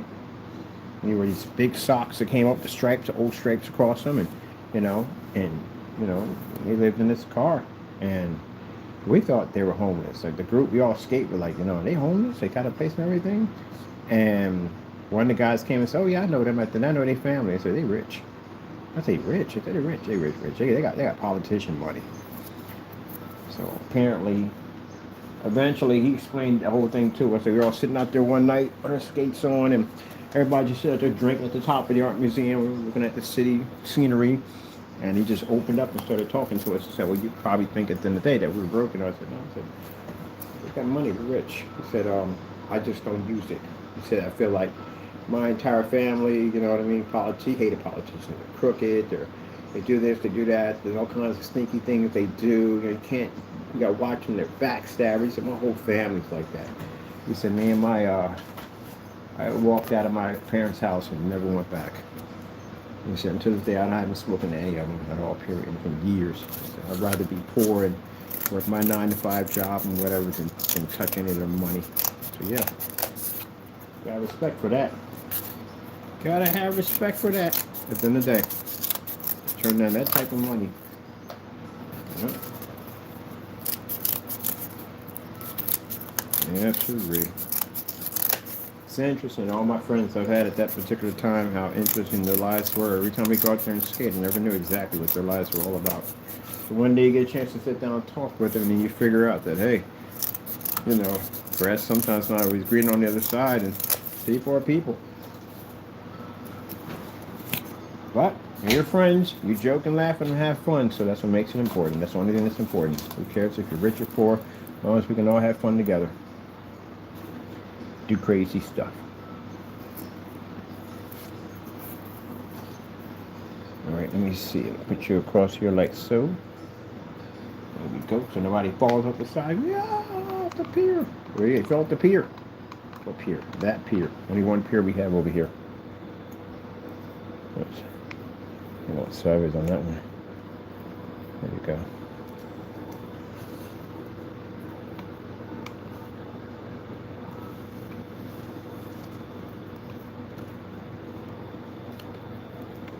Seymour, the sea monster. Seymour, the sea monster.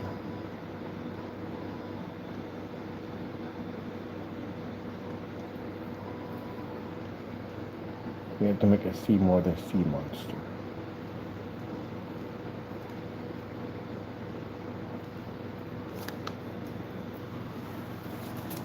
Another enchanted creature that's not evil. Curious, that's all. But the mermaids are curious about the land dwellers, what they're like.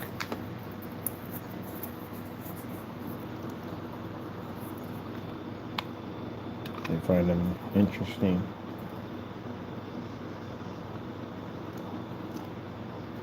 Right there, just like that.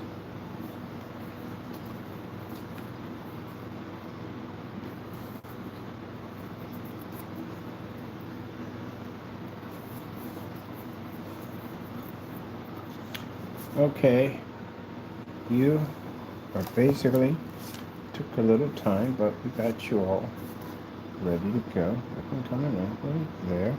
I'm nice up here.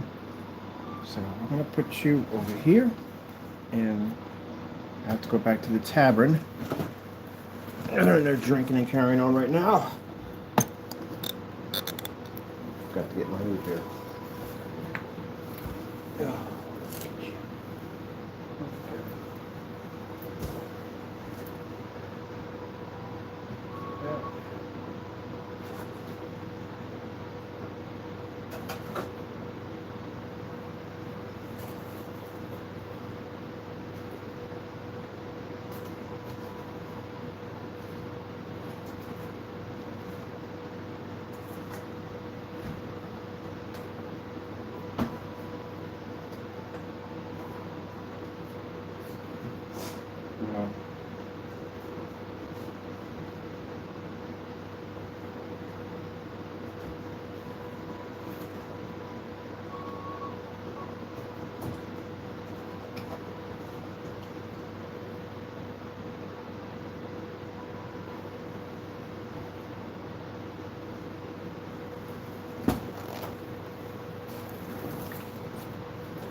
have to have a door put on. You definitely.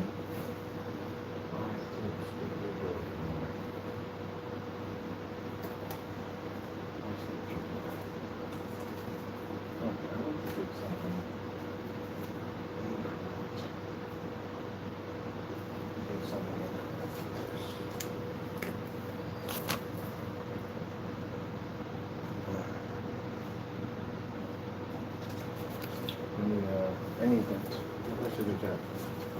I'm not going to take you apart. I'm going to leave you right where you're at. I'm just going to trim something here on you. We can't do it that way.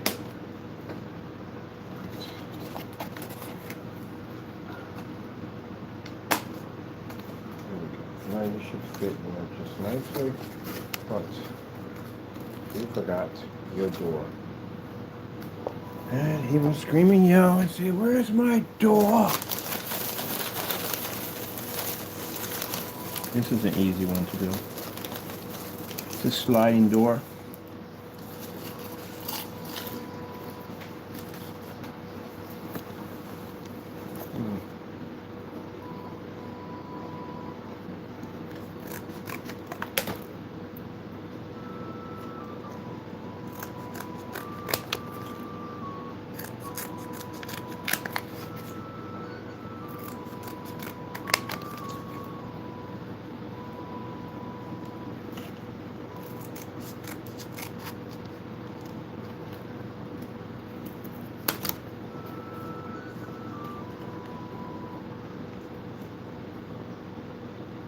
There's the door there.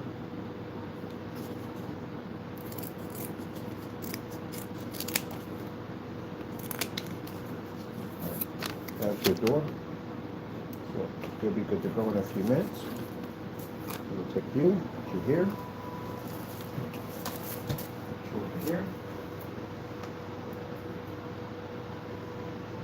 You. We're also missing a door. You'll fit right there. For a door. Well, let me see.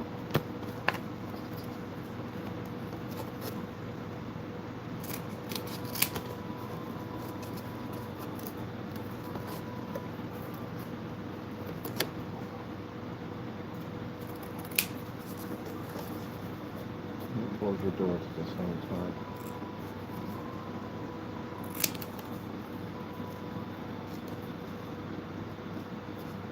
They're perfect.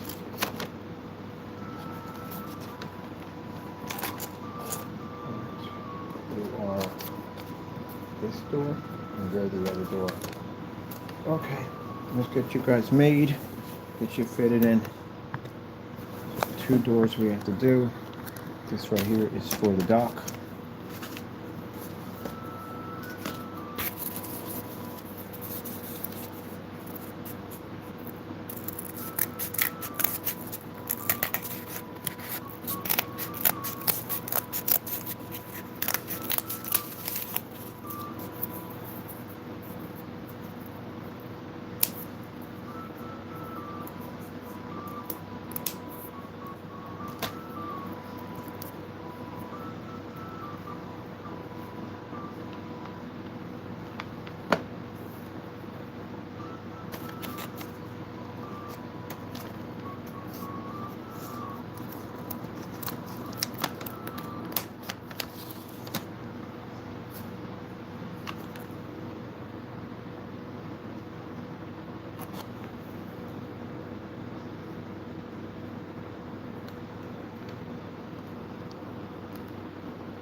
Oh, I hate doing this one. To fit in there.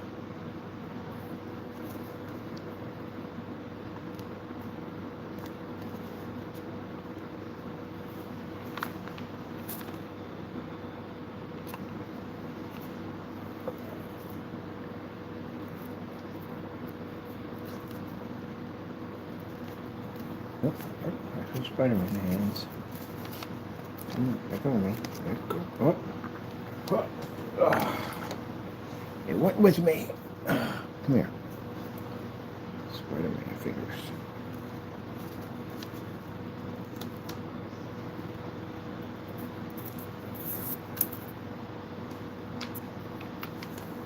Okay. I'm going to put a little trace for you from your door.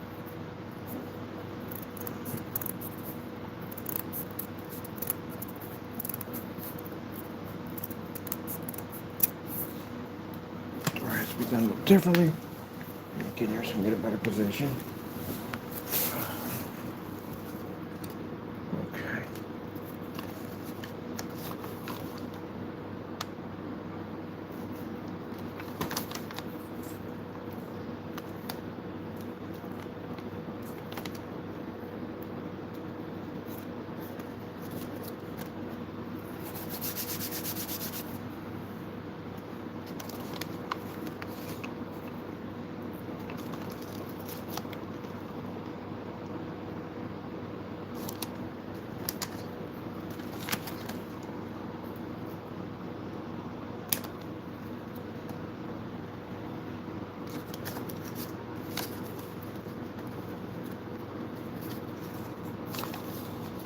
There you go.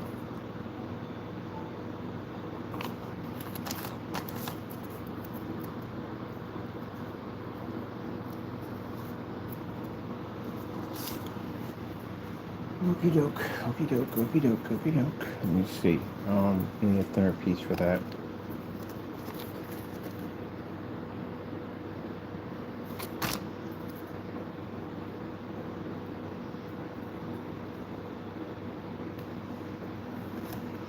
Right, thinner piece for this.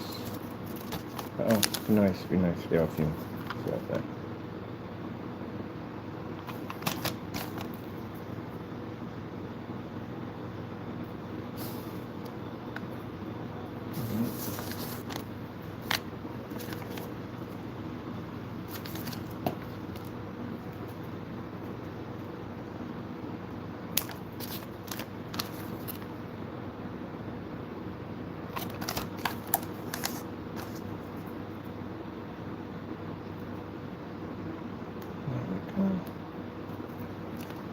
Okay.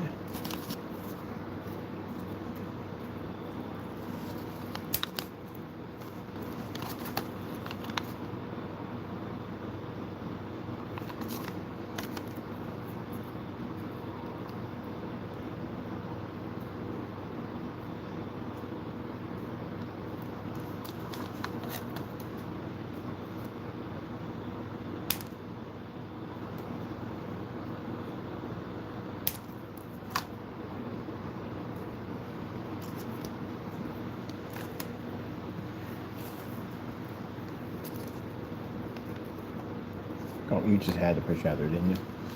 Okie doke. Let's get this one instead. I'll put them in wide.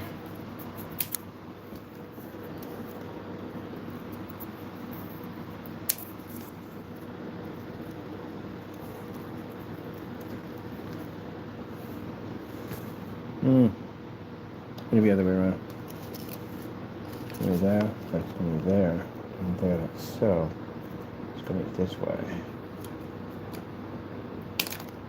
There we go. Boom. Oh my goodness. I didn't think that was going to fit in there. It did. Perfect. Is it going to fit over here too on top of that? The same way? Oh yeah, it does. Okay, cool. Okay, no way. It's like the same way. Okay, that's going to go here, and that's going to go here, so they're both the same way. All right, cut me another piece, just like that.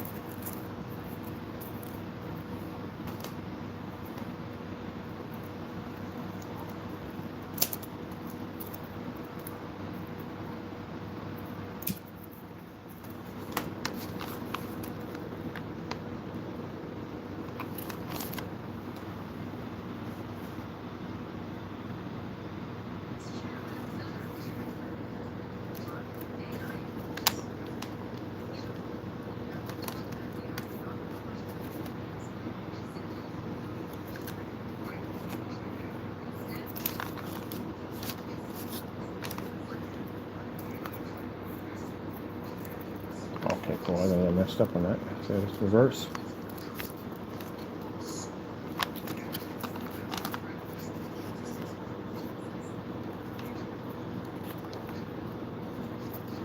Oh, a little bit off because it's reverse. We got you. Get in there, get in there, get in there, get in there. We'll snap off that. A little bit more snap. Straighten it up. Gotcha, gotcha, gotcha. There we go. Whoopsie. There we go. Got it doing there.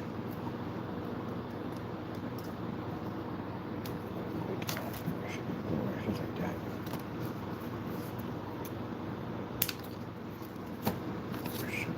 Just like that. Boom.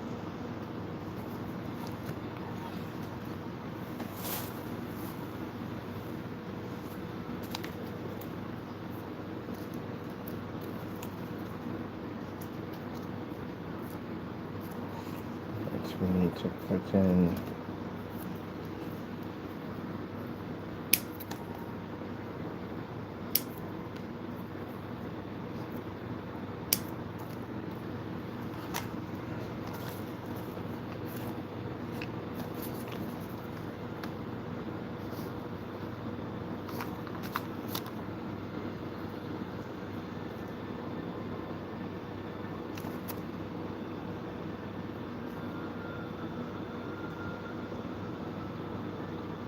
nice. Come on, nice. There we go.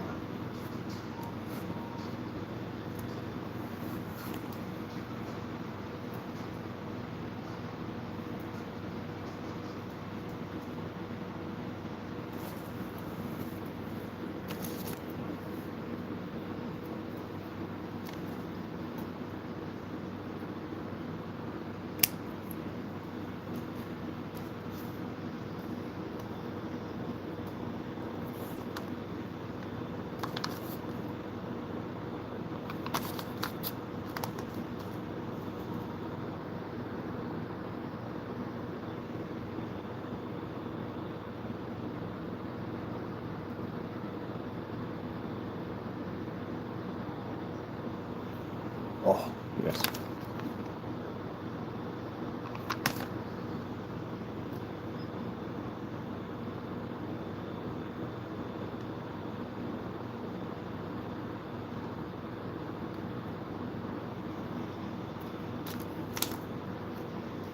All right. Shipping yard, your door is completed. Let's get started on the mill, which is here. Yeah, we're basis on the door. It's a lot easier than this one.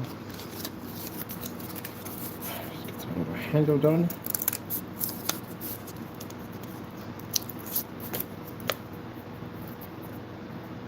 And we have to go back to the box. We put the door on backwards, but we were drunk, just to let you know. We were drunk. We had a little bit merry, left too much drinking yesterday. Oh. You put the door on backwards. Really, we did. It's backwards. Oh, sorry about that. We'll be right over to get that fixed right away.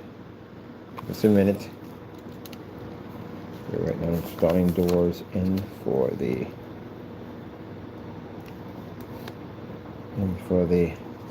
docking.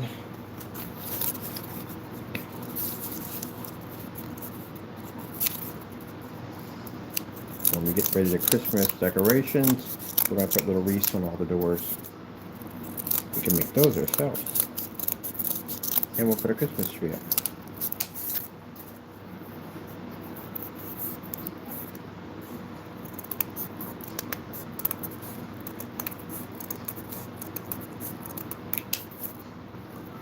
But they're laughing like, did he say you put the door backwards? The door is backwards, that's what he says.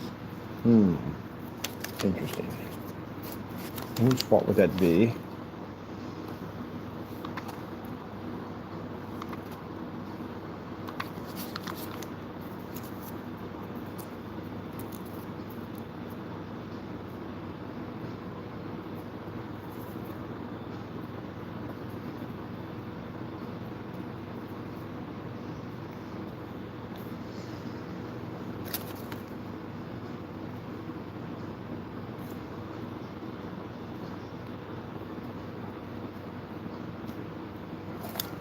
Mm.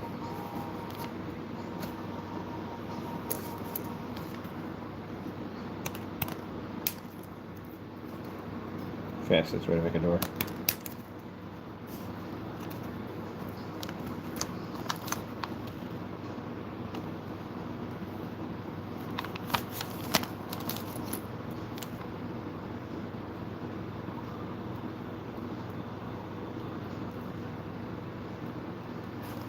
I'm gonna start scavenging my pieces. I already know what I'm gonna put in my. Let me see. I don't want to have it designed. He's gonna be on the power supply. I know that for a fact. I'm definitely gonna have one on the power supply.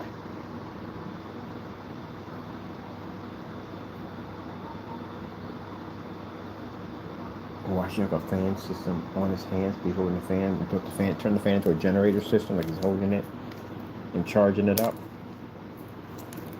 Yeah, it's gonna be sick. Can't wait. We're gonna start all of it from that container right there, a Kool-Aid container. That's what we're going to build the machine from. A simple Kool-Aid container. Simple Kool-Aid container. Come on, you can't be jealous every day. You're jealous of me that much? Come on, you can't be jealous of me every day. We get people, when we come show them the stuff the Lord's showing us how to do, they get very upset. Well, that's Satan, because Satan gets mad about that. He doesn't like it. You know, I don't know why you watch me if you, at the end of the day, if you feel that you don't like what I do, you get very mad when they get upset when they know that we could build stuff like this. Well, we build stuff like this because God blesses us to give us that ability. If you're mad at a Christian because God is blessing him, you have blocked your own blessings. You're telling about blocking your blessings, being jealous of other people, or angry at other people, block your blessings. God has so much for you, he cannot give you anything because you blocked your blessings.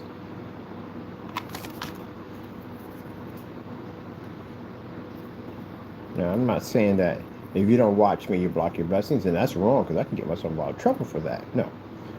Being angry at somebody, period, because of what they're blessed to have, will block your blessings.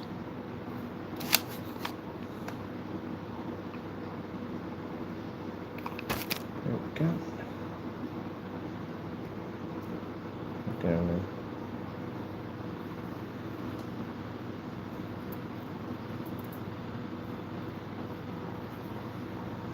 Hinging our door on. There we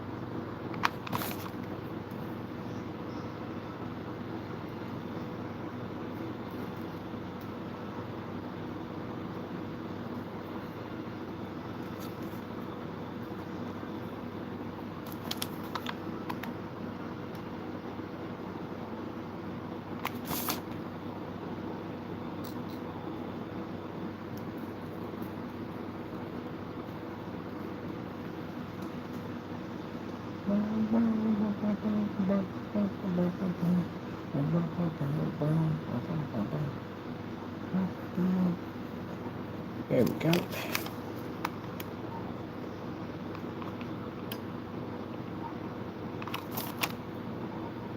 Oh, yes, that would make a great reactor core.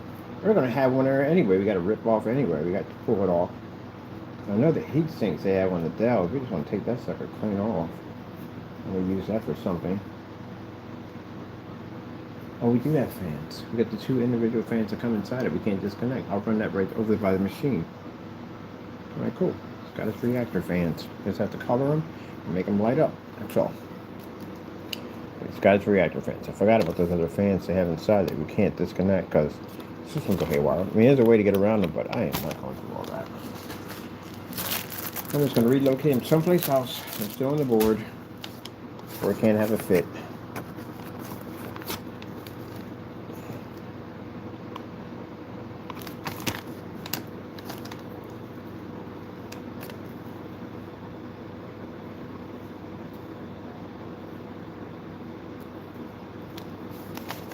Okay, we just finished the door here. Got the barn door finished.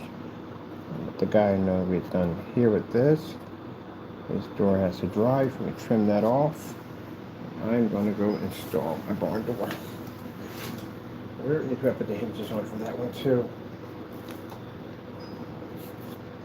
Another wheel.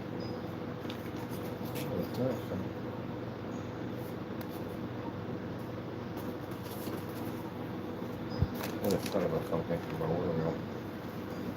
Where's the trim? Trim. Wait, trim. I think this is trim. Trim that my wheel.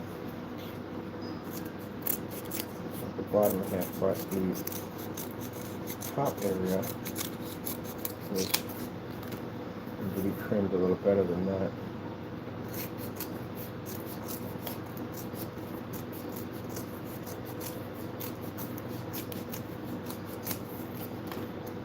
So we have to trim that out.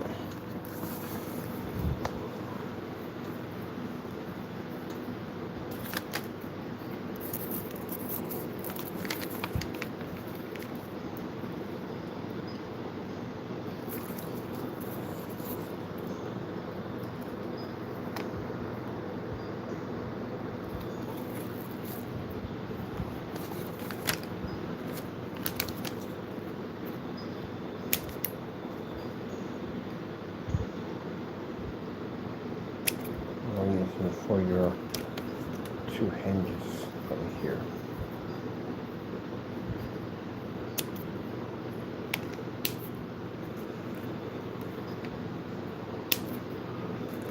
Got your two hinges right there. That's for you. Let's get you cut off.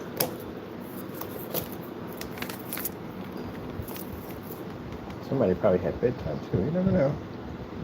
Shouldn't say that. The last thing I have to do or take care of, so I apologize for that one. Because you don't know. That's why I'm glad the Lord talks to me and says, you don't know. Everything has something to do. That is true. That is true. All right, let me see. Doors this way. We don't want to be putting anything on backwards again. Let's see. We'll open the door this way. This way. This way. They open up this way. Yeah, I think it could be the other way around. You're going to open it toward the window. Yeah, of course you want to open it toward the window.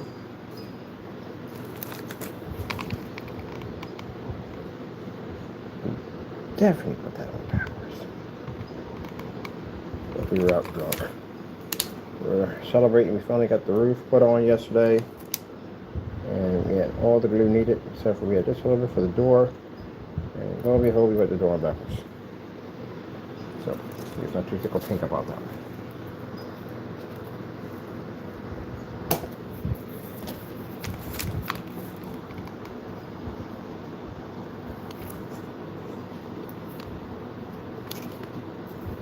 Nope, way up, you're too far up.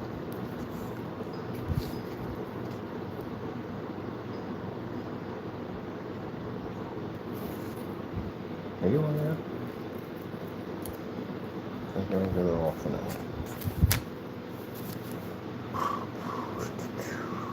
That has a door on it. That has a door, that's a door. That's has to have this door on it. Did we put a door on the... Oh, we did put a door on this one. Okay, this one has a door. Put the door on that one. We have a door. And then we have this door. The only thing that's missing is the church does not have a door.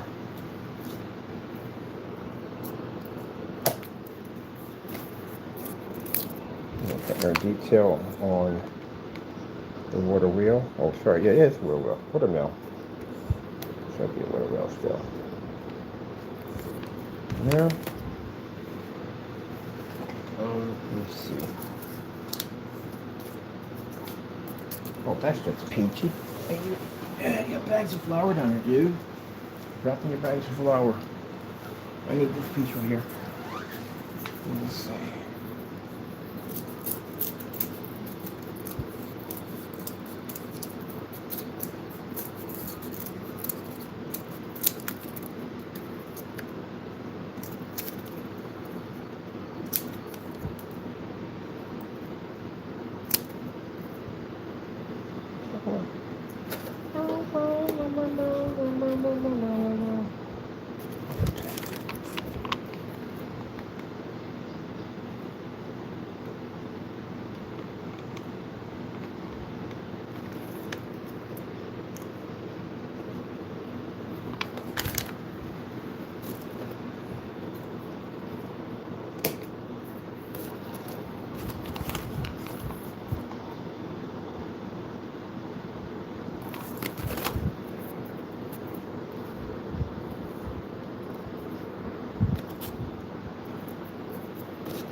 Oh, that would have been really cool.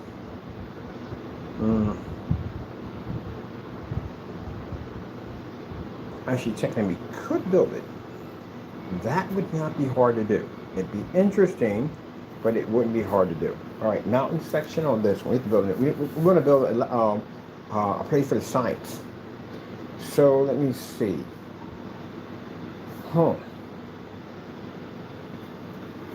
We could build it to the mountain scenery. Actually, into the mountain. Let me see something in here. That'd be a very interesting build. Interesting too. I definitely have to put that together. That one I do. We could put a real lens where the telescope is going to be at. Oh yes, we got to build that. We got to put that. That we can assemble. All right, we're going to build a building. But first, let me get these tied in real quick. Get that door fixed over there so they're not screaming yelling at me. And we're going to work on another building over top this building right here. So if we get this finished and get an idea how we're going to put this together.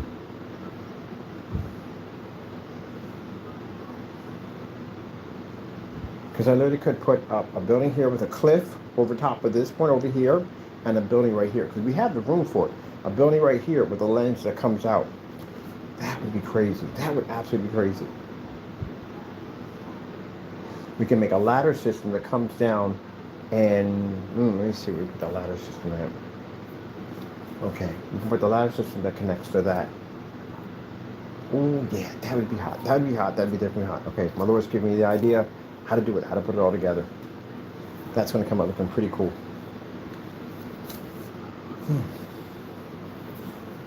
Just gotta get this part so we can get the measurements in for how we want to do this, because that would be cool looking.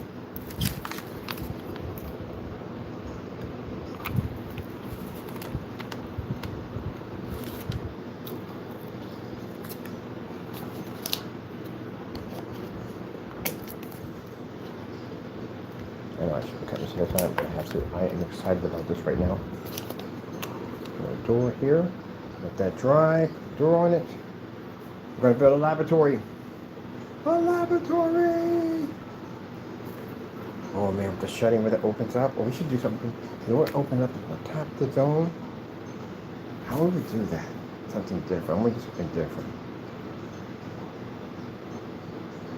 I don't want it with a dome. I want it with a roof and a deck on it with a huge scope coming out of it. That's what I want. And we'll put a glass cap on the top so you can see. Okay. This should be about dry. Put the fan on you. You're drying quite nicely. Let's see here. Let's see. Let's see. So let's see. Put the door on first. It rocks back because it has that part on it that rocks a little bit. Oh, technically we didn't need that because the way we sized up the door. So we didn't need the whatchamacallit around it. We could have done without it. Alright, hold on. I can trim it here, but I don't want to pick up my whatchamacallits there. There. We don't actually need all this. Yeah, we definitely want to do that there. That's perfect. Everything has to fit right up in there. And this has to, it should come up a little bit. Just a little bit so that I can fit right there. Perfect.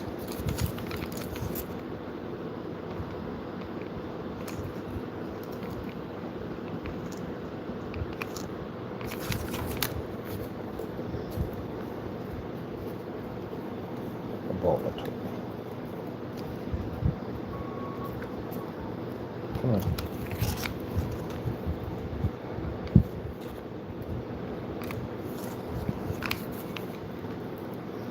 Ouch, Mother George.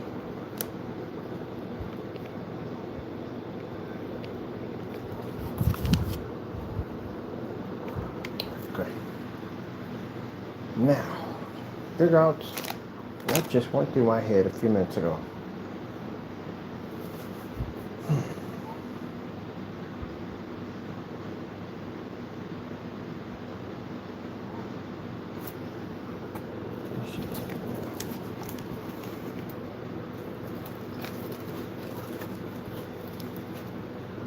Oh, that fits nicely. That fits nicely. I could put my planks on the other side too, on top of that. All right. One at a time. We'll get it done. Planks. We gotta put those planks in there because that'll match perfectly with that.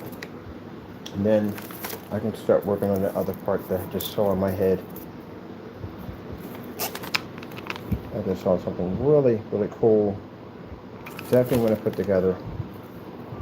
But just put the planks on this side to match too also.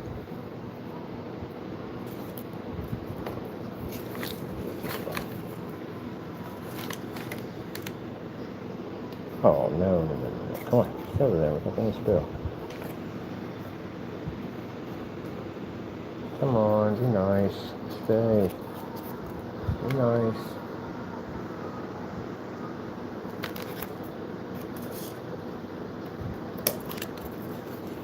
Let's get there. I don't wait dragging me off.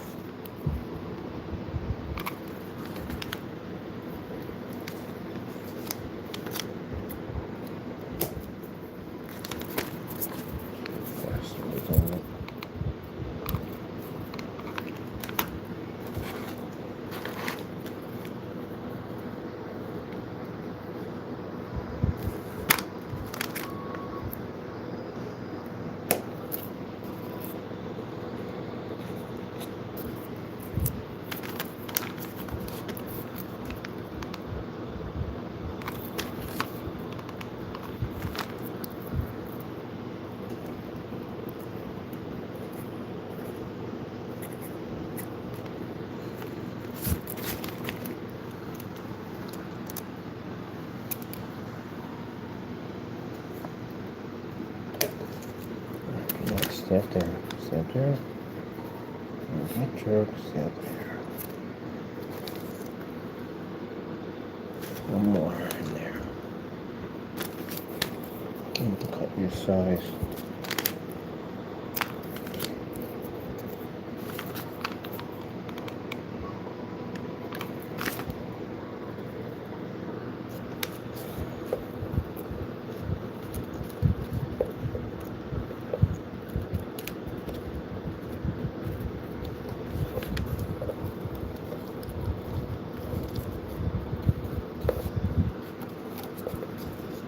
There. Yeah, let's get there. Okay. Now what I saw in my head. Let's see.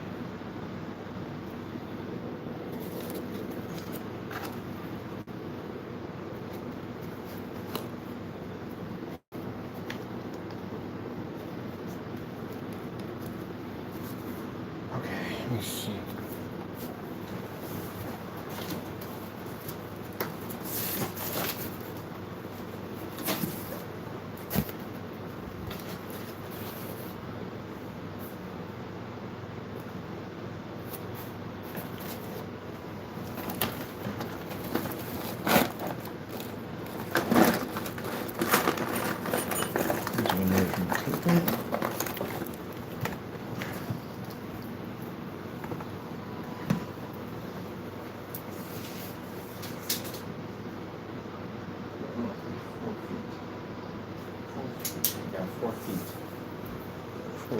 Oh, we got plenty of room. 4 feet? Yeah. Plenty of room. 4 feet. 4 feet of ceiling before we run out of room. We got 4 feet. All right, we can definitely put this in here. This is going to look amazing. All right, we have to build the background for it first. So, and how big is the building going to be? Well, first, let's put the doors on first, please, before you get out of control here. Got the doors to put on here.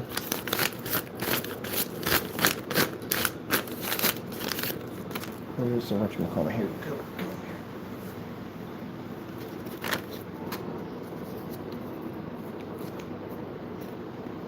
Where are you? Just all over the place, aren't we?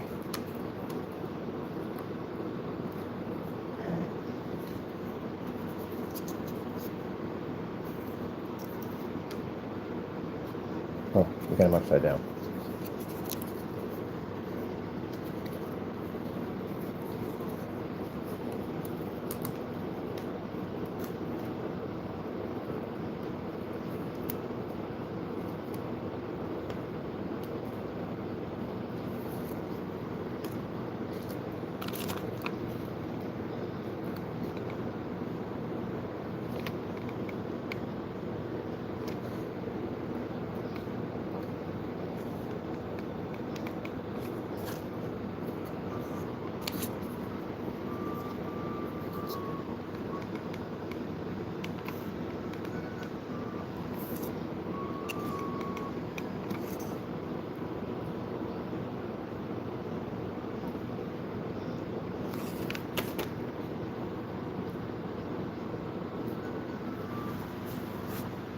Oh, man.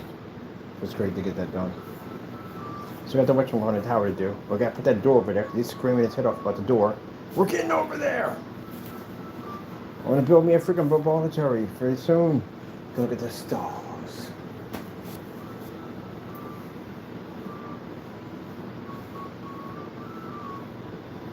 Are you almost dry? Alright, let's put you over here, next to your section over here. So now you're good to go.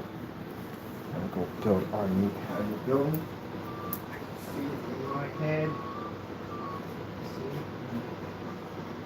Our new building.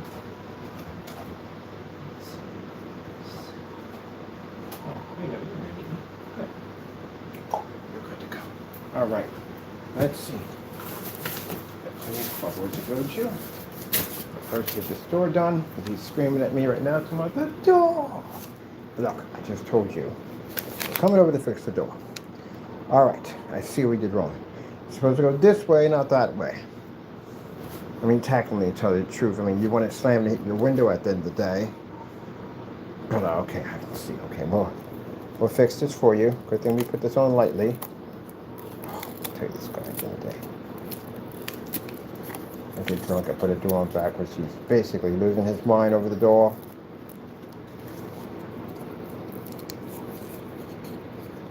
Alright. That means we got the handle on the wrong side too on top of that. Oh, I swear. You just can't be happy with the door going this way. It has to be this way. It literally has to be this way.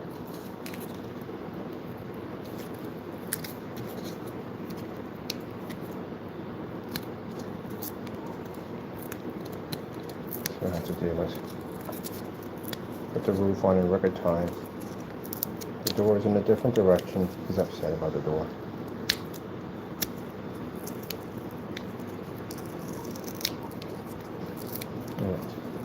We got the glue off. We're going to put your door in the other way.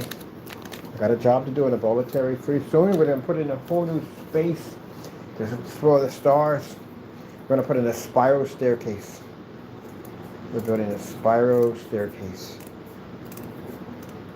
This is going to be a kooky little build. It's going to be a kooky build because the guy actually owns the...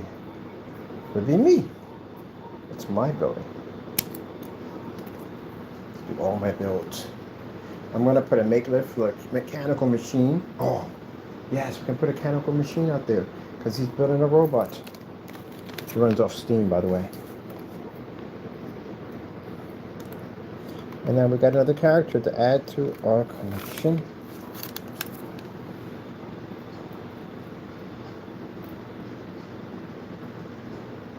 We'll call him Astro.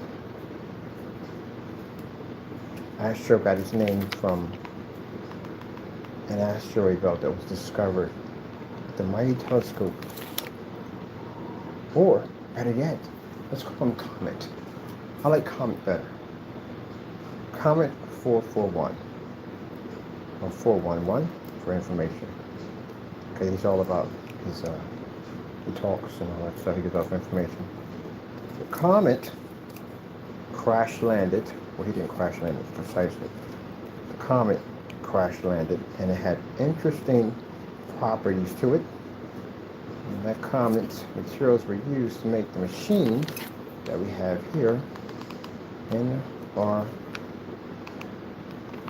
Cardboard Valley, Cardboard Kingdom, or Cardboard Village.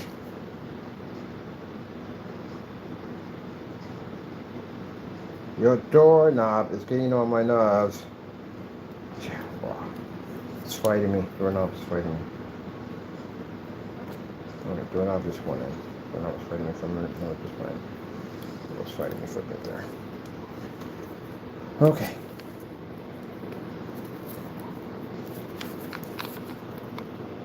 Oh, doorknob is still fighting me. Now opposite side is fighting me.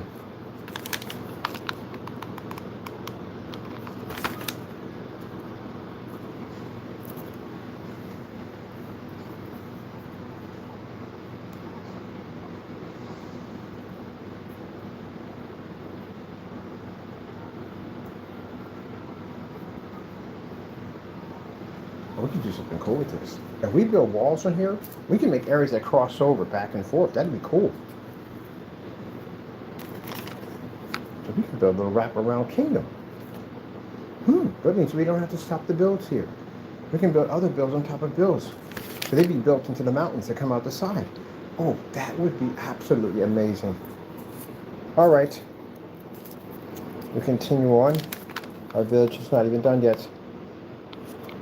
We're going to put another layer over top of it. I'm going to have to go down to Home Depot and get a piece of wood that's measured for the size of this, so it can be much more sturdier to accommodate the builds, as the builds are going to be expanding. Alright, his door, and also some of the baseboard came out. There we go, I got you, buddy. Alright, you're in, you're good. There you go. It's on the right side. You happy with that now? Jeez. Complain. Oh, I got Spider-Man fingers going on. Complain. Quite frankly, if you weren't drunk yesterday, you would have put it on correctly. Did have it on correctly. What time is it? Maybe 5.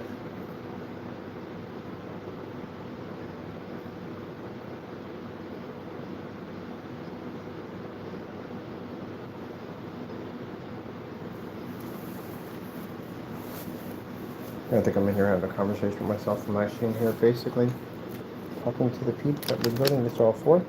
I'm going to turn these off a little bit. There we go. That looks a little better there. Alright, buddy. We have just now installed your door.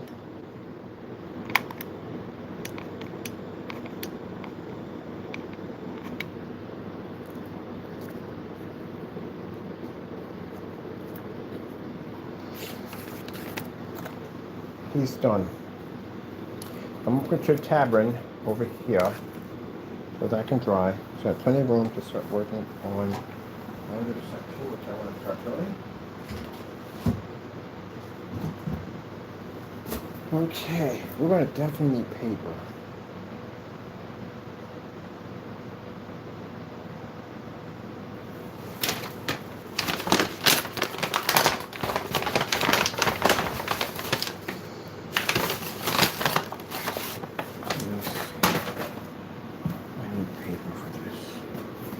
This is going to be here.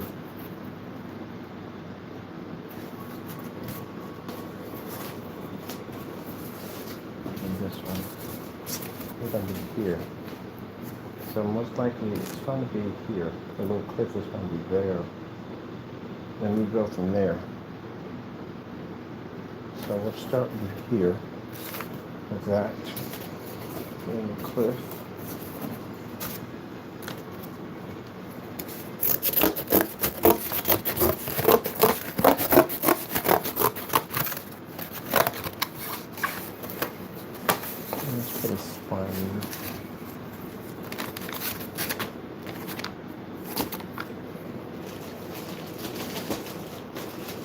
Come on up. We got building to do. Move. Let's move. Move it. Move it. Move it. Oh. You know, my brain starts ticking. These ideas start pushing through. Got stuff slowing me down. We got things to do. I got this thing I'm seeing in my head. I want to bring it to life. I think this is going to be one of the more crazier builds. Put a spine in a mountain. Oh, if you see what I see. You see what the Lord just put in my head. You saw what I just saw. Oh, this thing is going to be beautiful. This is my little section for me. What kind of creature would I be? Think about what I want to be. Taco's already king of the castle. Right, Taco? Oh, you're what you calling on. There we go. You're already king of the castle.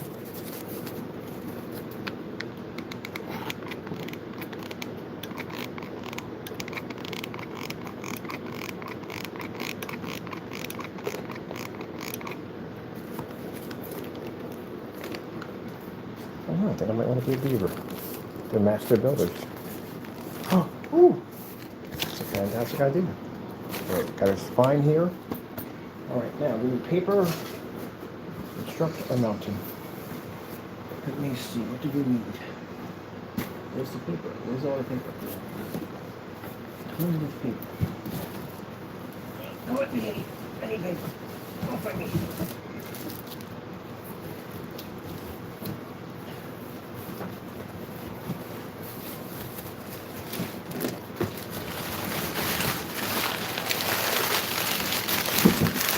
I fell over. Oh, I guess something of mine I fell over. What's going on down here? I tumbled. I'm not going to stop our progress.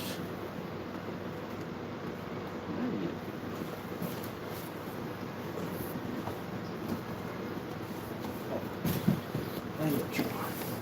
I forgot that I bought you. Just get right there. We can go in here.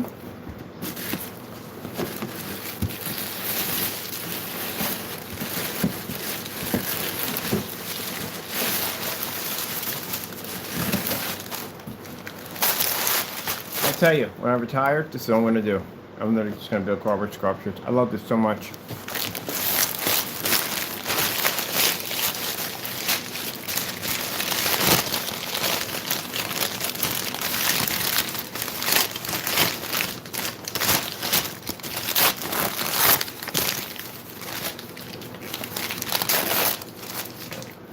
Well, you're going to go back across here, right? Yeah. So,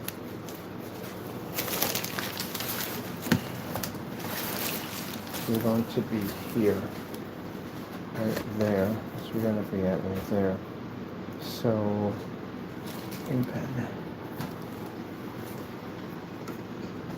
Yeah.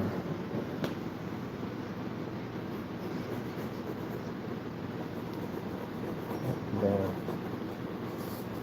Yeah, right there, right there. All right, so we're going to have rocks here. Right, rocks here. And this is going to be the cliff right here. All right, so the cliff right there. And then we're going to have it roll off here to there. No, roll off points too far. It's got to be here. It's got to be there. Roll off point's got to be there. All right, so roll off point is there.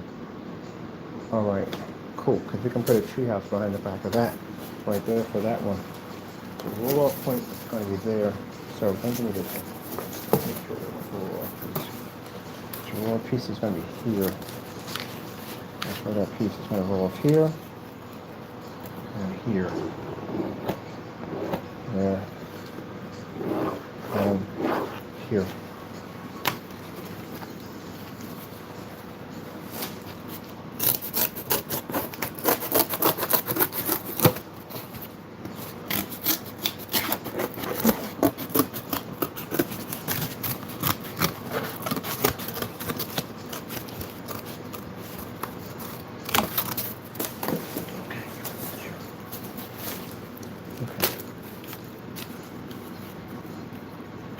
All right, perfect.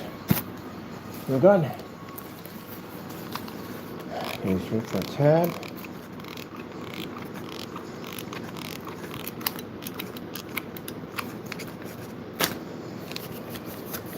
Nice, come on, a picture.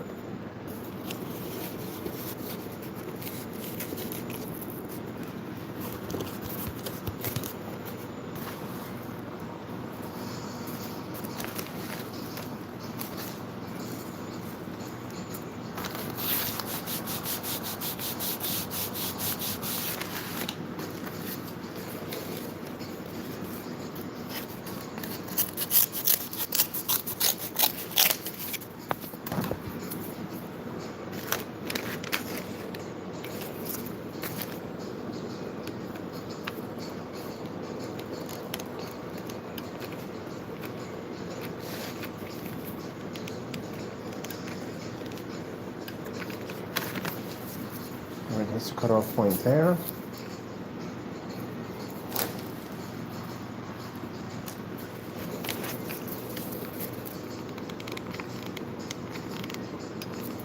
Draw a shape to that hill because we don't want it looking straight flat. So that's not going to work.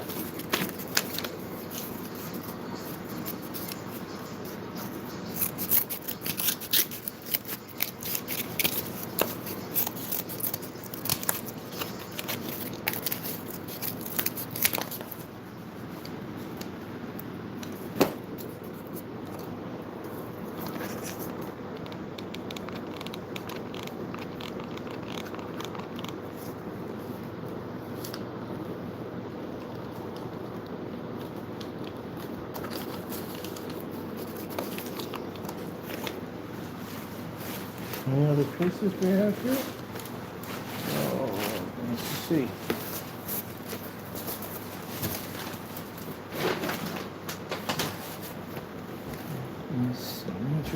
No piece of color here.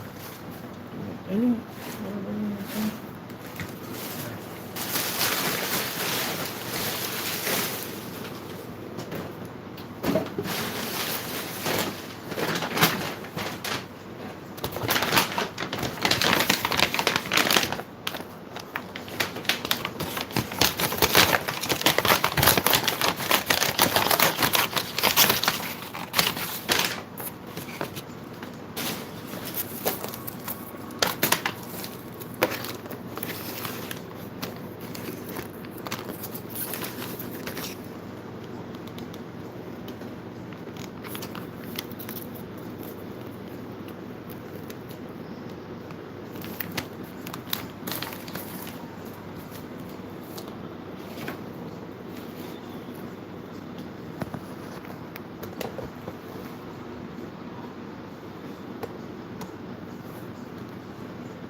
So this would be here.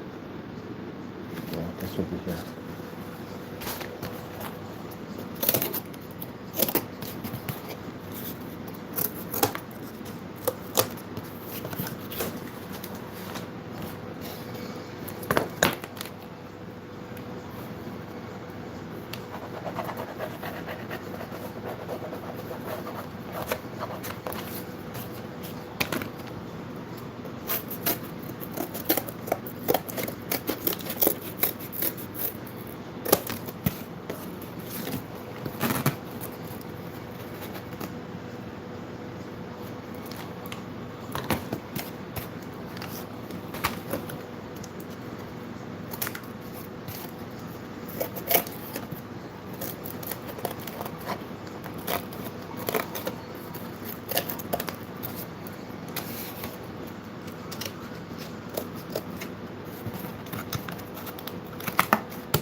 would be there.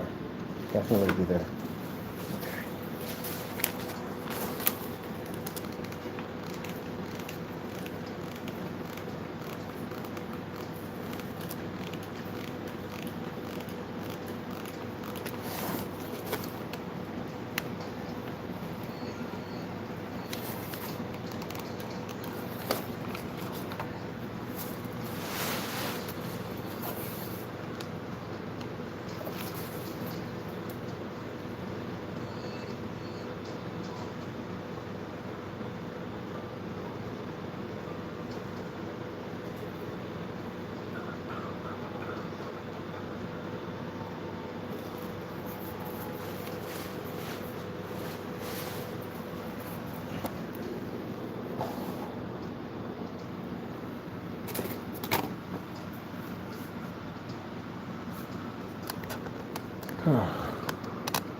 Man, this idea, boy.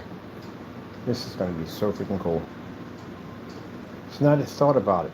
Not only can we build, we can build from side to side. We can put little houses, because I have to build these entire walls and caverns and stuff. I can literally put in little houses in there.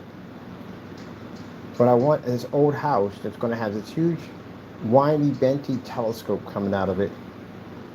And a little robot sitting on the side, these balconies and stuff that drop off in spiral staircases. This is going to be freaking cool. But we have to build a platform first for it. So that's what we're doing here, putting in our platform.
Paint job on here is going to be insane.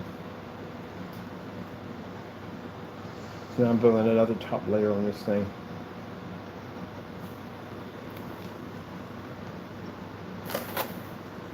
Is this in here? Is this in there? What's in there?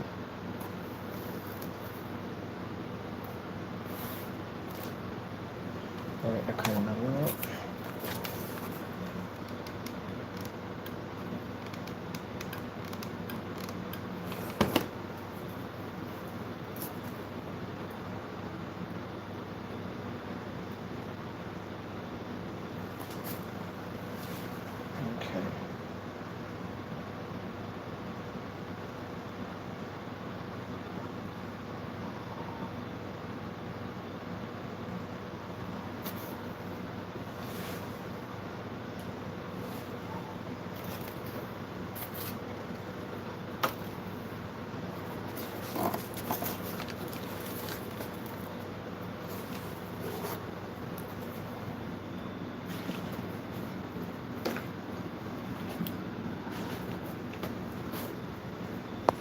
There's our little platform right there. And we're going to build a nice mountain cliff that comes back to the back of here. I'm gonna put a house about right there. So, pretty cool. And we got 4 feet of room to play around in. It's got plenty of room. If I hit that part we can't touch. Alright, so that's part of the mountain right there. I still gotta basically add more to this, but you're not worried about that. I'm just gonna get this section done, and I can add more to this. I'm not worried about that. And add structure to that. Top part needs to curve a little bit.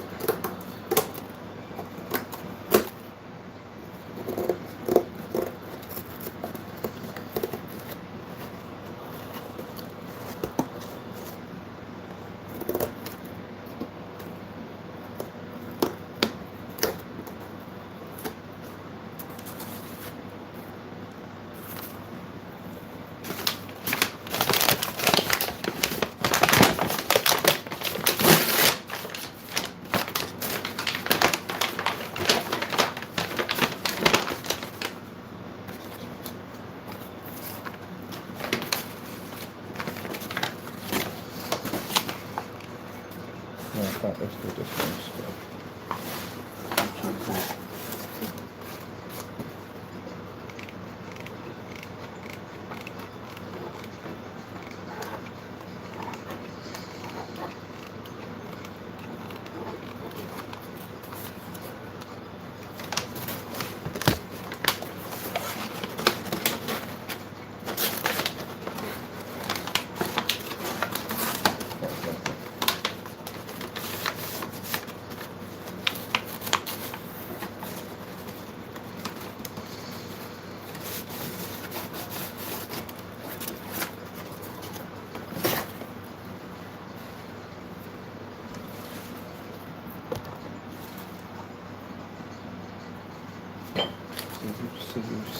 Where are you?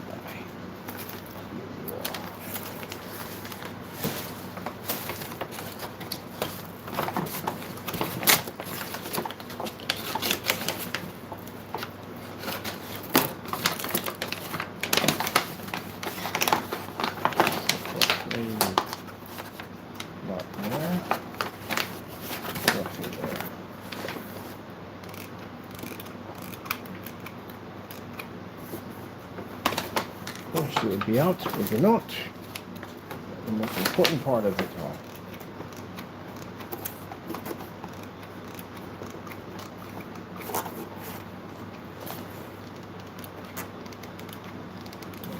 Hit button.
What do you have?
Look at that.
Get one in there.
Jeez.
So we'll have to build them out.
Sheesh.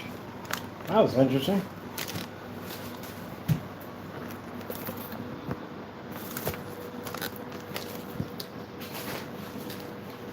I give you melting.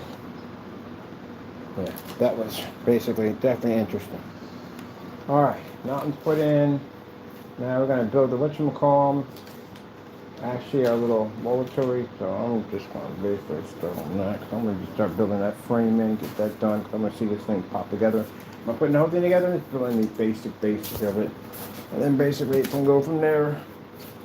I might be popping out of here maybe 1 o'clock. If it's not that time already. Oh, it's 9:48. Oh, heck yeah. We got time to build. Yeah. I don't know about you, though. We got enough to put it together. That mountain, on the other hand, is something else. Anyway, yeah. I'm going to need wider sheets of paper. That's what I need. Wider sheets. I'm going to put an order of some big wide sheets. We can just cover it over. Put some little balls in there of paper and just basically don't paste it all in. Actually, to tell you the truth, paste would definitely work a lot better than that. And I'm going to use less glue, so I'm definitely going to be getting some paste. Whew. Happy you can't eat the paste, by the way. You can't eat the paste! Oof.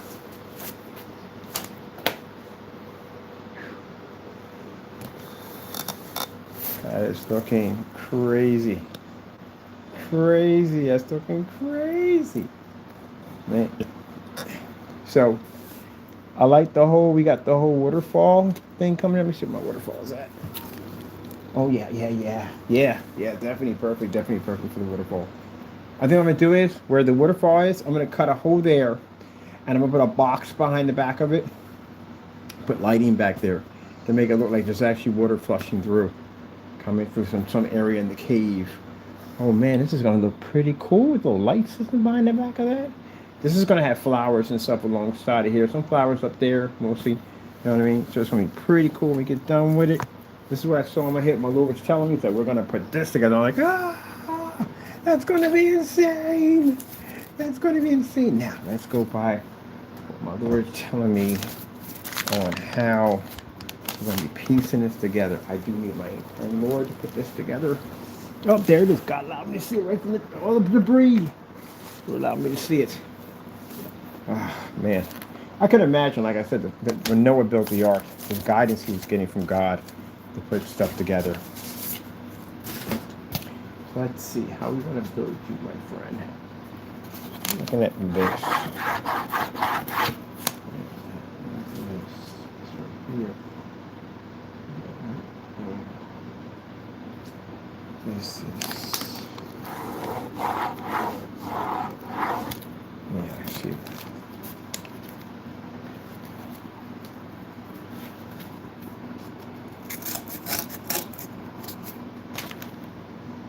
No, I gotta build your house differently.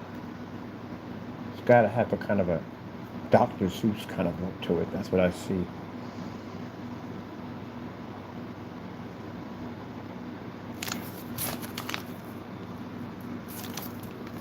We'll start off with this square here first. Alright. It has to be different and unique than all the rest of them. This has to be different.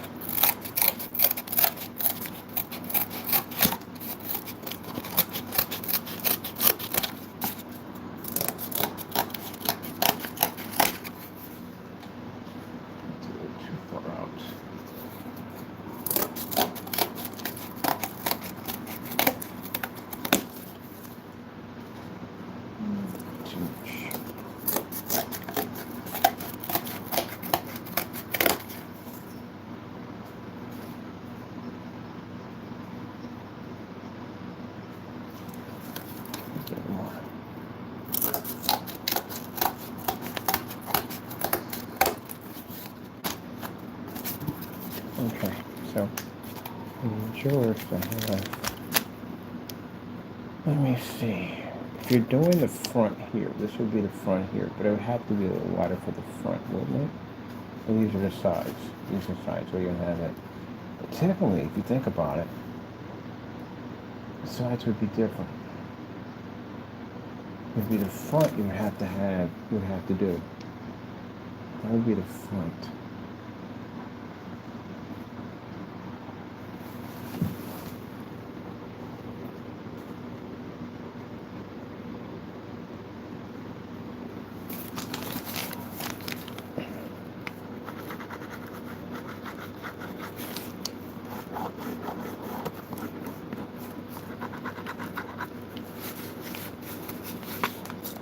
Hmm.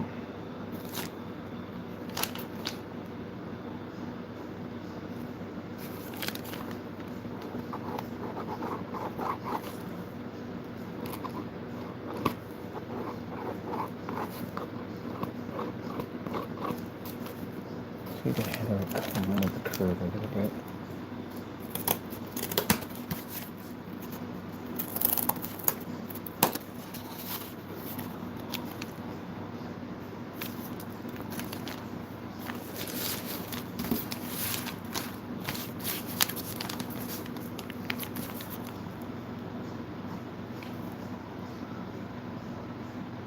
Alright, so you put it here. This side here, this side here. So here it should be here and there.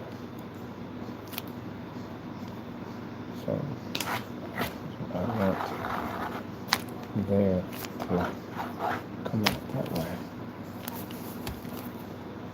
That's how we would do it.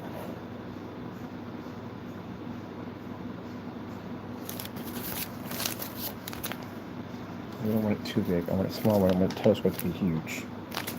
Alright, so this is how we're going to do it.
Got 5 hours into this. Wow. 5 hours into building this. In the builds and details and stuff. But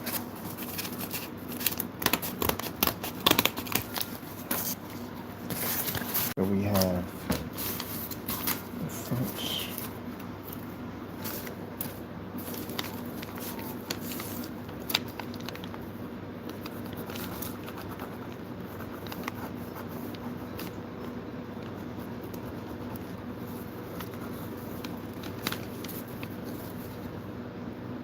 Doors.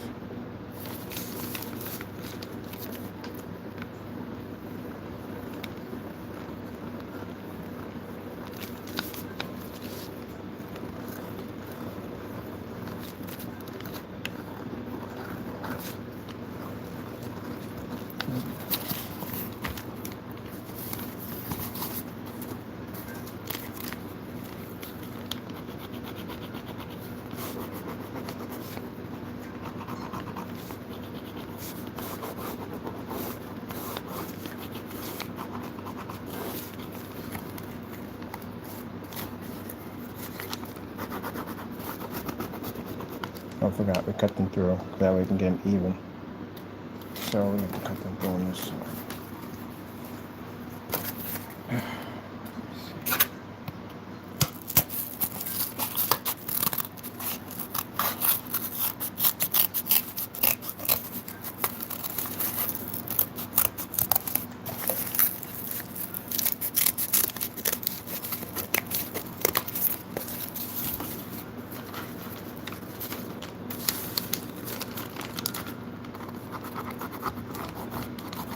Wasn't really off by much, to tell you the truth, honestly. Kind of got almost on the point.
Perfect. The house is built on his robot. Alright, that's this. That side right there. That's right there. That's right there. Okay. Let's get a little straight and organized over here. We got a bit of a crazy mess going on in the office.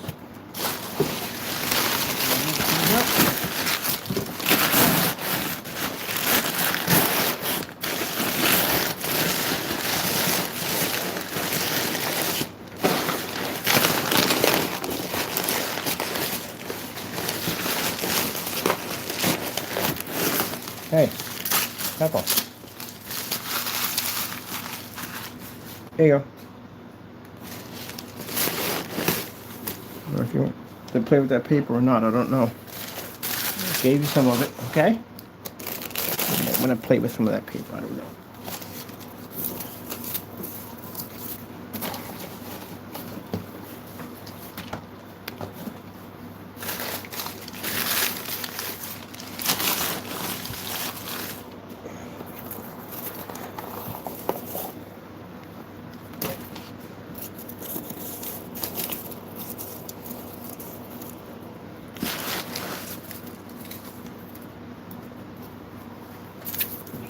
That's your door.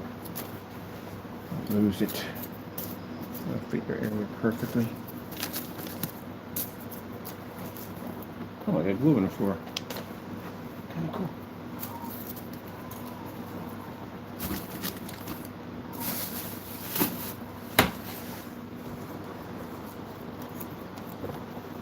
Get this real cleaned up. We got total chaos going on underneath me, and I like to keep my face organized as neat as possible because then I start getting depressed. I like to keep my area clean.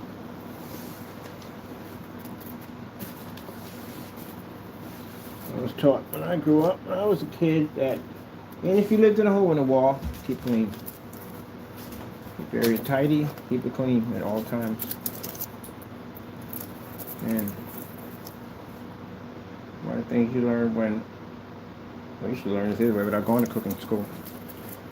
Keep your area clean. Wash your dishes as you go, so that way when you get done cooking, you ain't got another way to clean up. Wipe it all down as you go.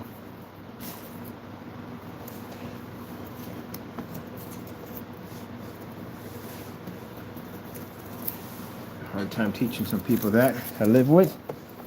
Clean as you go, because you know you get done doing all that cooking and you're tired. You want to clean up. And then I had some people say, well, you know, if that person, I went to school for cooking. Usually I do all the cooking. Usually everything I buy in the kitchen is for me, because I like to bake and cook. So usually most of that stuff is mine anyway. But I usually don't eat most of this cooking anyway. That's just how I am. Just with most people. So I cook myself, they cook their stuff. Right? If they want me to cook something, I cook something for them. But most likely, you know, I usually don't eat for people. I don't trust people on that level. If I eat from you, it is me. It's very rare. And I even have family members. People go, well, no, I have family members I don't eat from. I don't touch them. I make their food. I don't care where they went to school at, what they trained at. I don't care. They could be the cleanest people in the world. I'm just finicky about people I eat from.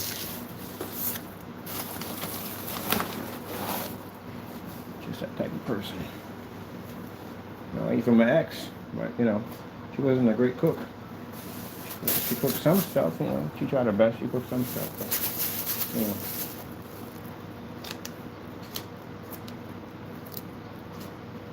But she did make some dishes that were okay. She made some dishes that were great, but she did want to learn how to cook. Hopefully she learned, because usually most people, I don't even know how that even works. We stayed in the kitchen. Mom kept us in the kitchen when it came to cooking and all that stuff. We had to learn all that stuff. So, you know, she used to always say that, you know, you might not find a woman. Well, if you hook up with a woman, you can't cook. You know, you should not have to worry about starving to death. You can cook yourself. I'm not talking about something you buy and throw it in the microwave. I mean, actual food you make from scratch with a cookbook. So that's how we were taught. Stay in the kitchen, learn how to cook. So that's what we did. And everybody else go out and buy a cheesesteak. We go buy everything we need to make the cheesesteak, make our own cheesesteak. We know how to cook. Fry, saute, bake, all that stuff. You make your own pizzas, all that stuff like that. Make yourself better that way. Yeah, save money too. So you're doing takeouts all the time and you can't figure out where your money's going at. Your money's going in takeout and dine and dash, whatever that stuff is called. I never did that before. I never actually did that. Okay. That's where your money's going. So food is expensive. I got my golden rule. I'm allowed to have fast food once a month. That's it. And after that, gotta wait till next month to figure out what I want. Everything else I cook myself. Alright, let me see. We got our house here. And that's looking kind of nice. I like that mountaintop we got right there. And let's see how we're going to get this good fit here. This is going to fit up there. I'm going to start the process of putting this in. So I can get an idea where I'm going with this. I'm doing my telescope tomorrow and roof. But I want to get an idea of what this is going to be like.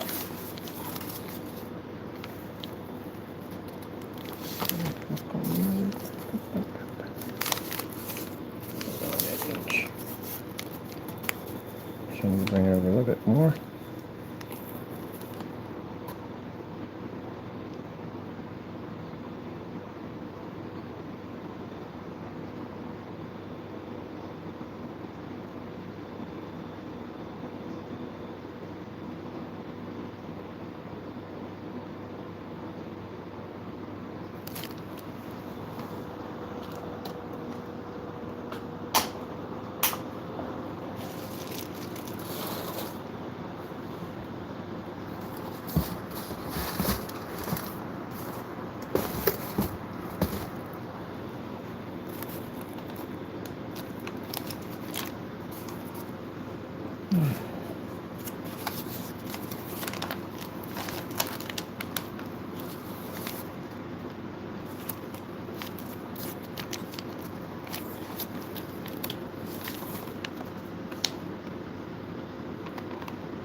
Oh, my Christmas house.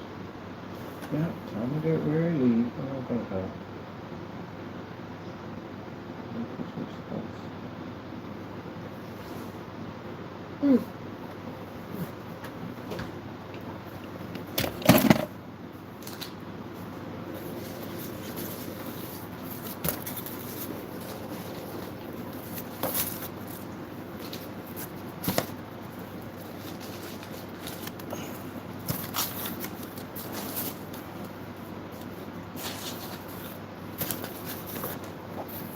These guys over here, got some straightening up to do over here. That's dry.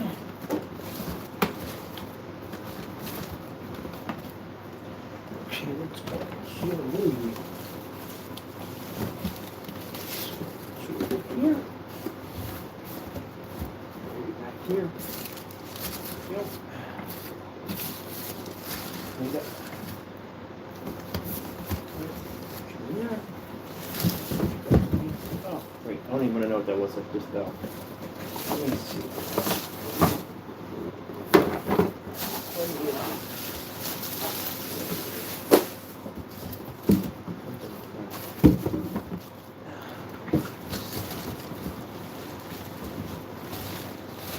Okay.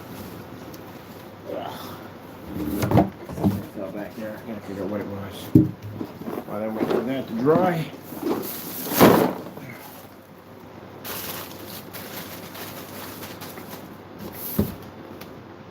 Oh, I see what it is. I see what you are.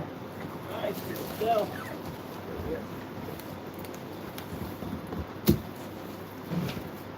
Oh, Mother Lord. Sorry, Lord. No Mother Lord. Only Lord is God. Sorry. That just scared a lot out of me. Forgive me, Jesus. No Mother Lord. God is man. God's telling me, giving instructions to relax. Did 5 hours on this build. I'm just going to relax and call it a day. Whatever it tells me to do, what I do. Simple piece right here, there, and then call it a day. Let me see. I'm gonna put this back over here. And put you where you're at. Back here. All right, they're good to go. Let's see what else we have here. Get you over here. Put you right there where you belong. Stay right there, be nice. That's your fish.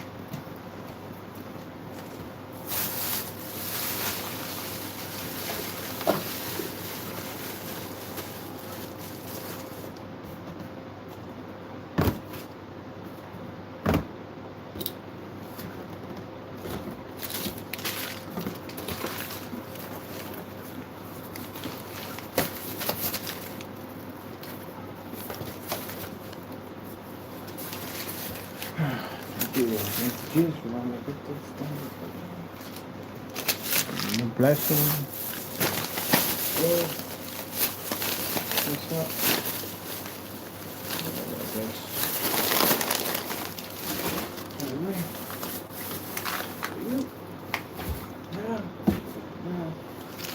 You need to be cleaned up.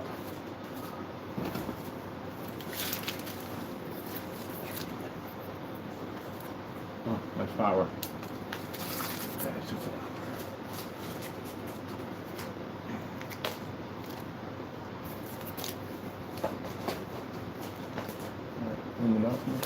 Oh, no, I still had to measure for the top of me, so you're not ready to go yet. What you got over there? You're here. Let me see. We need you guys there for right now. Bottles.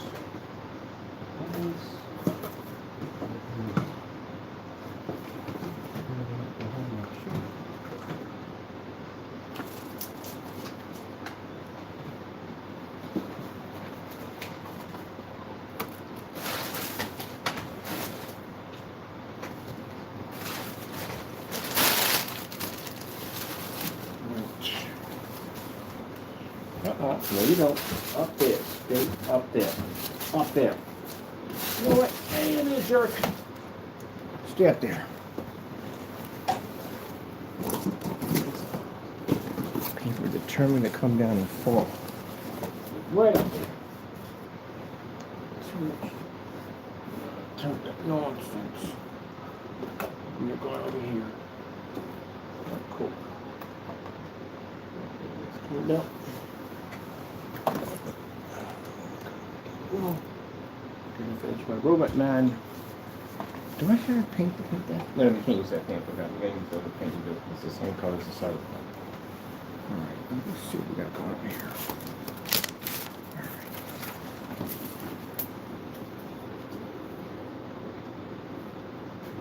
I think we're gonna have to. Actually, no. We don't even need the back piece.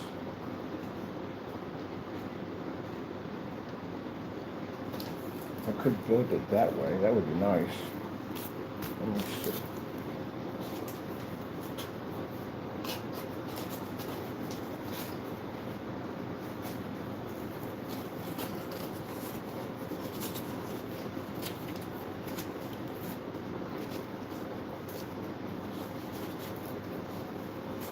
We did it this way.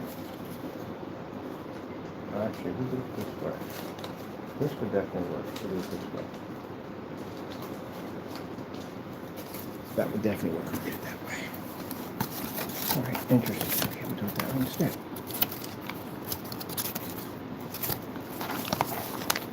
Come on, give it to me.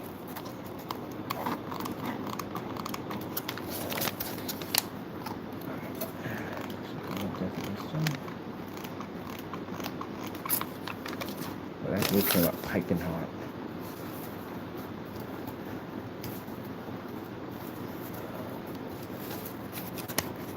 Oh, let's be nice. Let's be nice. Let's work together on this. No need to be a jerk. Wait. We're upside down. We're literally upside down. God, wow. Upside down. Not good. It'll be the other way around. Let's see what we got going on here. Definitely not. That's not the way we're going to do it.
I'm gonna have that finished tomorrow.